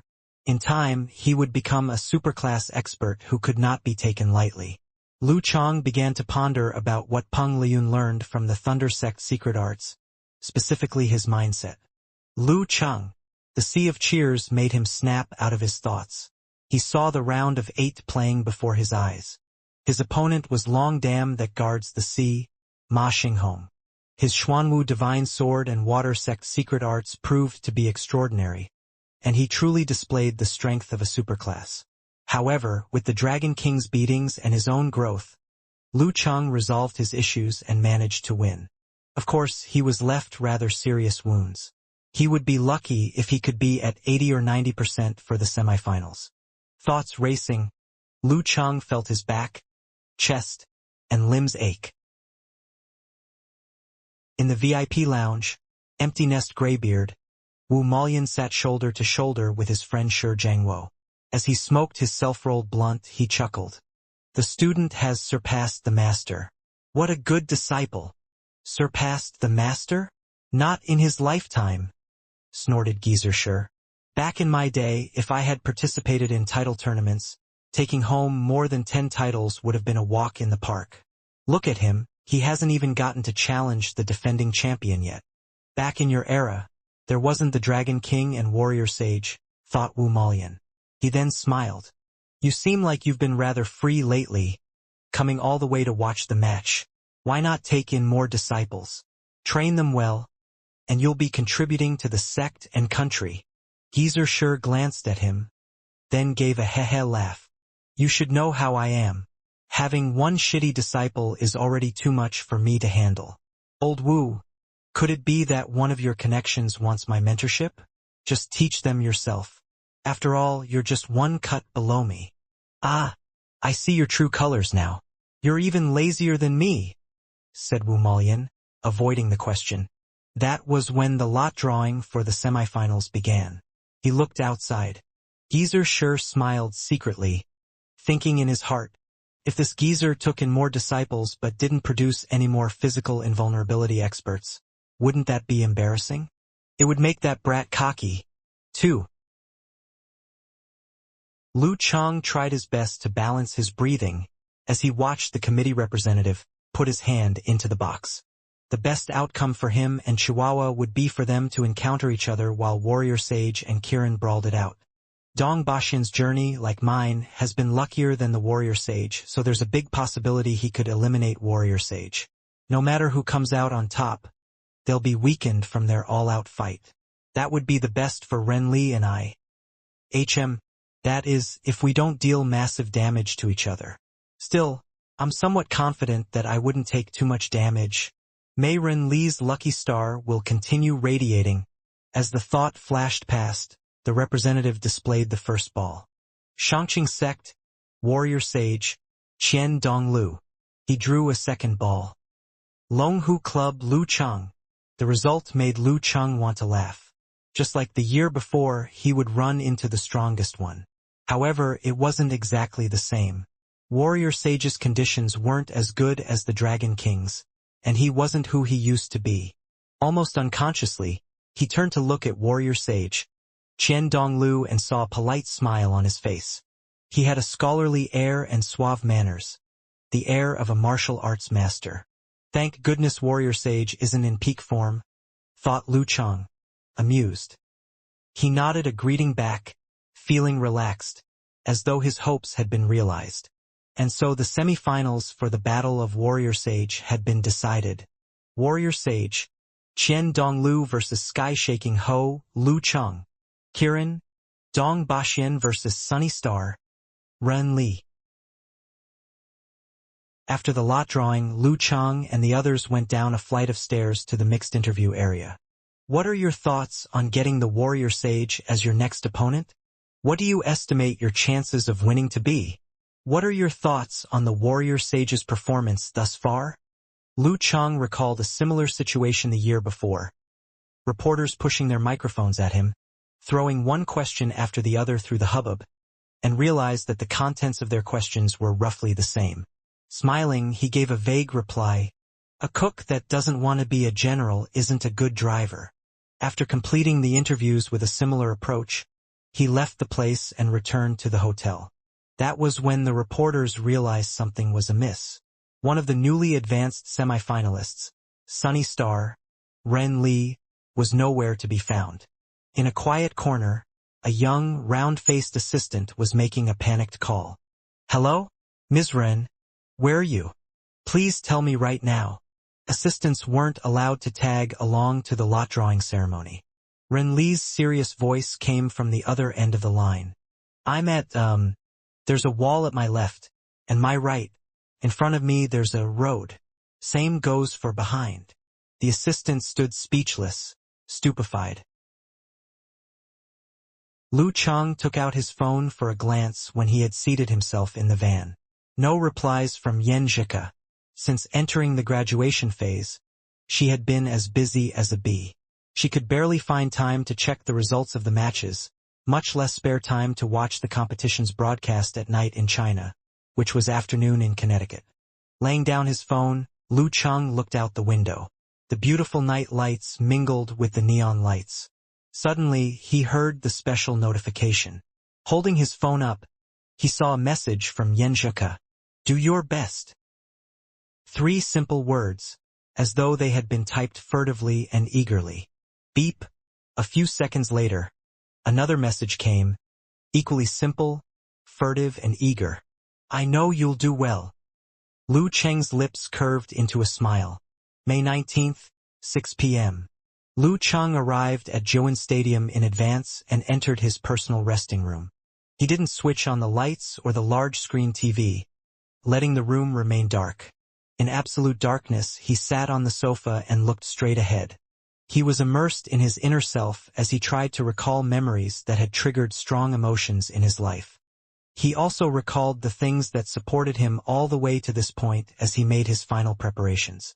It was the love and protection from his parents, and his unwillingness to see them getting weaker, tired, and older. It was displays of kinship through fried yellow eel rice and various small matters. It was pure admiration that came from the bottom of his heart, mellowed within silence, and bloomed in his youth. It was his impulsive confession of love on a full moon night, and her response of, "Let's enjoy this for 5 more minutes." It was his desire to protect the girl curling up in his embrace. It was the motivation of wanting to become a better man and provide for her. It was the satisfaction and responsibility when they exchanged rings and promised each other for life. It was the moving "let's try again next time" consolation. It was the ecstasy of winning a championship for the first time. It was the worry when he bid goodbye to Songcheng, to his youth, and to his friends. It was his experience when facing the 9th pin expert from the dark sect. His life hanging by a thread when ambushed by Gehui. The desire to not let his loved ones experience misery and sadness. It was the resolve and determination when he made up his mind to crush the Jindan after hundreds and thousands of painful experiences. It was the emptiness of the long nights and the unhappiness of being away from her over a long distance for a long time. These scenes of the past flashed through his mind. The clearer they got, the more the emotions set in and gave him strength. May 19th, 6:30 p.m. Physical Invulnerability Canteen, Jiuan Stadium. Qian Donglu had a table of food in front of him. The aromas intertwined and pounced towards him. He picked up his chopsticks, took some food, and placed it casually in his mouth. He didn't look nervous or tense despite having to an intense match in just an hour. "These noodles are really great. You should give it a try." Qian Donglu smiled and said to Peng Liyun and the others sitting around him. Hi's attitude was capable of calming everyone so they weren't flustered. Seeing his casual appearance, Peng Liyun couldn't help but feel a little emotional. Martial Uncle Chen has experienced countless finals. Semi-finals like this are just small things to him. In this aspect, he is indeed much better than Lu Cheng, who hasn't even made it to the finals before. And Martial Uncle Chen isn't even doing this on purpose. He just has a laid-back personality. Along with that, he has embodied the state of Shangqing sex technique, which can only be described in 5 words: let nature run its course. Chen Donglu had a great appetite. At about 7 o'clock, he finally put his bowl and chopsticks aside, slowly stood and smiled as he said, "It's almost time to get prepared." He turned and headed for his resting room. His white robe moved with the wind, and his dark, black hair, which was tied up, seemed to have become one with the surroundings. May 19th, 7 p.m. Outside Juin Stadium, several studious-looking girls alighted from the car and dashed for the entrance. On their way, they saw vendors selling light sticks, which made them feel like what they had brought was inadequate, since they had only prepared small trumpets and inflatable hammers. They crowded over and bought some after haggling down the price, intending to use them while cheering. After which, they bought some other things and found the entrance stated on their tickets. They got in line and waited patiently to enter. Moving ahead slowly, the girls fervently discussed the impending match. "I think that my husband could win tonight." "Your husband? He's obviously mine." "That's how I feel too." Lu Cheng had an advantageous schedule, while the warrior sage encountered strong enemy after strong enemy. He must be exhausted and injured. Yeah, let's see what the analysts think of this. I don't care about the analyses. I only trust my own intuition. But I feel like it won't be that easy to defeat the warrior sage. No matter what, we have to have the aura. Otherwise, how am I supposed to cheer on my husband? Seeing their nervous, agitated actions and hearing their comments filled with internet lingo, the people in line behind them shook their heads silently and mumbled softly, "The fans this year are really poor quality." Chatting and laughing, the girls finally arrived at the security checkpoint. They noticed a box full of light sticks and the security personnel signaling to them to throw the things in their hands into the box. "I can't bring this? I could last time. Why didn't you tell us earlier?" Those vendors outside definitely knew about this and they still sold to us. So infuriating. Forget it. Let's just take it as earning karma points for Lu Cheng. After discussing, they didn't resist and threw their contraband into the box. They passed the security clearance and walked into the stadium to find their seats. May 19th, 7:30 p.m. VIP Suites, Juin Stadium. Geezer Sher was holding a wine bottle as he pushed open the door and entered. Looking across, he saw Queen of Thought, Fei Dan, Empty Nest Greybeard Wu Molian, and several of his old friends. "As his master, why did you come so late?" Fei Dan shook her head as she commented. "The match hasn't started yet, right? There's no master who would be the front scout of his disciple, right?" Geezer Sher giggled as he walked to an empty seat. Warrior Sage had some intense matches before this. "If my disciple really wins today, I'll look for Wuguang, that big nose, to brag to him and let him experience how we felt when he used to always bring up Warrior Sage." Wu Molian was stunned for a while and said with surprise, "Jiang Wo, Geezer Sher, you actually got the name of Wuguang right?" Sher Jiang Wo sat down slowly and said with satisfaction, "Wuguang and I have been old pals for years, and I've gotten used to his supernatural ability. Although it's been several years since we saw each other, I can still remember his name well. I'm strong and have a good memory. Those are things you guys can't deny. I'm different from you all, who mispronounce his name after not seeing him for a few months." His words drew laughter from the crowd, and even Queen of Thought, Fei Dan, couldn't help but double over in laughter. Making fun of Wuguang was something this circle of older generation experts was fond of. The physical invulnerability expert beside Geezer Sher stayed rather calm, contrasting the others. This drew the attention of Geezer Sher. He looked over and felt that the face was both foreign and familiar. Subconsciously, he blurted, "And you are?" Everyone went silent. The physical invulnerability expert heaved a sigh and answered dispiritedly, "I'm Taoist Wuguang." May 19th, 7:40 p.m. Reporters area, Jiuwen Stadium. Some people were busily communicating with the back office and organizing committees as they made adjustments to the broadcasting videos. Others wore anti-bullet vests or armor and helmets as they moved to the lower levels, closer to the safety isolation belt. They were setting up heavily protected cameras and adjusting them to face the competition ground. These were additional cameras to supplement aerial videos and cameras on fixed paths and locations. Besides that, some people were ready and giving their illustrations of the pre-match. There were also people scribbling on paper. "What are they doing?" a reporter asked curiously. Xu Rui smiled and replied, "Thinking of questions for the interviews later." She didn't have an interview mission today, but she had made up her mind that if Lu Cheng broke through and obtained his best results, she would disregard how others might see her and pester him for another interview. She had written questions she would like to ask during the interview. For example, "Why do you want the nickname King of Gods?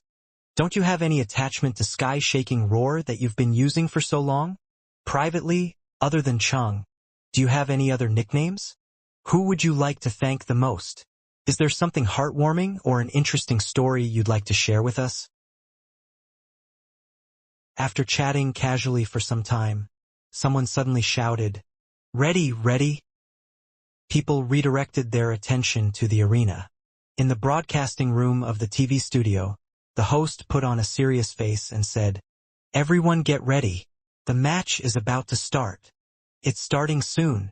On the internet broadcasting platform, guest commentator He Xiaowei straightened his back and said, "Let's count down." On one of the broadcasting channels, Kai Zhongming coughed twice.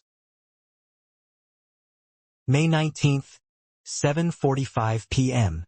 Personal resting room, Jiuwen Stadium. Lu Cheng gathered his thoughts and his eyes turned deep and dull. He stood up and walked towards the door, each step seemingly filled with energy. When he approached the door, his phone suddenly rang. He took it out and looked at it. It was a message from Yan Zhika. Yan Zhika said, "Clenched fist emoji. I'll be with you." A smile appeared on Lu Cheng as he replied with a fighting emoji, after which he locked the screen and looked plainly forward. Several seconds later, he strode out and pulled open the door with force. Clang! The light from outside flooded in and illuminated the darkness. Lu Cheng walked out of the door and stepped onto the road of glory.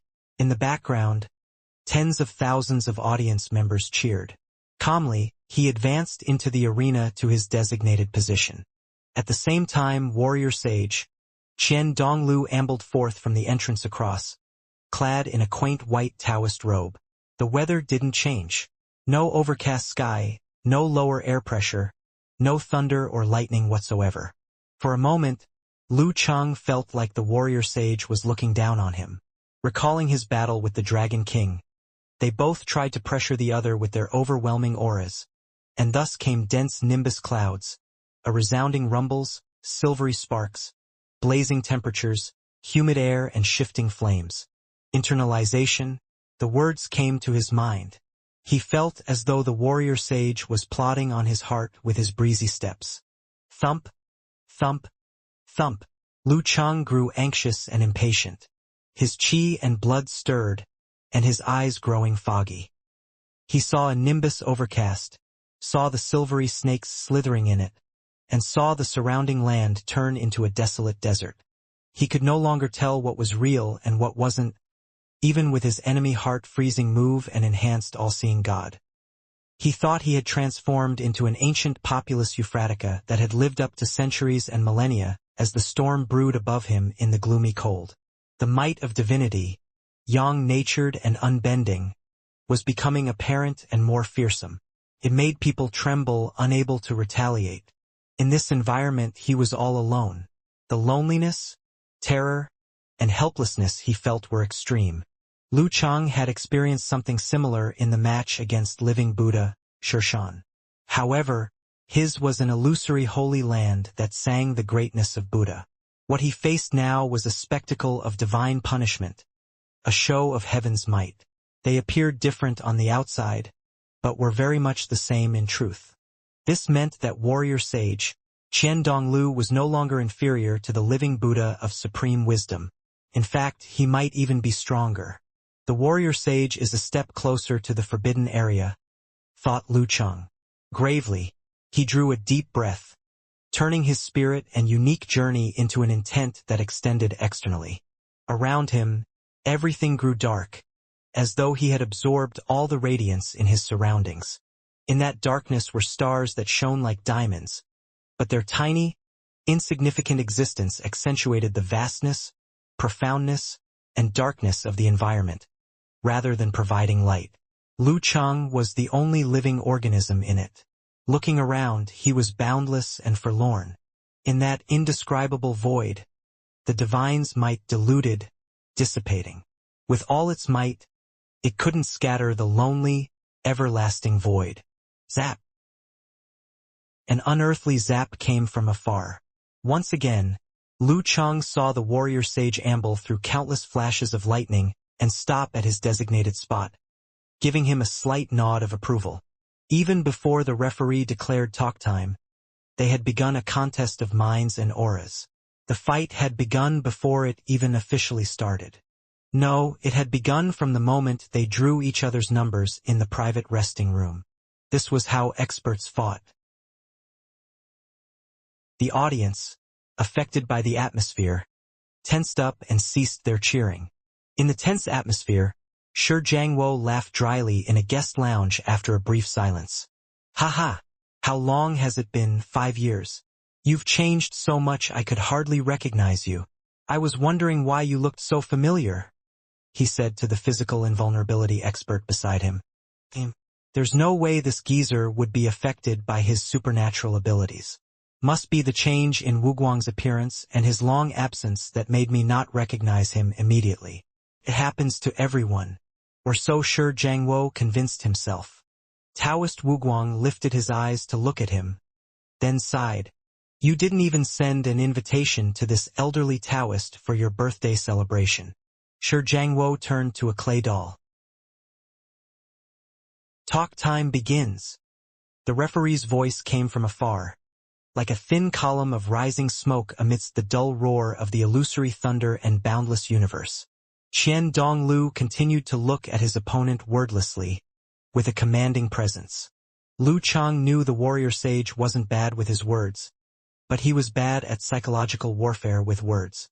There was only one reason he kept his silence. He was too lazy to speak and waste his breath, and so, Lu Cheng preserved his silence as well, the strength he had fermented earlier flowing in his heart. This time, to preserve his ease for the imminent storm, he chose not to form the 5 flames beforehand. Time passed. The referee, clad in insulated clothing, stood at the edge of the venue. He raised his hand and swung it down. "Begin!"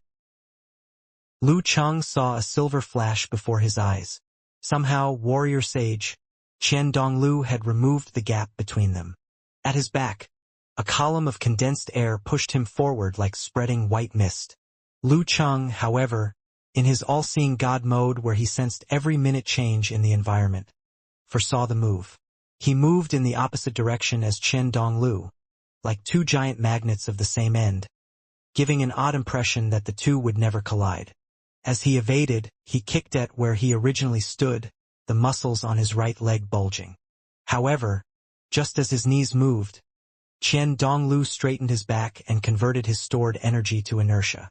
He kept going forward, past where Lu Cheng initially stood, like a truck that couldn't brake in time. Boom! That was when Lu Cheng finally heard the sonic boom from his charge. The terrible sonic boom pursued him, expanding outwards, turning into a metal wind that smacked at Lu Cheng. Qian Donglu's rapid thunder was already comparable to Dong Baxian's Xuanpa, surpassing the speed of sound. He had a mind stronger than living Buddha, and speed that was only slightly inferior to Kirin. That's why he was the warrior sage, a martial art genius that appears once in 1,000 years, capable of learning any kung fu and surpassing others in a short amount of time. It was almost as though he had no weaknesses.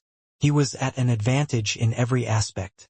Fighting against him truly brought despair and made one lose their will to fight. Thump!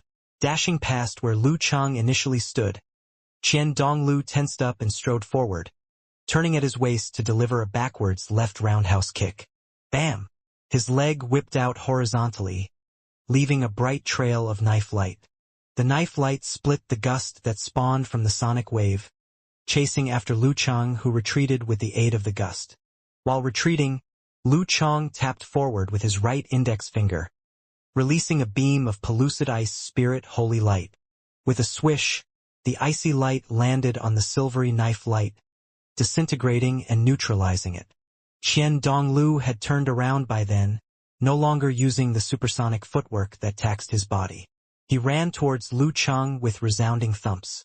With every step, his frame grew bigger and more muscular, his muscles propping up his clothes. At the exposed parts were blue, purple, and silver ancient seal characters, and the purple sheen in his eyes shone brighter. Thump, thump, thump. With Qian Donglu's every step, the sky grew darker as clouds gathered rapidly to charge up lightning and thunder, as though a divine punishment would be delivered at any time. This was no longer an illusion, but reality. His body and mind resonated with nature.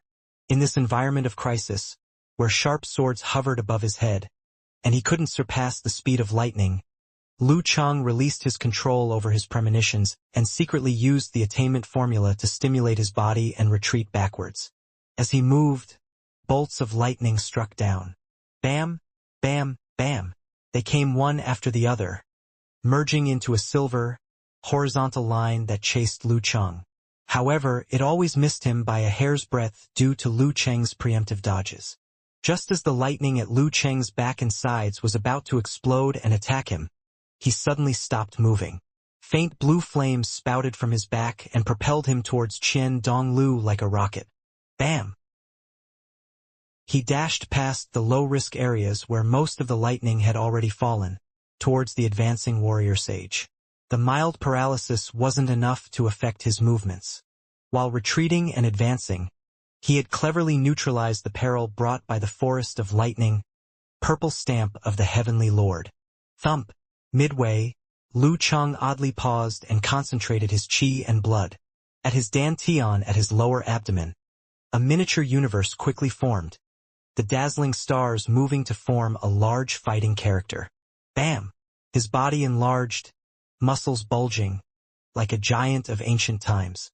Stepping forward, he raised his arm and smashed at warrior sage Qian Donglu, who was already charging at him. Clang! The arena shook violently 2 times as warrior sage and Lu Chang each stepped forward. It sounded like a plane flying at hypersonic speed at low altitude. They clashed like ancient giants. One of them had lightning-shaped tattoos protruding from his skin and purple lightning surrounding him, while the other had exaggerated, explosive muscles. Bam! A loud explosion sounded and Lu Chang took 2 steps back. Thin, scattered electric arcs jumped onto his right fist and quickly spread throughout his body as he went numb and his hair stood on end.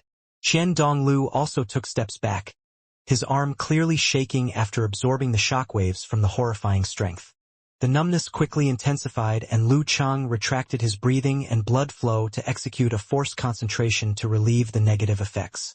With this, he also managed to stabilize his body. However, his body was then pulled by an invisible force as he staggered forward uncontrollably. His force concentration was shattered just as it just took shape, causing his numbness to linger.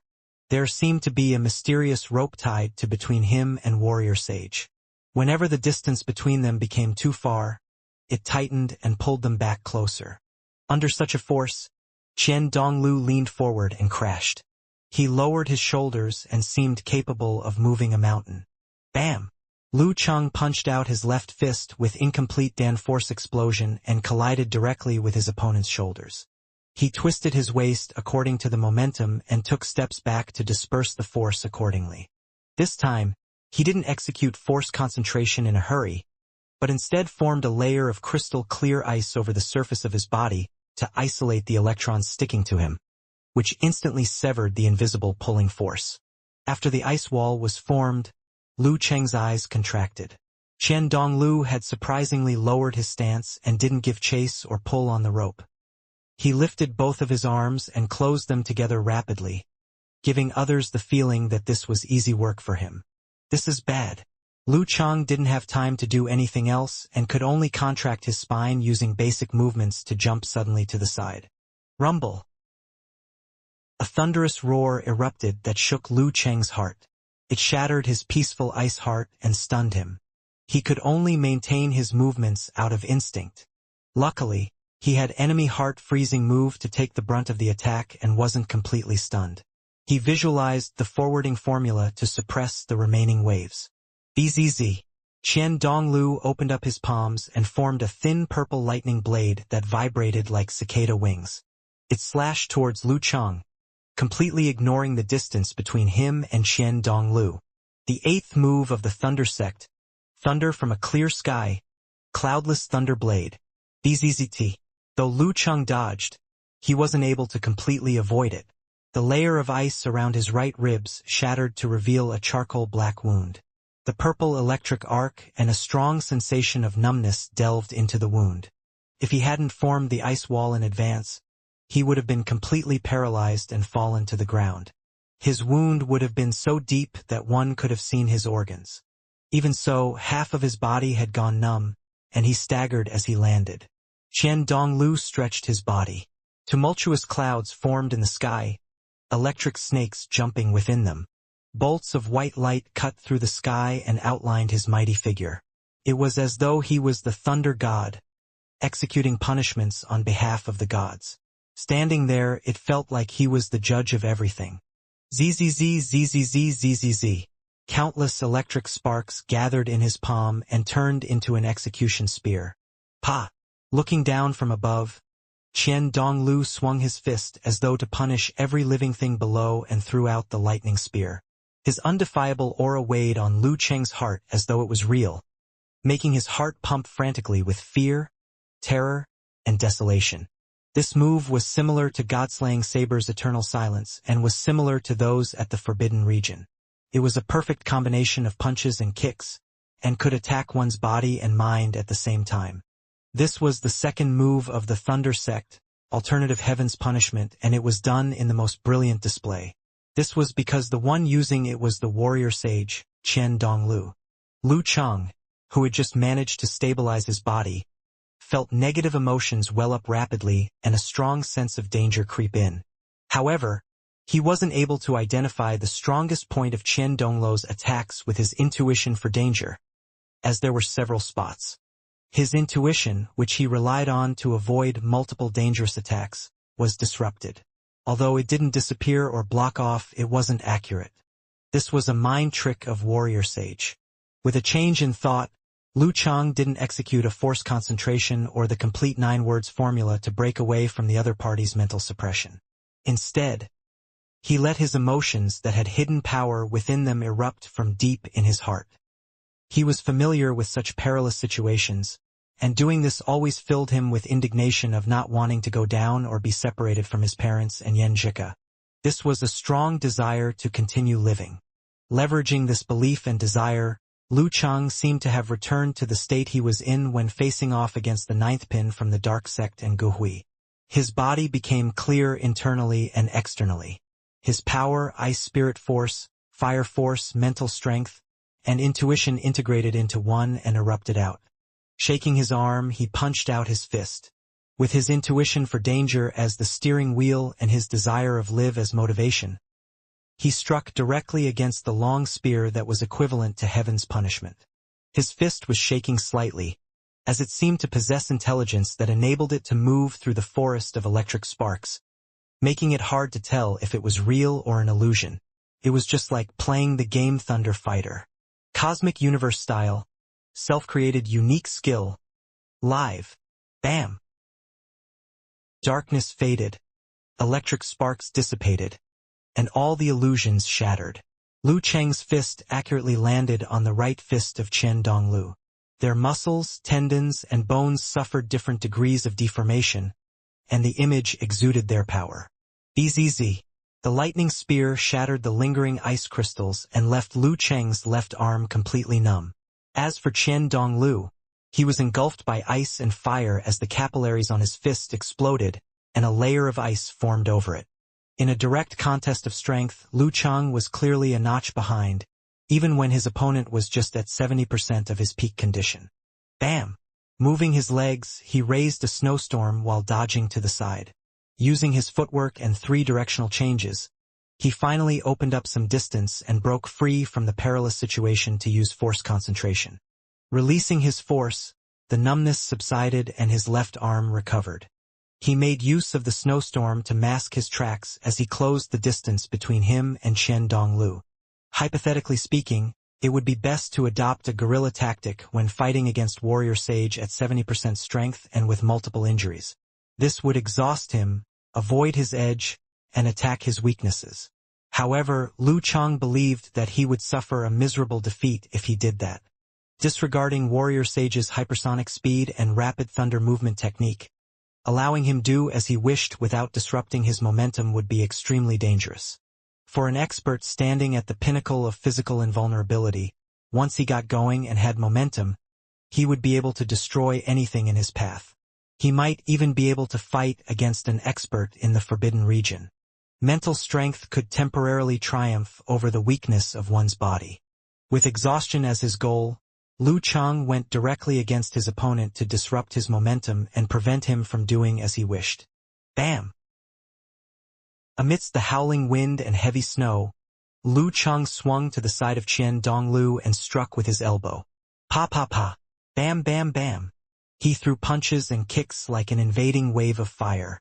Every strike was covered in faint purple high-temperature flames, forming a strange scene with his opponent's silverish-white, blue, and purple lightning.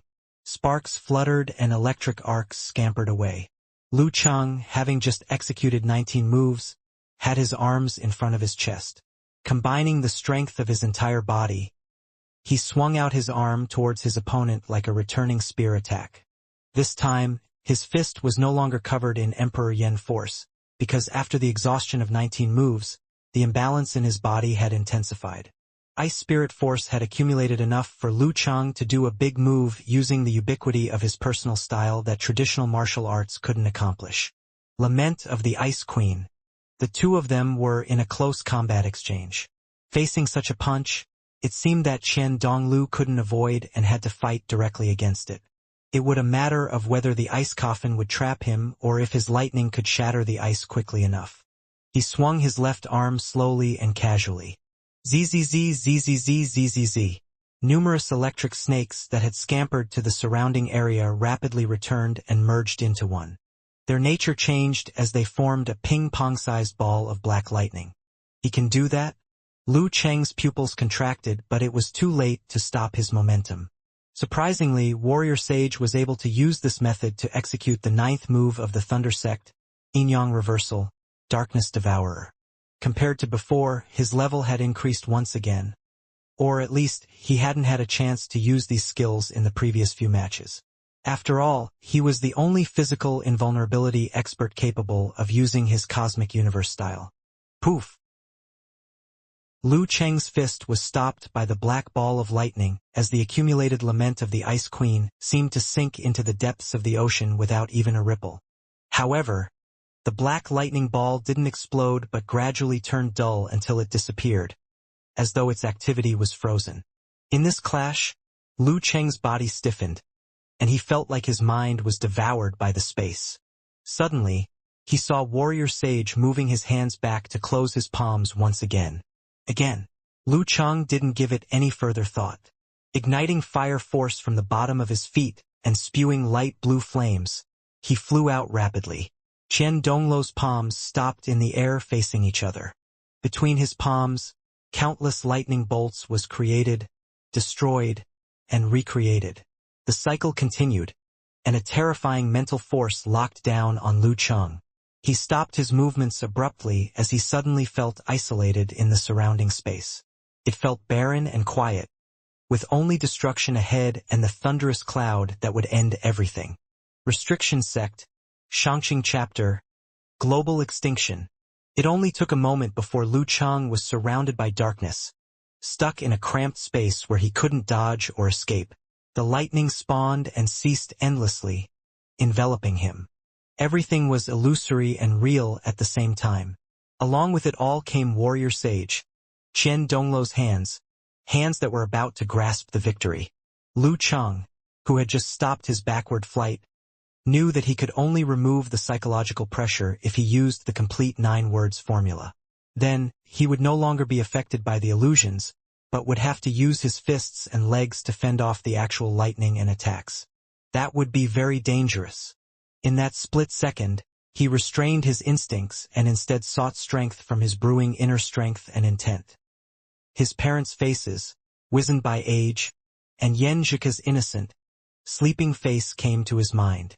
It triggered his desire to protect. He straightened his back like a man. With his parents and wife behind him, how could he back down? No matter what lay ahead, he had to soldier through it.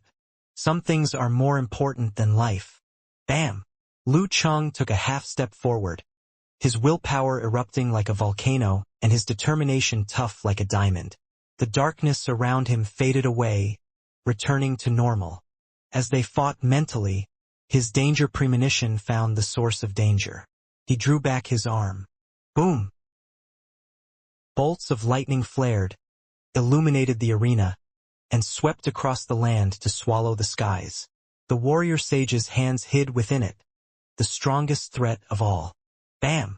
When the thunder boomed, Lu Cheng threw out a right punch. Faint purple quickly expanded before him, and a thick layer of ice formed around his body, as though he was being made into an ice sculpture.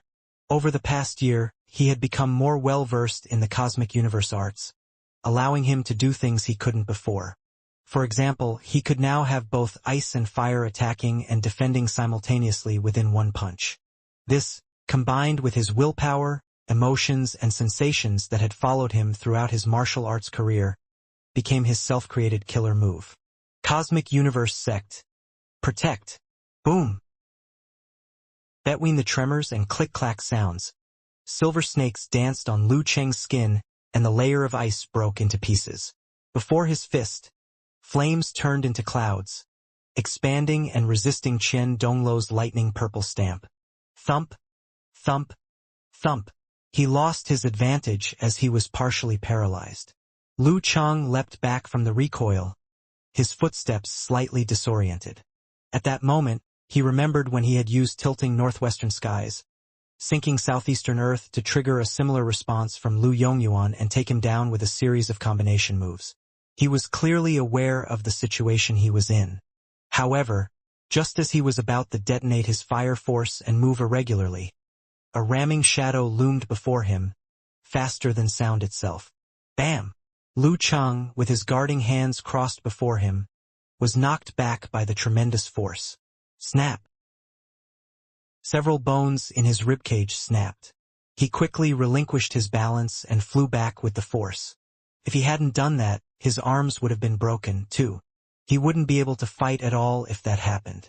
Boom! The cloud of sonic boom expanded. Qian Dongluo's white robe fluttered in the violent gales, making him look noble and peaceful. Riding the winds, he pursued Lu Cheng. Taking a step forward, he put his palms together and delivered a clapping attack. Boom! A thunderous boom pierced through the remaining sounds of explosion. Lu Cheng's head buzzed and his ice heart shattered once again. The second and third veers he had prepared failed, like a car tire pierced by an iron nail. Thump! Once he landed, he quickly leaned back.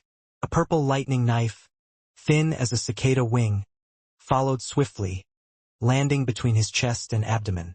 It nearly struck his throat and cranial region as well. With a zap, a deep, bone-revealing gash appeared on Lu Cheng, yet no scarlet blood trickled down his charred bones. Feeling paralyzed, he had to allow himself a moment to recover before he found the strength to use force concentration. By that time, Qian Donglu had already closed in on him, his left leg tense and enwreathed in silvery white sparks. He whipped his leg horizontally and attacked him ceaselessly.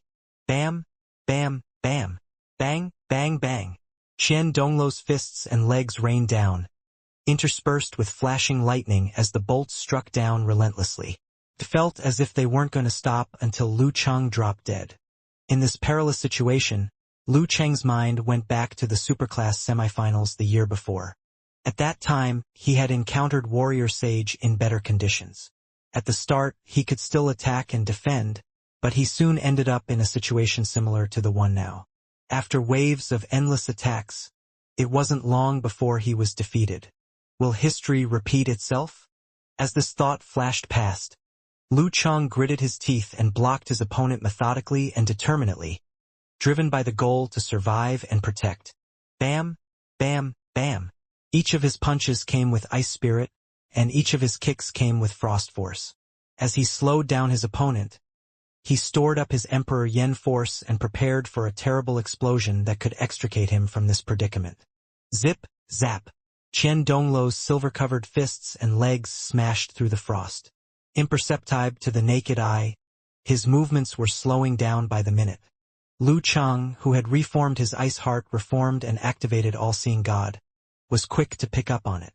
Now, no longer controlling his ice spirit, he allowed the Emperor Yen force within him to surge out from his fist. Impassive, Qian Donglu dodged to the side, clapping his hands together once again. Lu Cheng tottered. Before he could swing his fist sideways, the purple flames disintegrated and sputtered air and ground, as though he had lit a dampened firework. Bam! The cloudless thunder blades slashed at him, but Lu Cheng had already dodged preemptively. Qian Donglu began another round of attacks. 9 heavens ensemble, consecutive thunder calamities. Bang, bang, bang. Rumble, rumble, rumble. Amidst the silvery sparks and falling snowflakes, the fight between the two intensified. Lu Cheng was covered in wounds, but he managed to stand his ground with an equilibrium of ice and flames that were able to mutually charge each other. This forced Warrior Sage to deal with his charged moves every once in a while, preventing him from gaining absolute dominance.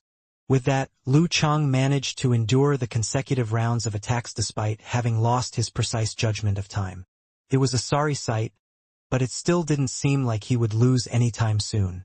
However, Qian Donglu's attacks seemed endless. The paralysis in him was accumulating, his wounds deteriorating. Bam! Finally, with a 2-staged burst punch, Lu Cheng's muscles and fascia began quivering uncontrollably.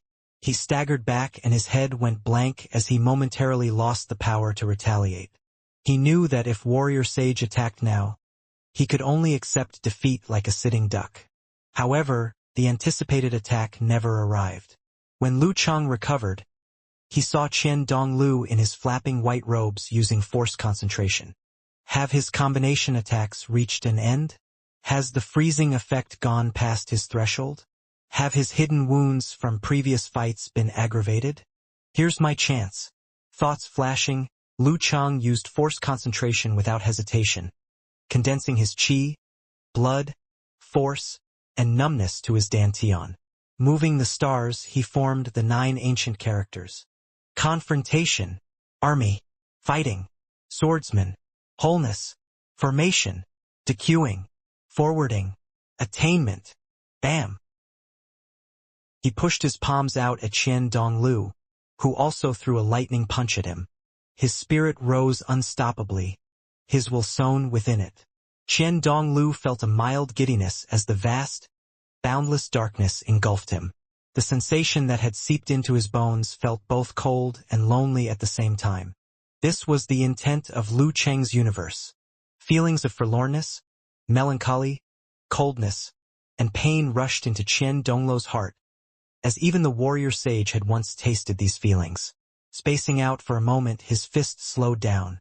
Leveraging on the short delay, Lu Cheng arched his back and dodged Qian Donglu's attack, preparing his next move. In the dark, boundless universe, stars rose, each emitting a pure white brilliance that congregated to Qian Donglu from every direction. The illusory coldness had become real, freezing Warrior Sage's body over. The self-created killer move, Cosmic Phantoms, merged with his intent. Swish, swish, swish. The comets dragged their fiery tails behind as they blasted at Warrior Sage without pause. Eyes narrowing, silvery blue and purple sparks leapt out from Qian Donglu's body, penetrating the ice and heading for the fireballs. Boom, boom, boom. The sound of explosions echoed, shaking the lands and valleys. Qian Donglu had managed to defend himself from the killer move, but his face was pale as his qi and blood weakened. Straightening his back, Lu Cheng took half a step forward and raised a hollow fist, which bore a somber hole within, tilting northwestern skies, sinking southeastern earth. Bam! He smacked down, causing the remaining sparks, flames, and gales to subside, as though they had been contained or put out.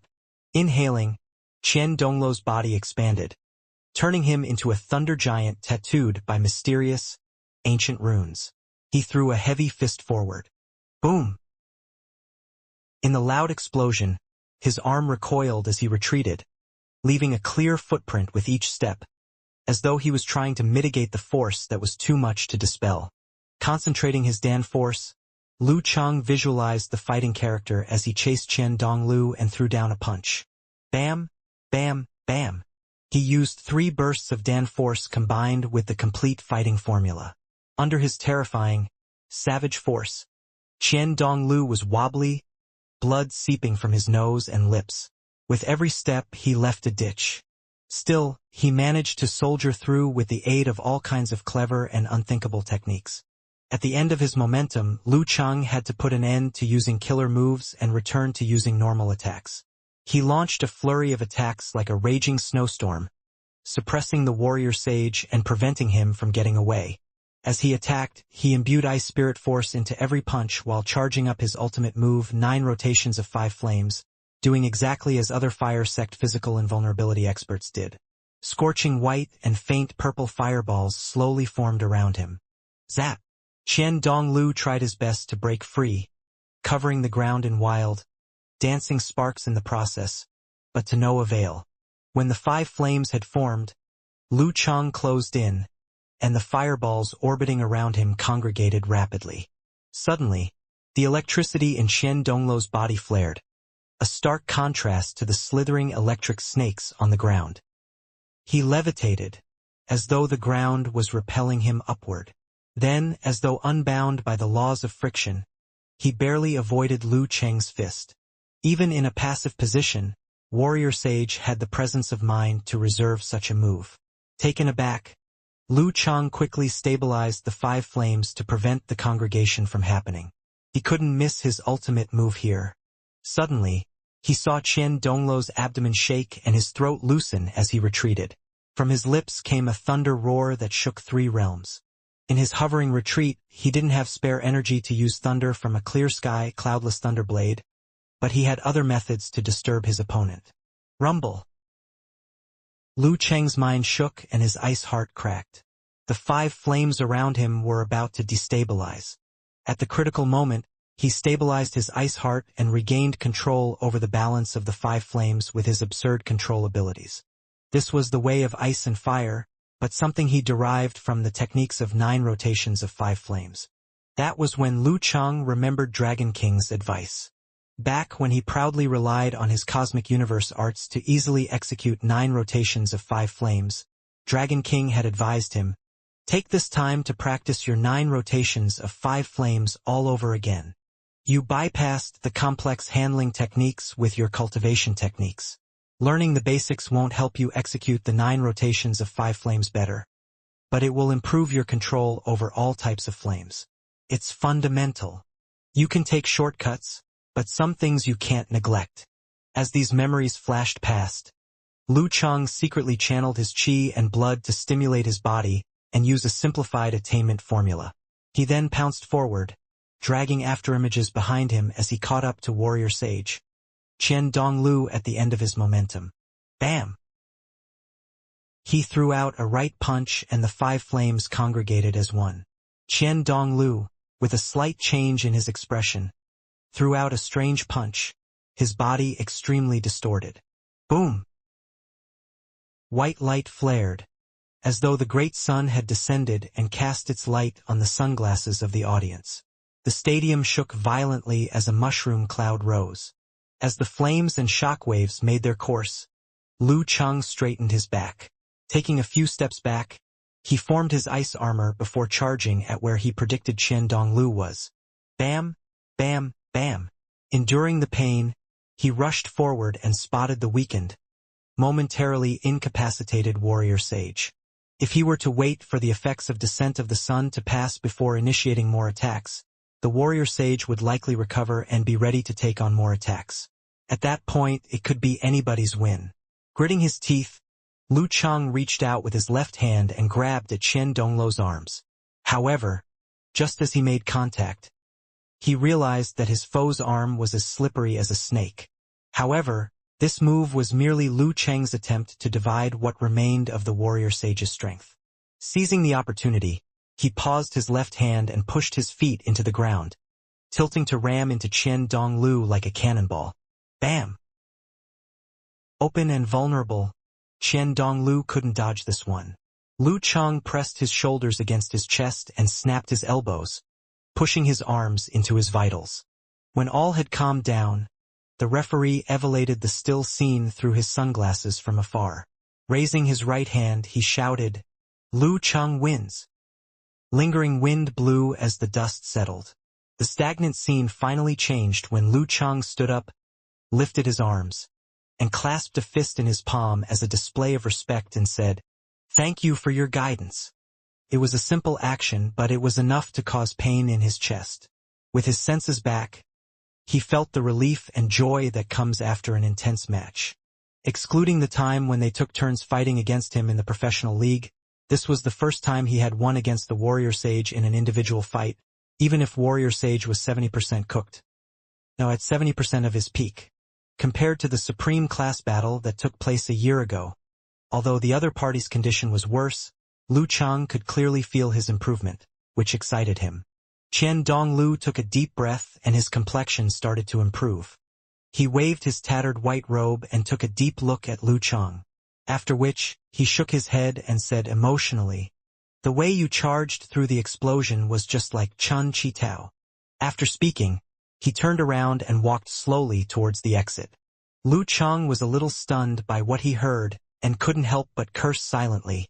"People usually compare me to you. What do you mean I'm like the Dragon King? Who do I resemble more?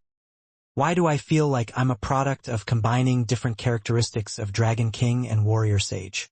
That sounds weird." The joy of winning against the top-ranked in the world made Lu Cheng feel relaxed, and all sorts of strange ideas surfaced in his mind. The audience in the stadium finally reacted to the situation. They were full of surprise and awe as they cheered, "Lu Cheng." Collecting his thoughts, Lu Cheng endured the pain as he waved back to show his appreciation. Lu Cheng's fan forum. Nyechichi said, "Shocked emoji. This makes no scientific sense. How did he just win?" Unparalleled Dragon King answered comically, "Why shouldn't he win? Lu Cheng is also a superclass, and the difference between him and Warrior Sage isn't that great. In addition, Warrior Sage had a tough schedule and even took a ruthless blow from Lu Yongyuan. It was optimistic to say that he was only at 70% of his peak. As for Lu Cheng, he only encountered two strong opponents. The injuries he sustained from his match with Living Buddha were mostly mental. Based on the available information about his recovery abilities, he should have recovered from it before this match. Therefore, only the match against the long dam that guards the sea should have exhausted him, and his injuries weren't that serious. Lu Cheng was probably at 80 to 90% of his peak condition. Putting these factors together, winning against the Warrior Sage was difficult but not impossible. What I meant was, how did Lu Cheng just get into the rank of superclass? Isn't it a little too soon? Felt like a dream. Peng Liyun and Ren Li just reached the level of first pin. Nyachichi expressed her shock incoherently. A plumber eating mushrooms said, "Isn't there an interview that reported Lu Cheng opened his own martial arts path to be a future grandmaster? He's integrated other styles and created the Cosmic Universe style. When he made the Great Leap and become a physical invulnerability expert, his starting point was already a little higher than Peng Liyun and Ren Li." Together with diligent training, no slacking off, and beatings from Dragon King, it's perfectly normal that he should lead the pack. Take a look at Wisdom King, who reached the ranks of superclass in a little over 2 years and got his first title in less than 3. With so many conditions working in favor of Lu Chang, one could say that this was unprecedented. It's only natural for him to squeeze into the ranks of superclass faster than the Wisdom King by approximately half a year. And Lu Cheng's improvisation abilities were already widely complimented as being superclass level. Invincible Punch explained. Eternal Nightfall, Yan Shaoling said. Clenched fist emoji. What's the point of talking so much? I'm too lazy to look at your analysis. The results are that Senior won. He won. Ha ha ha ha. He won against the Warrior Sage in a title match. Yeah. Little Nightfall puts it well. We could say that he is the leader of the 4 heavenly sons of the era now. Nodding emoji, replied Brahmin. Don't get excited so quickly. Let's wait till Lu Chang gets a title next year before we have this discussion. Otherwise, he still isn't as good as Wisdom King. Earn some karma points. Dancing emoji, said Wonton Seller. Yeah, he hasn't even gotten the challenge right. From what I saw, Lu Cheng's injuries look pretty serious. He has to get past Dong Baxian next. Unparalleled Dragon King said optimistically. In the TV studio broadcasting room, guest commentator He Xiaowei laughed and said, like I said, Lu Chang will definitely be one of the leading figures after the era of the legendary twins. He'll definitely be the brightest, or at least among the top 3. To be able to defeat Warrior Sage and enter the final stage to battle for challenge rights in less than 2 years as a physical invulnerability expert. Since the beginning of these title competitions, he's only the second person to do it. The host seconded with shock and emotion. The first to do it was the record-holding Chen Donglu. Wherever there was a positive record for something, his name was a part of it. Sometimes, he even took up several positions in the top 10.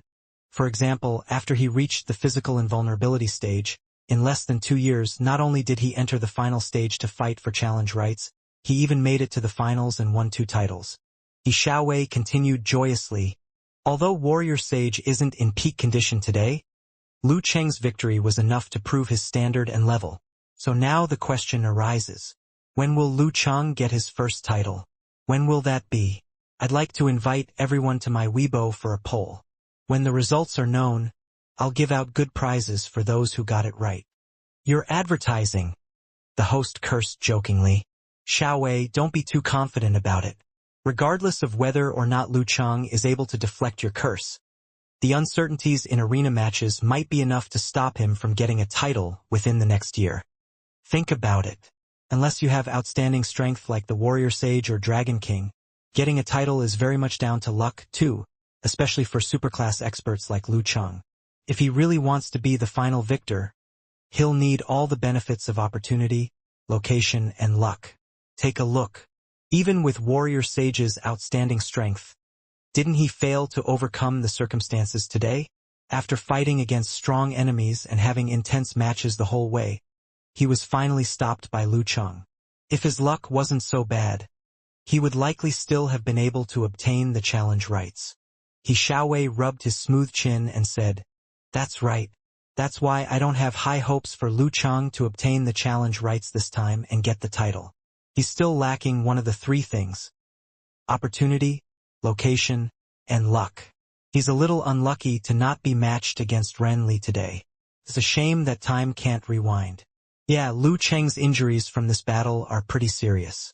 It shouldn't be too much of a problem for Kiran, Dong Baxian, to defeat Ren Li. When it's time for the finals, the difference will be distinct.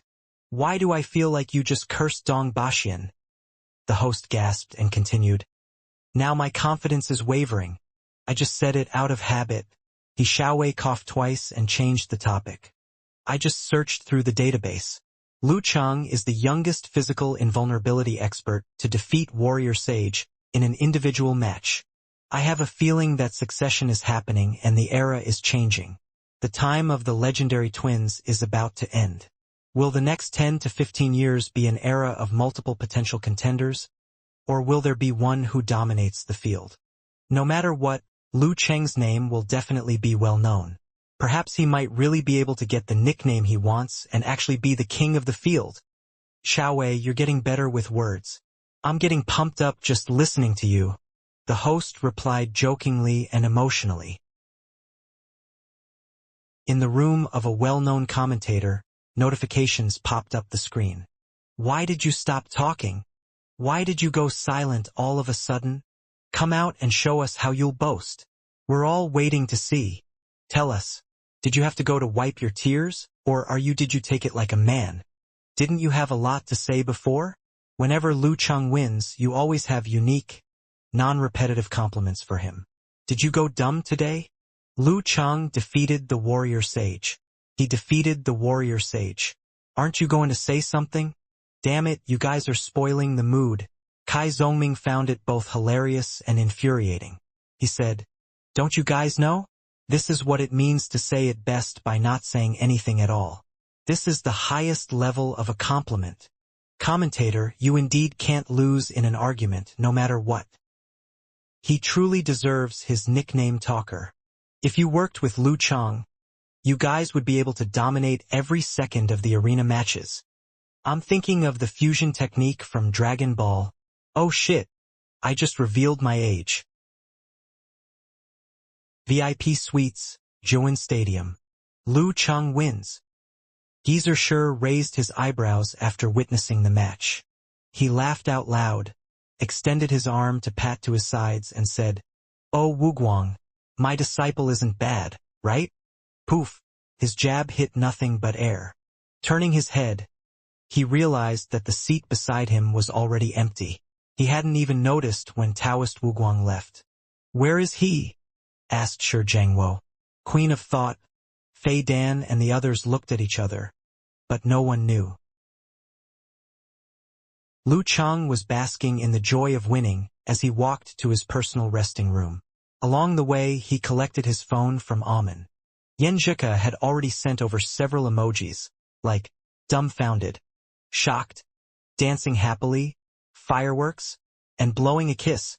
After all these concerned, she asked, How are your injuries? I have a few broken ribs and countless injuries over the rest of my body. Lu Cheng gritted his teeth and laughed. It'll be great if I can recover to 50 to 60% of my peak by the time of the finals. The fractures were more than just hairline cracks and couldn't recover in 2 to 3 days. On the day of finals, he would, at most, be able to barely maintain. To face the current number 3 in the world, Dong Baxian in his current condition, the outcome was easy to predict. That's not too bad. One can't possibly not pay a price for defeating Warrior Sage. Yan Zhika tried her best to console Lu Cheng. Perhaps Ren Li will give Dong Baxian some trouble and leave hidden injuries on him. That's true. Lu Cheng smiled and asked, Ko, don't you have class today? Why do I feel like you watched the whole match? Yan Zhika replied, Angry emoji. I don't give a damn.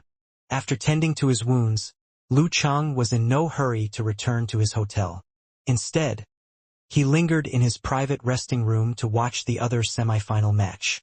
Though everyone was convinced Kirin, Dong Baxian was sure to win, anything could happen in a real fight, and not even Lu Cheng could say for certain that Ran Li would lose. In the arena, strength didn't guarantee victory.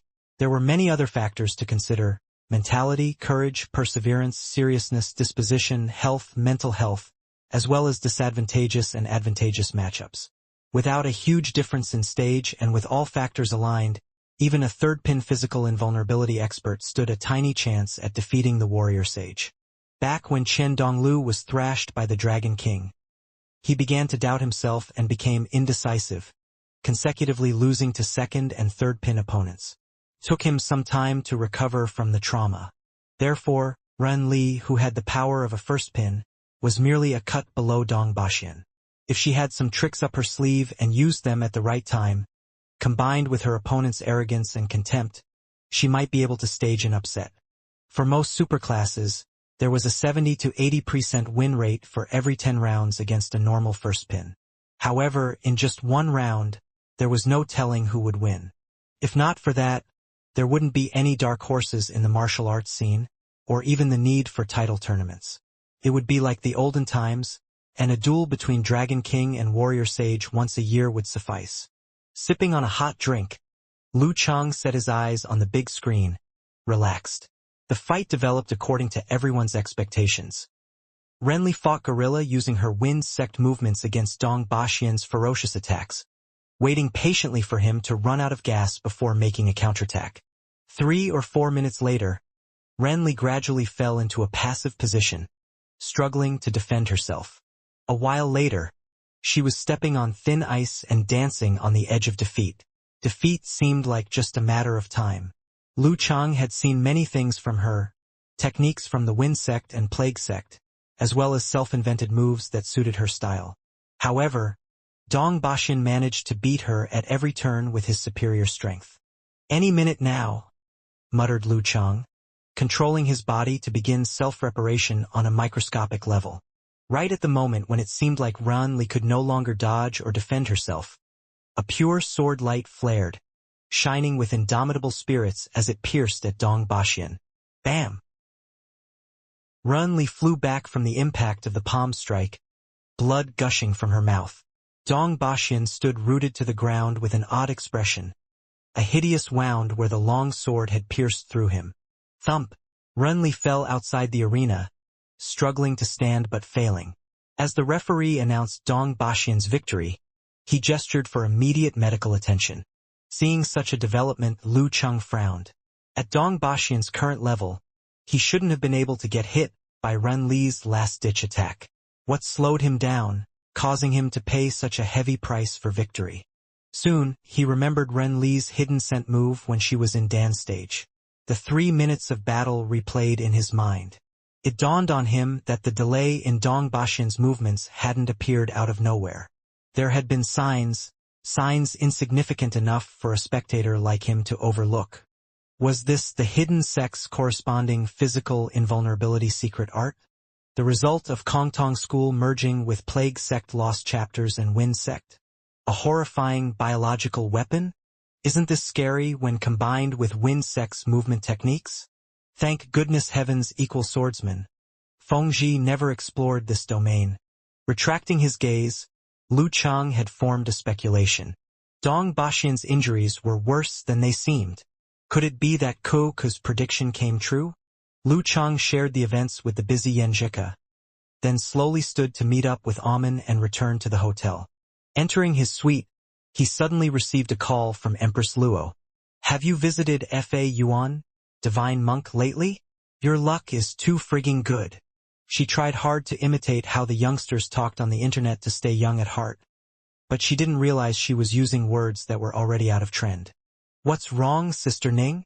Lu Chang roughly guessed it was about Dong Baxian, but he doubted Empress Luo would call him personally just to talk about it. Ning Zitong chuckled. "I just caught wind from the committee that Dong Baxian might be pulling out due to his injuries. This girlie from Kongtong School is something else. Of course, Chihuahuas are much fiercer than big dogs like Huskies and Alaskan Malamutes," thought Lu Chang. He then fell silent at the realization. Wait! Dong Baxian is pulling out? Then wouldn't I walk over the finals and become the final challenger? This luck! I don't dare believe it. Lu Chang chatted half-heartedly until Empress Luo hung up.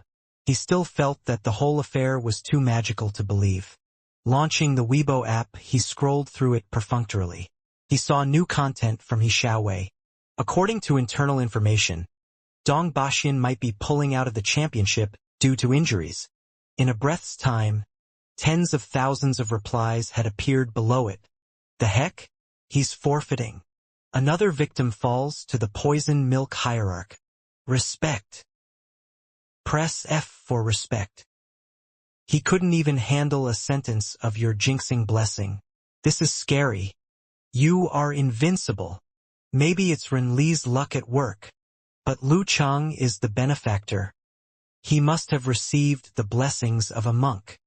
If Dong Baxian received the challenger's ticket, he might still win against the full-powered Dragon King. As for Lu Chang, he's not quite there yet. The result is obvious.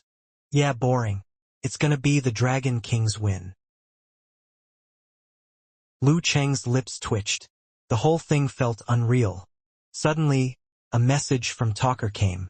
Chang, have you gained reverse karma by stepping on dog shit lately? Amused and annoyed, Lu Chang replied, Yeah, must have been your masterpiece?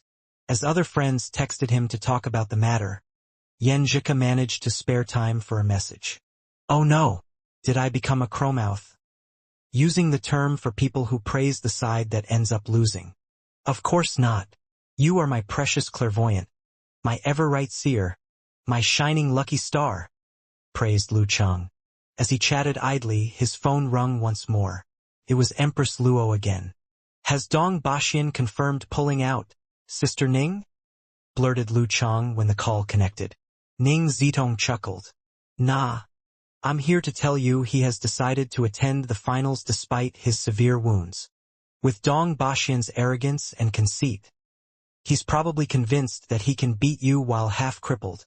In fact, he might even think it's going to be an easy win. Lu Chang laughed, his fighting spirits surging and burning.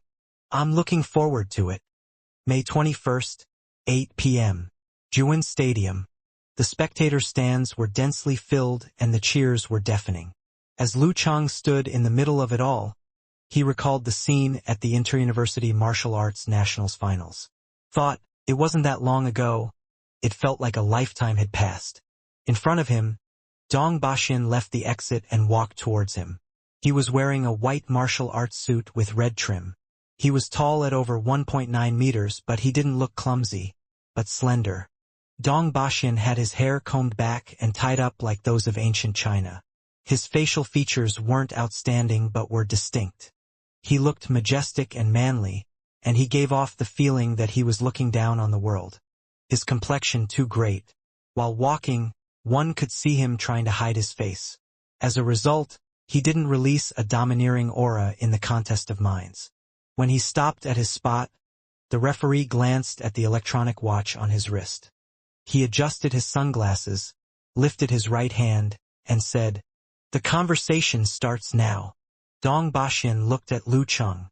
In his eyes, there was strong, lingering defiance contrary to his age. He smiled faintly and spoke plainly. I know that my injuries are much more serious than yours, and that my chances of winning today aren't high. He's not as proud or arrogant as I'd expected. Lu Chang was surprised. He collected his thoughts and waited for what Dong Baxian was about to say. Dong Baxian tilted his head to look upwards, focusing on the lighting at the dome's ceiling, and said, Compared to the Kirin title, I miss my title of king even more. I can be defeated, but I will not admit defeat. My injuries won't stop me until I can no longer move. This was the belief and will of the warrior king. He smiled faintly and said, That said, I still might not lose. If I give it a try, I might still have a chance. If I forfeit the match, I have no chance at all. Even if my chances aren't high, I'll give my all to pursue victory. Dong Baxian suddenly released his momentum. The light coming from the dome seemed to have been attracted by something as it gathered tightly around him and formed a pure, radiant armor. His straight, proud, and powerful feelings were through the roof. Lu Chang was greatly affected by his speech as his battle will erupted. He lowered his stance, smiled, and replied, I will also give my all in my pursuit of victory. The two of them no longer spoke. Their momentum triggered the surroundings and changed the atmosphere of the stadium. Radiant light tried to illuminate all of the corners, and snowstorms tried to bury everything. The referee walked to the edge of the arena. After waiting for some time, he lifted his right arm, brought it down rapidly, and announced, Begin! Thud! Dong Baxian strode out with his cloak made of light. This was his standard attack posture. Lu Chang reacted accordingly. Twisting his waist, he shifted to the side and attacked his opponent with the momentum of the snowstorm. Below the martial arts suit of Dong Baxian, thick veins were expanding exaggeratedly like snakes. His body disappeared suddenly as he moved at a horrifying, supersonic speed and appeared in front of Lu Chang. He had charged ahead directly without any fancy movements. Golden scriptures of Dong Huang. Xuanpa. The battle was intense from the very beginning. After several minutes, The ground of the Joan Stadium was filled with potholes. Debris flew everywhere and glass-like objects that had been frozen melted. There were signs of burns and frost. Within the largest pothole, Lu Chang and Dong Baxian were both lying down just 2 to 3 meters apart. The scene was brutal. After blacking out, Lu Chang regained consciousness. All he felt was that his mind was close to being fully exhausted. The piercing pain in his head felt like there were sharp knives stirring it. He struggled to stand up but noticed that he had suffered fractures in several areas, including his left arm. One could even see his internal organs through the largest wound on his body. Pa! Lu Chang finally crawled out, shaking as he almost lost his balance. Lifting his head to look over, he saw Dong Baxian trying to get up, too. However, he kept failing. It was clear that he was in a worse state than Lu Chang. This match is truly brutal. If I had underestimated Dong Baxian, I would probably fall under him. The words he said at the beginning were his way of showing his resolve and will, and also to make it sound like he was weak to throw me off guard. Who would have expected him to stake his life in an attack at the very beginning? Luckily, I wasn't blindly optimistic and still held this warrior king in the highest regard. This match has turned into a dogfight. As these thoughts passed through his mind, Lu Chang took a deep breath. Enduring the pain, he made his visualization and executed a simplified confrontation formula before Dong Baxian. Instantly, Dong Baxian felt his fatigue well up and stopped his struggle. He was already at his limit, and he just wanted to lie down and rest. Lu Chang cleared his mind, shook his fingers, and accelerated the recovery of his wounds. Biting his tongue lightly to resist the urge to fall asleep, Lu Chang opened his strides to reach the side of the defenseless Dong Baxian. When he saw the tip of Lu Chang's foot placed against the temple of his opponent, the referee heaved a sigh of relief. He lifted his right hand and announced loudly, "Lu Chang." He paused to catch his breath before elevating his tone to continue, "Wins." Huff! Lu Chang exhaled and his vision turned dark once again. Dots of lights scampered quickly as he broke into a cold sweat. Finally, I finally won the challenge rights. Since the challenge round for the Warrior Sage battle was in mid-July, he would have time to return to his peak condition. That meant he would also be facing a peak condition Dragon King. Upon hearing the referee's voice, the news on the internet exploded. Headlines popped up like flowers blooming after rain. Exceeding all expectations, Lu Chang wins, the leader of the Heavenly Sons. He's won challenge rights for a title 6 months earlier than the Wisdom King. Defeating Warrior Sage and Kirin back-to-back, Lu Chang truly deserves number 1 in the elimination round. Can he win his first title in July? Long Hu internal fight in July. Aside from these headlines that complimented Lu Chang, there were also a lot of people who were disappointed. One can easily see that the Warrior Sage battle in July is going to be truly boring. I'm not looking down on Lu Chang. He'll definitely win many titles in the future. However, he's still a little too young. He got the challenge right this time because of luck. Against a healthy Dragon King, his chances are close to 0. In comparison, if Dong Baxian had gotten the challenge right, he would at least have a 30% chance of winning. Alright, let's give him our blessing as we look forward to a suspenseless competition. Lu Chang didn't pay attention to the critiques on the internet as he accepted treatment for his injuries. When his right hand was finally free, he quickly replied to Yen Jika. Cocky smile emoji. The first match you'll watch when you return to China will be my battle with Dragon King for the Warrior Sage title. Yen Jika replied. Adjusting sunglasses? Are you asking me out on a date? Of course. Lu Chang smiled and replied. After chatting casually for a while, Yen Jika put down her phone and looked at the information on her computer screen. She thought for a minute, after which, she flipped the calendar beside her to July and found 12. She took a pen and circled it. Before July 12th, there was a marking on July 5th when she was returning to China. After taking a long look at the calendar, Yen Jika took a deep breath. She waved her fist in self-encouragement before going back to her studies. After lying in the hospital bed for several days, Lu Chang, who had mostly recovered, returned to Longhu Club. He was feeling a little anxious.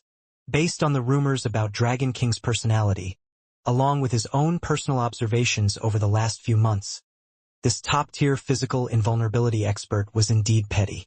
He would be cold and definitely not kind. Lu Chang could forget about practicing and training with him.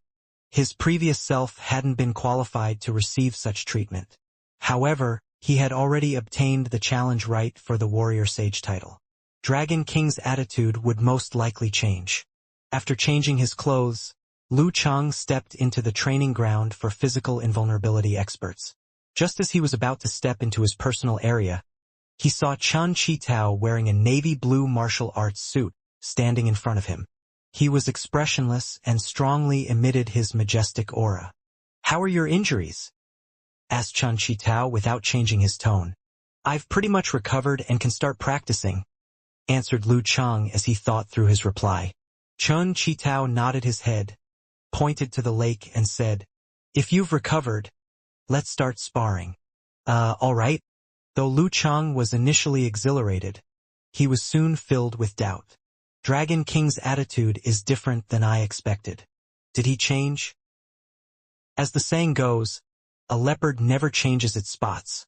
Could it be that he still thinks I'm not qualified and he can easily defeat me? If that's the case, that's a little disappointing. Chun Chi-Tao moved his hands behind his body, turned around, and walked out. Lu Chang collected his thoughts and followed behind.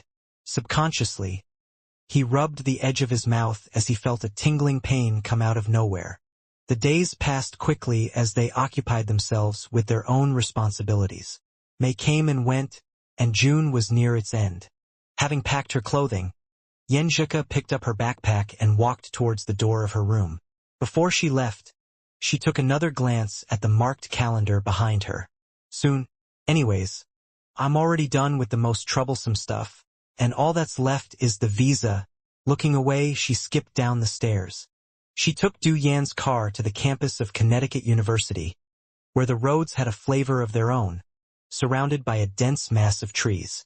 As she walked on the road, the scenery came into sight. All of a sudden, Yenjika realized she hadn't noticed these things for a long time, because in the busy days she invested every second of her time into something meaningful.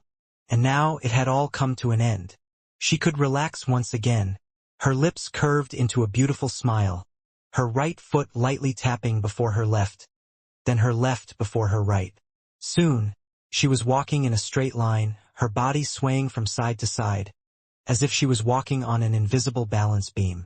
She walked until she reached a quiet block at the end of the road. She knocked on the door. "Good afternoon, Mr. Farman. I heard you wanted to see me." Her mentor, Farman, was around 80 years old, with face covered in wrinkles and speckles, a mind still sharp, and eyes free from the murkiness that often plagued people of his age. He wheeled around in his chair and looked at Yenjika, his hands crossed before his chest. "Sophia, are you really not going for further studies?" he said with a smile. "In the past 2 years, you have displayed exceptional talent and proven your abilities. Your sharp eye, logical mind, and unique views have left a deep impression on me. Why not go further? Yes, qualifications might not be important, but you have only just opened the door to this vast vault of knowledge, where endless treasures await you. If you stay, you will get to explore this vault further, and it would open a lot more doors for you in the future. In this world, I believe there is nothing else that might suit you better." For a world-class mentor, a master of economic with numerous awards, to have such praises for her made Yenjika feel accomplished and joyful. Biting her lips gently, she looked up, remained silent, and said, "Thank you for your kind words, Mr. Farman. I am grateful for your approval. Reaching the top of this field has always been my dream, and that hasn't changed. However, I'm not doing it for anything more than a personal interest. I do plan on studying it further, but not here, and not necessarily in the next couple of years. Now that I've opened the door, I wish to explore this vault of knowledge with the rest of my life, studying and savoring it like a fine dish. Perhaps I'll come back again in the future for short-term studies, but not now." I hope you wouldn't mind if I send you regular emails to ask some questions or engage in discussions. The modern world is but a global village. The location of one matters little. Mr. Farman nodded slowly. So shall it be.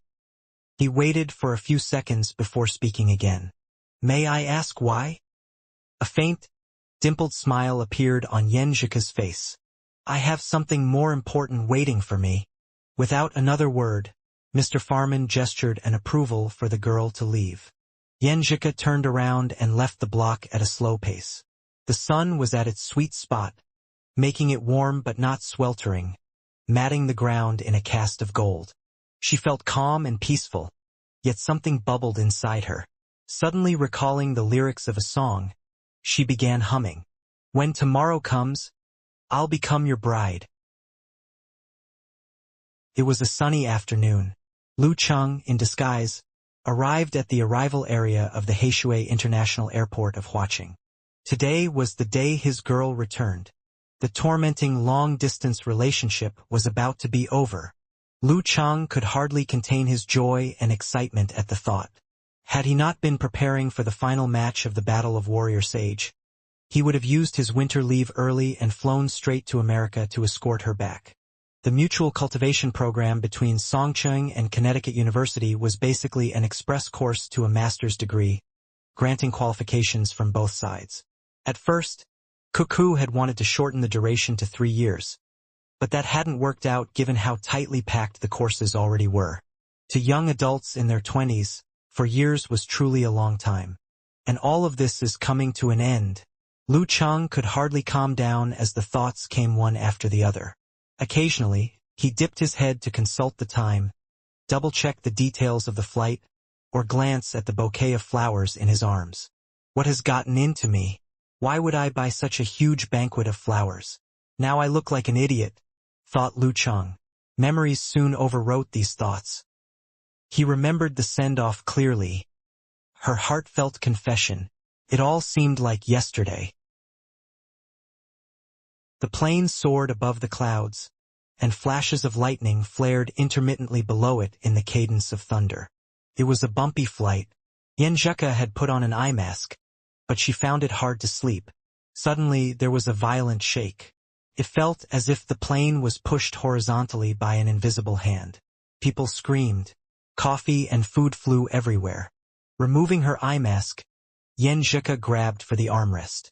She was taken over by a fit of nervousness. This wasn't a normal reaction for her, as she had never feared death. At birth, she was born with a congenital deficiency. Before the age of 10, she had often fallen sick, making her a regular guest at the hospital. Death always felt close at hand, and these experiences made Yenjika insensitive to it. She felt that it was merely something inevitable, something that didn't provoke fear. Therefore, she had never been afraid of height, extreme sports like bungee jumping or plane accidents. But now, she could hardly contain her anxiety and fear, which only grew with the persisting turbulence. She couldn't help it, for she had ended her university life at long last. For she was about to bring a happy ending to the long-distance relationship. For she was about to open a new chapter in her life. For there was a goofy guy waiting for her at the airport. She feared not death, but leaving regrets. She tightened her grip on the armrest until her veins visibly bulged. She could not hear the comforting words delivered through the intercom. Her mind was full, half filled with worries and fear, half filled with rational but panicked thoughts. If the plane crashes, I have a decent chance at surviving with my strength and supernatural abilities. If that happens, I'm sure Chang will search for me at any cost. But that would mean he wouldn't be able to make it for the Battle of Warrior Sage. Get yourself together, damn it. If anything happens, how do I save myself? As these thoughts flitted past, the plane stabilized. The cabin was a total mess. Phew. Yenjika heaved a sigh of relief, her taut muscles and fascia relaxing. She felt weary. Leaning back, she thought, if Chang knew that I got so scared because of this, he'd definitely laugh at me. After a long time, the plane finally landed. Feeling weary and still a little tense, Yenjika picked up her luggage and went to the arrival area. Before she could scout around, She saw the familiar face walking towards her clumsily with a banquet of flowers in his arms, affecting a casual confidence. Come, let's go home. The lingering tenseness faded away at once. Yenjika's eyes welled up. She reached out for the flowers, then looked up at him. Humph, I'm the one who's going to bring you home, she said in a shaky voice. It's good to be home. July 25th, 6 p.m. Silk Road Grand Hotel, Heishi City. Lu Chang stood in front of the mirror. He smiled as Yenjika helped him adjust his collar and make sure there weren't any creases. All right, so handsome. Shell took a few more looks, clapped her hands, and nodded her head in satisfaction. Lu Chang looked at himself in the mirror. He was wearing a white martial arts suit that brought out his youth, with black stripes on the trim which symbolized stability. It exemplified his own style and made his average face more pleasing to the eyes. He broke into silent laughter and said, "Don't go against your conscience to compliment me. I've always done better with personality and not superficial looks." Yenjika burst into laughter. She scrunched her cute, upturned nose and said, "Haven't you heard that beauty lies in the eye of the beholder? Or are you saying you don't trust your wife's taste?" Before Lu Chang could reply, she pushed her husband's shoulders lightly and continued, "It's about time to head out. Go warm up at Juin Stadium. I'll be with Aunt and Uncle. Don't worry about me." The Warrior Sage Battle was one of the oldest title competitions and had maintained many customs of ancient battling. For example, the final round would be decided in a single match. As it was only a single match coupled with the fact that Lu Chang had several slots for the VIP suite, he formed his own friends and family support team and covered their accommodation and traveling expenses. Yeah. As Lu Chang walked to the exit, he smiled and said, "Aunt and Uncle, did you forget how to address them? When Warrior Sage Battle is over and our families are gathered, it will be a good time to discuss our marriage. Why does it feel like you are setting flags?" Yenjika looked at him out of the corner of her eyes, teasing him. Note: setting flags is internet lingo in China. It comes from a show where a soldier said, "After this war, I'll go home and get myself a wife." Yenjika was implying that Lu Chang was acting like the soldier. Just like the generals in Chinese operas with many flags behind him. "Since I can't do anything about it, I won't worry about it," Lu Chang replied self-mockingly. Note: in Chinese operas, characters depicting generals typically have 4 flags as part of their costumes. Lu Chang is taking "setting flags" literally.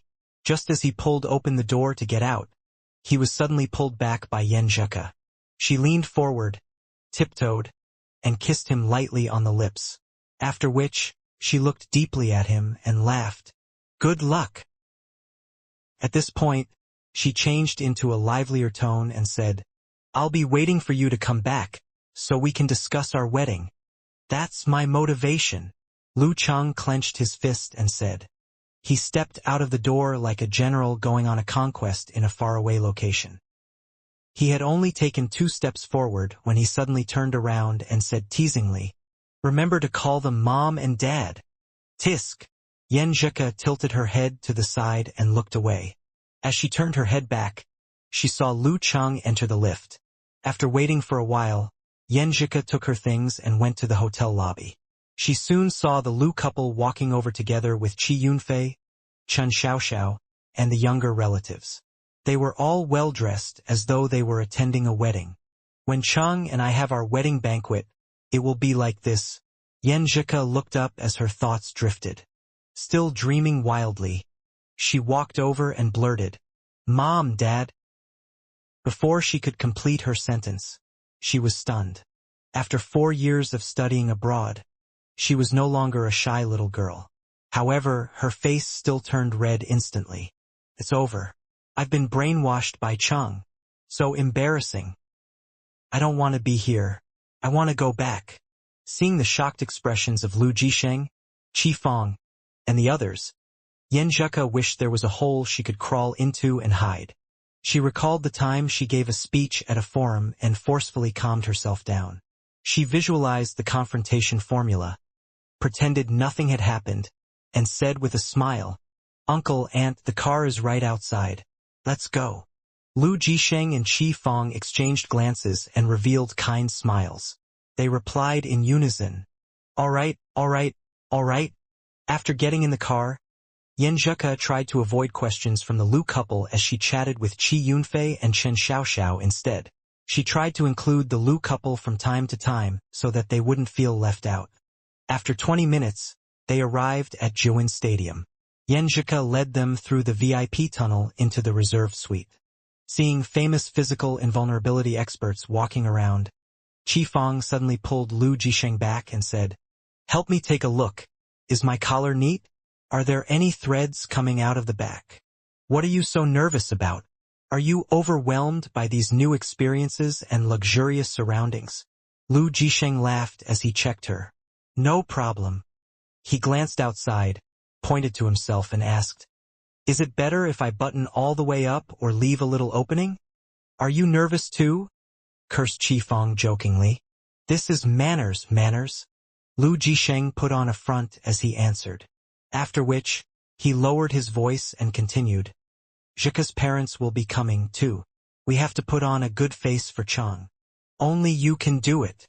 Although Qi Fong was nagging, she checked her husband's attire once again. She even stopped Qi Yunfei, Chen Xiaoxiao, and the others to give her advice. Yan Zheke was already at the dance stage and had sharp vision and hearing. Naturally, she heard what the Lu couple was whispering. She controlled her laughter and left the empty suite to them by pretending she had to go welcome her relatives. She waited for a few minutes enjoying the night breeze. Soon, she saw her dad, Yan Kai, and Empress Dowager, Ji Mingyu, walking over holding hands. They looked as loving as a newlywed couple. "Where are Grandpa and Grandma?" asked Yan Zheke curiously. "They went to look for their old friends to catch up," answered Ji Mingyu with a giggle. They were worried that Cheng's parents would be too overwhelmed and stressed out. "That's true." Yan Zheke heaved a sigh of relief as her frown dissipated. "Favoring an outsider instead of your own family. First, you informed us that you were leaving Connecticut earlier, and the next moment you flew to find Chang and didn't return home for days. You guys aren't even married yet." Seeing her daughter smiling, Ji Mingyu's face changed as she scolded and Yan Zheke acted coquettish. In the reserved suite where the Lu couple was, Kai Zongming saw his former roommates Zhao Chong, Zhang Jingye, and Qiu Zhigao. He also saw his former teammates Li Mao, Sun Jian, He Zi, and other fringe members including Yan Shaoling. He smiled and said to them, "This isn't just watching a competition. It's like a reunion of old friends." Several more people walked in the door. At the front of the group was a fat, amiable man and a tall, reserved man. They were none other than Zhang Fei and Qin Rui. The other two people in the group seemed to be their girlfriends. Looking at a room full of strangers, Zhang Fei suddenly felt a little anxious, despite recognizing Kai Zongming and the other members of the martial arts club. The noise level dropped and the atmosphere turned silent and a little awkward. Fortunately, Kai Zongming was able to adjust to this type of occasion. He walked over and said with a radiant smile, "You must be Zhang Fei? Qin Rui? I've heard Chang talk about you." "Oh, sorry. I forgot to introduce myself. I'm Kai Zongming. You can call me Talker." The invisible barrier was shattered.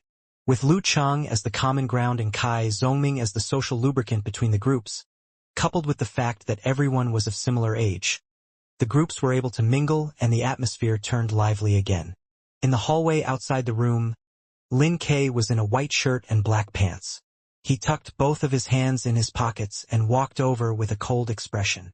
He glanced at the suite reserved for Lu Chang and Yan Zheke's relatives and glanced at the room where Kai Zongming and others' voices were coming from. Without hesitation, he pushed open the door to the room at the back and sat quietly in a corner, as if he was still a member of Songchang University Martial Arts Club.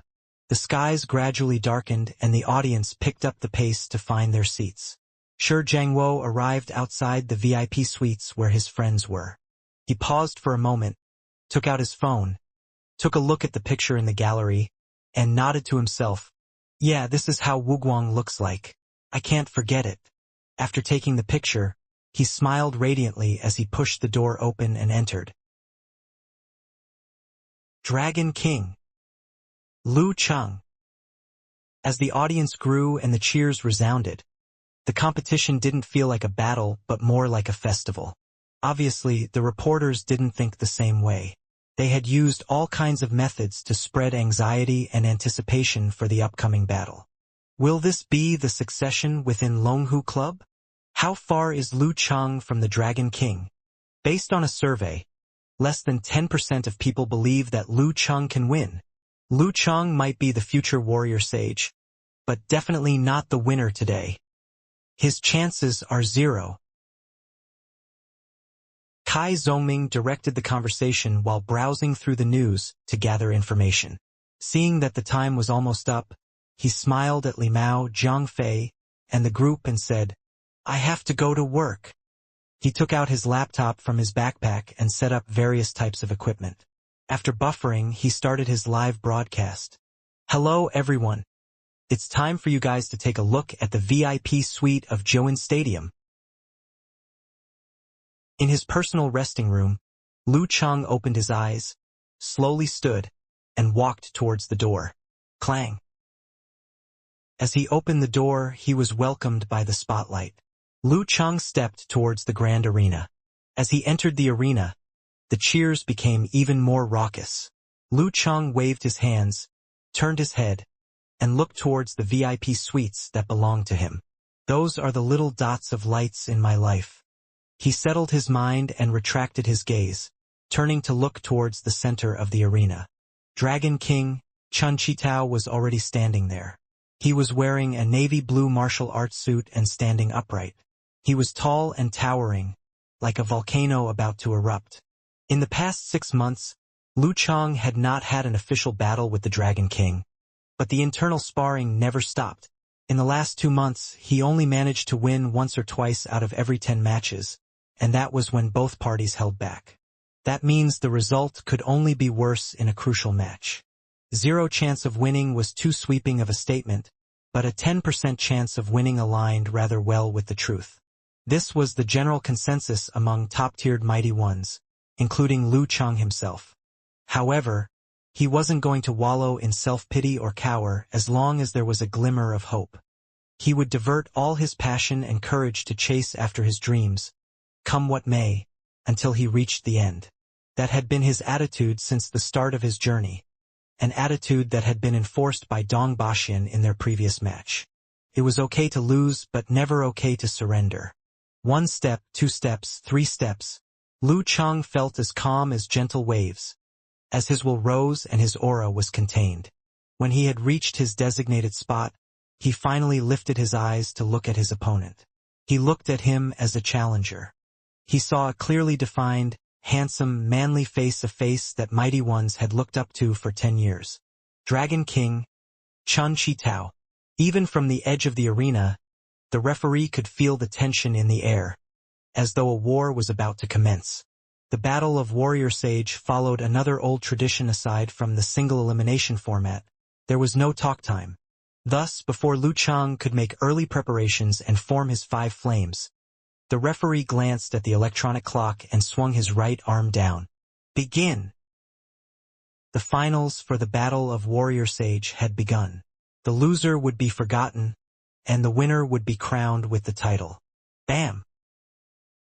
Chun Chitao's charging momentum erupted like a volcano, dragging him forward with his right fist covered in dense purple flames. He covered 30 meters in a second, punching at Lu Cheng's face. Fast and furious. It wasn't any slower than Dong Baxian's Xuanpa or Chen Dongluo's Rapid Thunder, and proved superior in form. The air around them turned red like a reflection of a sea of flames. His rush attack seemed to have merged as one with the referee's voice, the shift in setting, and the passing of time. There was no telling between them, to the extent that Lu Cheng's movements lagged for a moment, even though he had the time and ability to dodge. It seemed inevitable. Chun Chitao's influence made his mind shudder.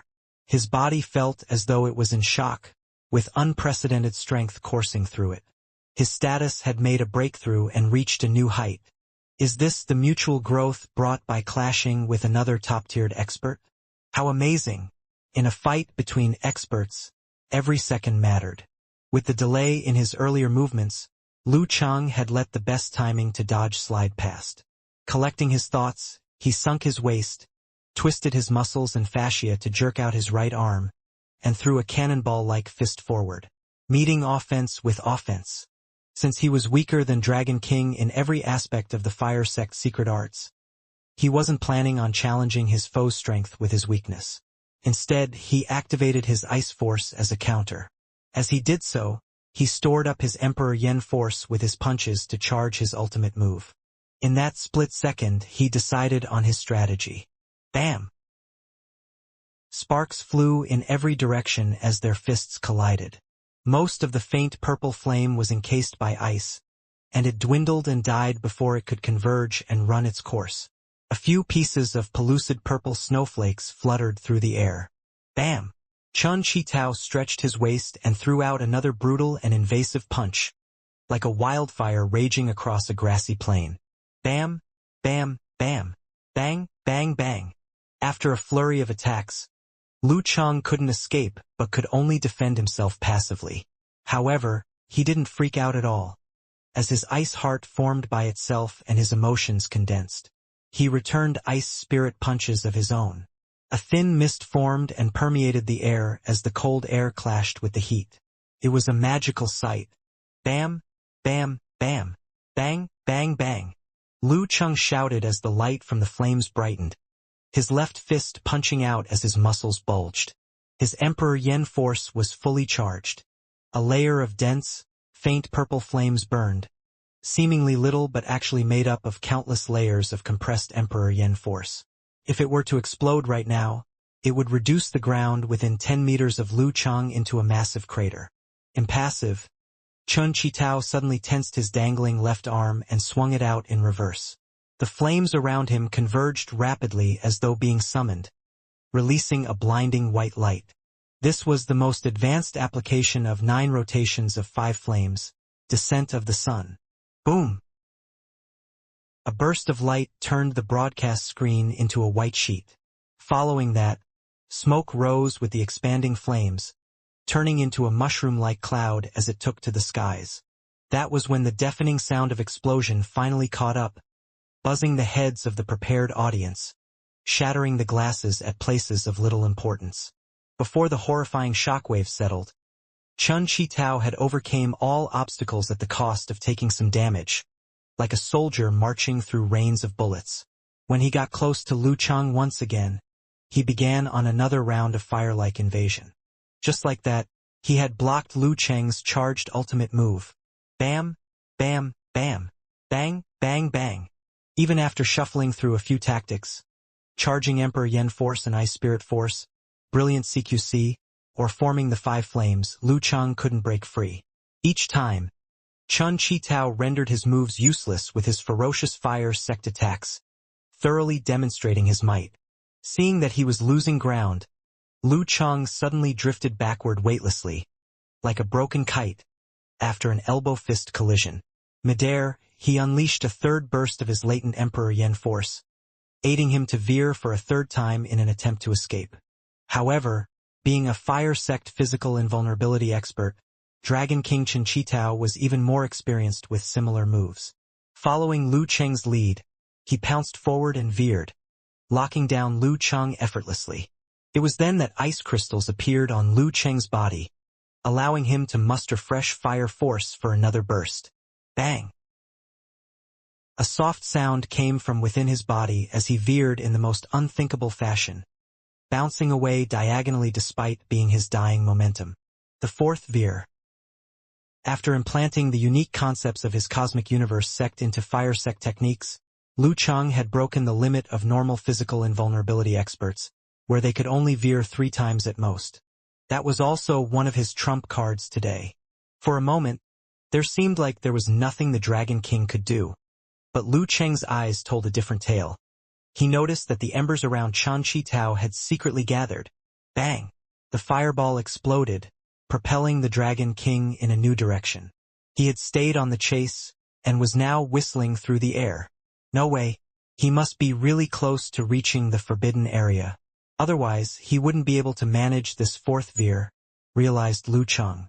Following that, his mesmerizing snow steps was interrupted, forcing him into the Dragon King's suppression, where he had to deal with thousands of kicks and punches. Bam, bam, bam, bang, bang, bang. He had used up all his trump cards, but the tides weren't turning anytime soon. Eventually, he could only put on tough defense, waiting for something to happen.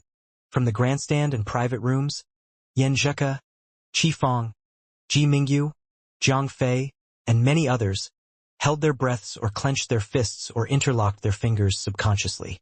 Logically, they knew Lu Cheng had a tiny chance of victory.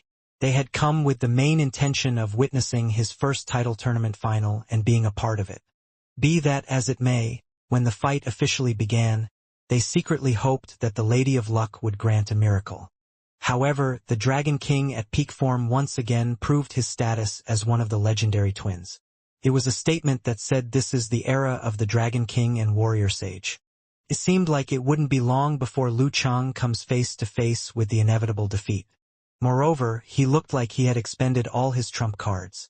The audience quieted down, as though there was a timer counting down in the background. Bam, bam, bam, bap, bap, bap. As the heat scorched Lu Cheng's mind and the flames corroded his body, something awakened in Lu Cheng. Around him it became dark. Qualities like vastness, coldness, loneliness, and serenity became palpable. In that darkness, desires to love, cherish, protect, and live, turning into stars, illuminating the cold, lonely darkness. This was Lu Cheng's near-perfected artistic conception, and he had used it to defend against the Dragon King's prairie wildfire. At peak form, the Dragon King was capable of imbuing his artistic conception into every punch and kick. Bam, bam, bam, bang, bang, bang. Qualities like dominance, arrogance, scorch, and terror raged as Chen Qitao's fire-like invasion attacks swallowed Lu Cheng's universe. Slowly but surely, the darkness was pushed back, the stars compressed closer. Lu Cheng's intent realm was reduced to half an inch around him, and would soon dissipate if he took more attacks. Bam! Rushing flames accompanied the fist as the volcano within Dragon King erupted. Tottering, Lu Cheng barely managed to fend off the punch, but couldn't stop his intent realm from crumbling completely. The stars had conjoined, growing more compact as darkness threatened to swallow and reduce them to nothingness. The end of the universe was imminent. In that split second, the image of the universe made Lu Cheng recall the Sihiyuan in Daidu, the hanging scroll painting in Elder Mei's room, the Yuanshi Tianzun statue, the Forbidden Sect, Yuqin chapters. When that white jade-like palm had pressed down on him, his cosmic universe had shrunken and condensed, the stars destructing and the darkness contracting to a single point before erupting and splitting apart. How similar was that to the situation he was currently in? Suddenly, Lu Cheng had an idea. He stopped bothering with the reclining darkness, force, and mind. Instead, he infused the glittering stars, his passion, joy, love, desire to protect, and his willingness to give his life for what he fought for. After a split second, the darkness had completely engulfed the stars, and was now concentrated at one point. However, within that point, there was an intense, dazzling white light. Bam! As the light flared, Lu Cheng threw the best punch in his life. This wasn't merely a punch of destruction, but also one of creation. Within great destruction laid great vitality. This was the essence of the Forbidden Sect. Yuqin chapters. When all is destroyed, new life is born. Chen Qitao's eyes was filled by the white jade-like fist, but there wasn't any shock on his face. Instead, he used the strong stimulation as fuel for his own mind. In an instant, he transformed from a range of mountains into the actual sun, dense, scorching, and terrifying. Bam! The great sun descended as the Dragon King punched at Lu Cheng's nothingness. When the two fists collided, time seemed to freeze. Rumble! The Jiuan Stadium shook violently, as though there was an earthquake. This time, there wasn't any mushroom clouds, wind, or flames. However, Lu Cheng and the Dragon King both sunk into the ground for about a meter. With their fist as the center, a 1-meter deep, 20 meters wide crater formed. A lot of Lu Cheng's blood vessels had ruptured. His clothes tattered and his skin battered. He felt weary. He was happy that he had dealt such a powerful punch, but a little upset that he was in such bad shape. If the Dragon King were to attack now, he wouldn't be able to defend long. That was when he saw Chun Chi-Tao standing still, his breathing ragged and weak. The illusory flames around him burned bright red and purple. Chance. As the thought flitted through his head, Lu Cheng didn't hesitate. Quickly condensing his qi and blood, he used the last fighting formula he could manage. With a burst of Dan force, he dashed to the Dragon King and punched at his head. Layers of invisible flame gathered around the Dragon King. The closer Lu Cheng's fist went, the more resistance he felt. However, with the fighting formula, his punch was merely slowed down. A second later, Lu Cheng's fist stopped beside Chun Chi-Tao's head. There was nothing else in his way. Astonished, he raised his head to look, and he saw that the Dragon King had lost his pupils.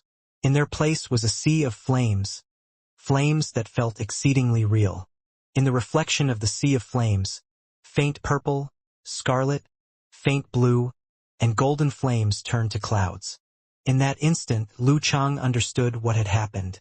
Using my punch as a stimulating catalyst, he ignited himself and surpassed the limits, ascending to a form that was closer to a god than a human. He had opened the doors to the forbidden sect. However, making the breakthrough was a process and not an endpoint, which caused him to lose. The fiery clouds spread, turning the entire arena into a burning ocean. However, Lu Cheng felt no heat or scorching pain. The flames seemed so real yet fake at the same time, like Elder May's evergreen garden. In a certain private room, warrior sage Qian Donglo's face darkened, as though a certain victory had been taken away from him unexpectedly.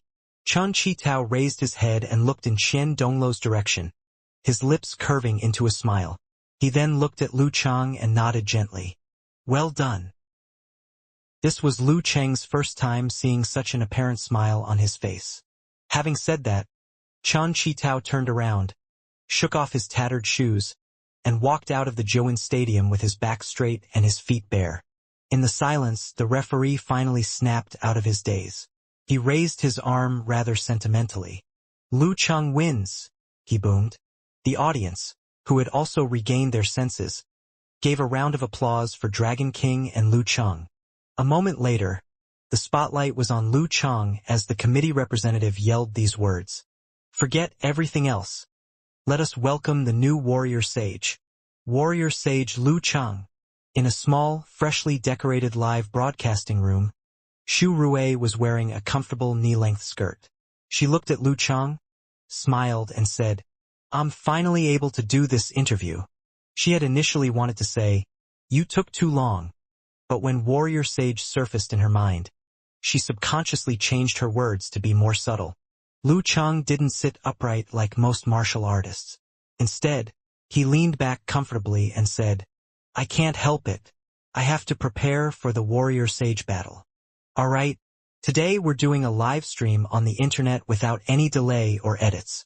If you say something you shouldn't, everyone will hear you and you can't go back. Therefore, please consider carefully, Xu Rui said in a half-teasing, half-reminding manner. Lu Cheng smiled, nodded his head, and said, in that case, I better think thrice before I speak. Xu Rui was holding on to a stack of papers that looked like the outline for the interview. However, she didn't even look at them, instead treating them as props. First, I'd like to congratulate you on becoming the warrior sage, she said with a radiant smile.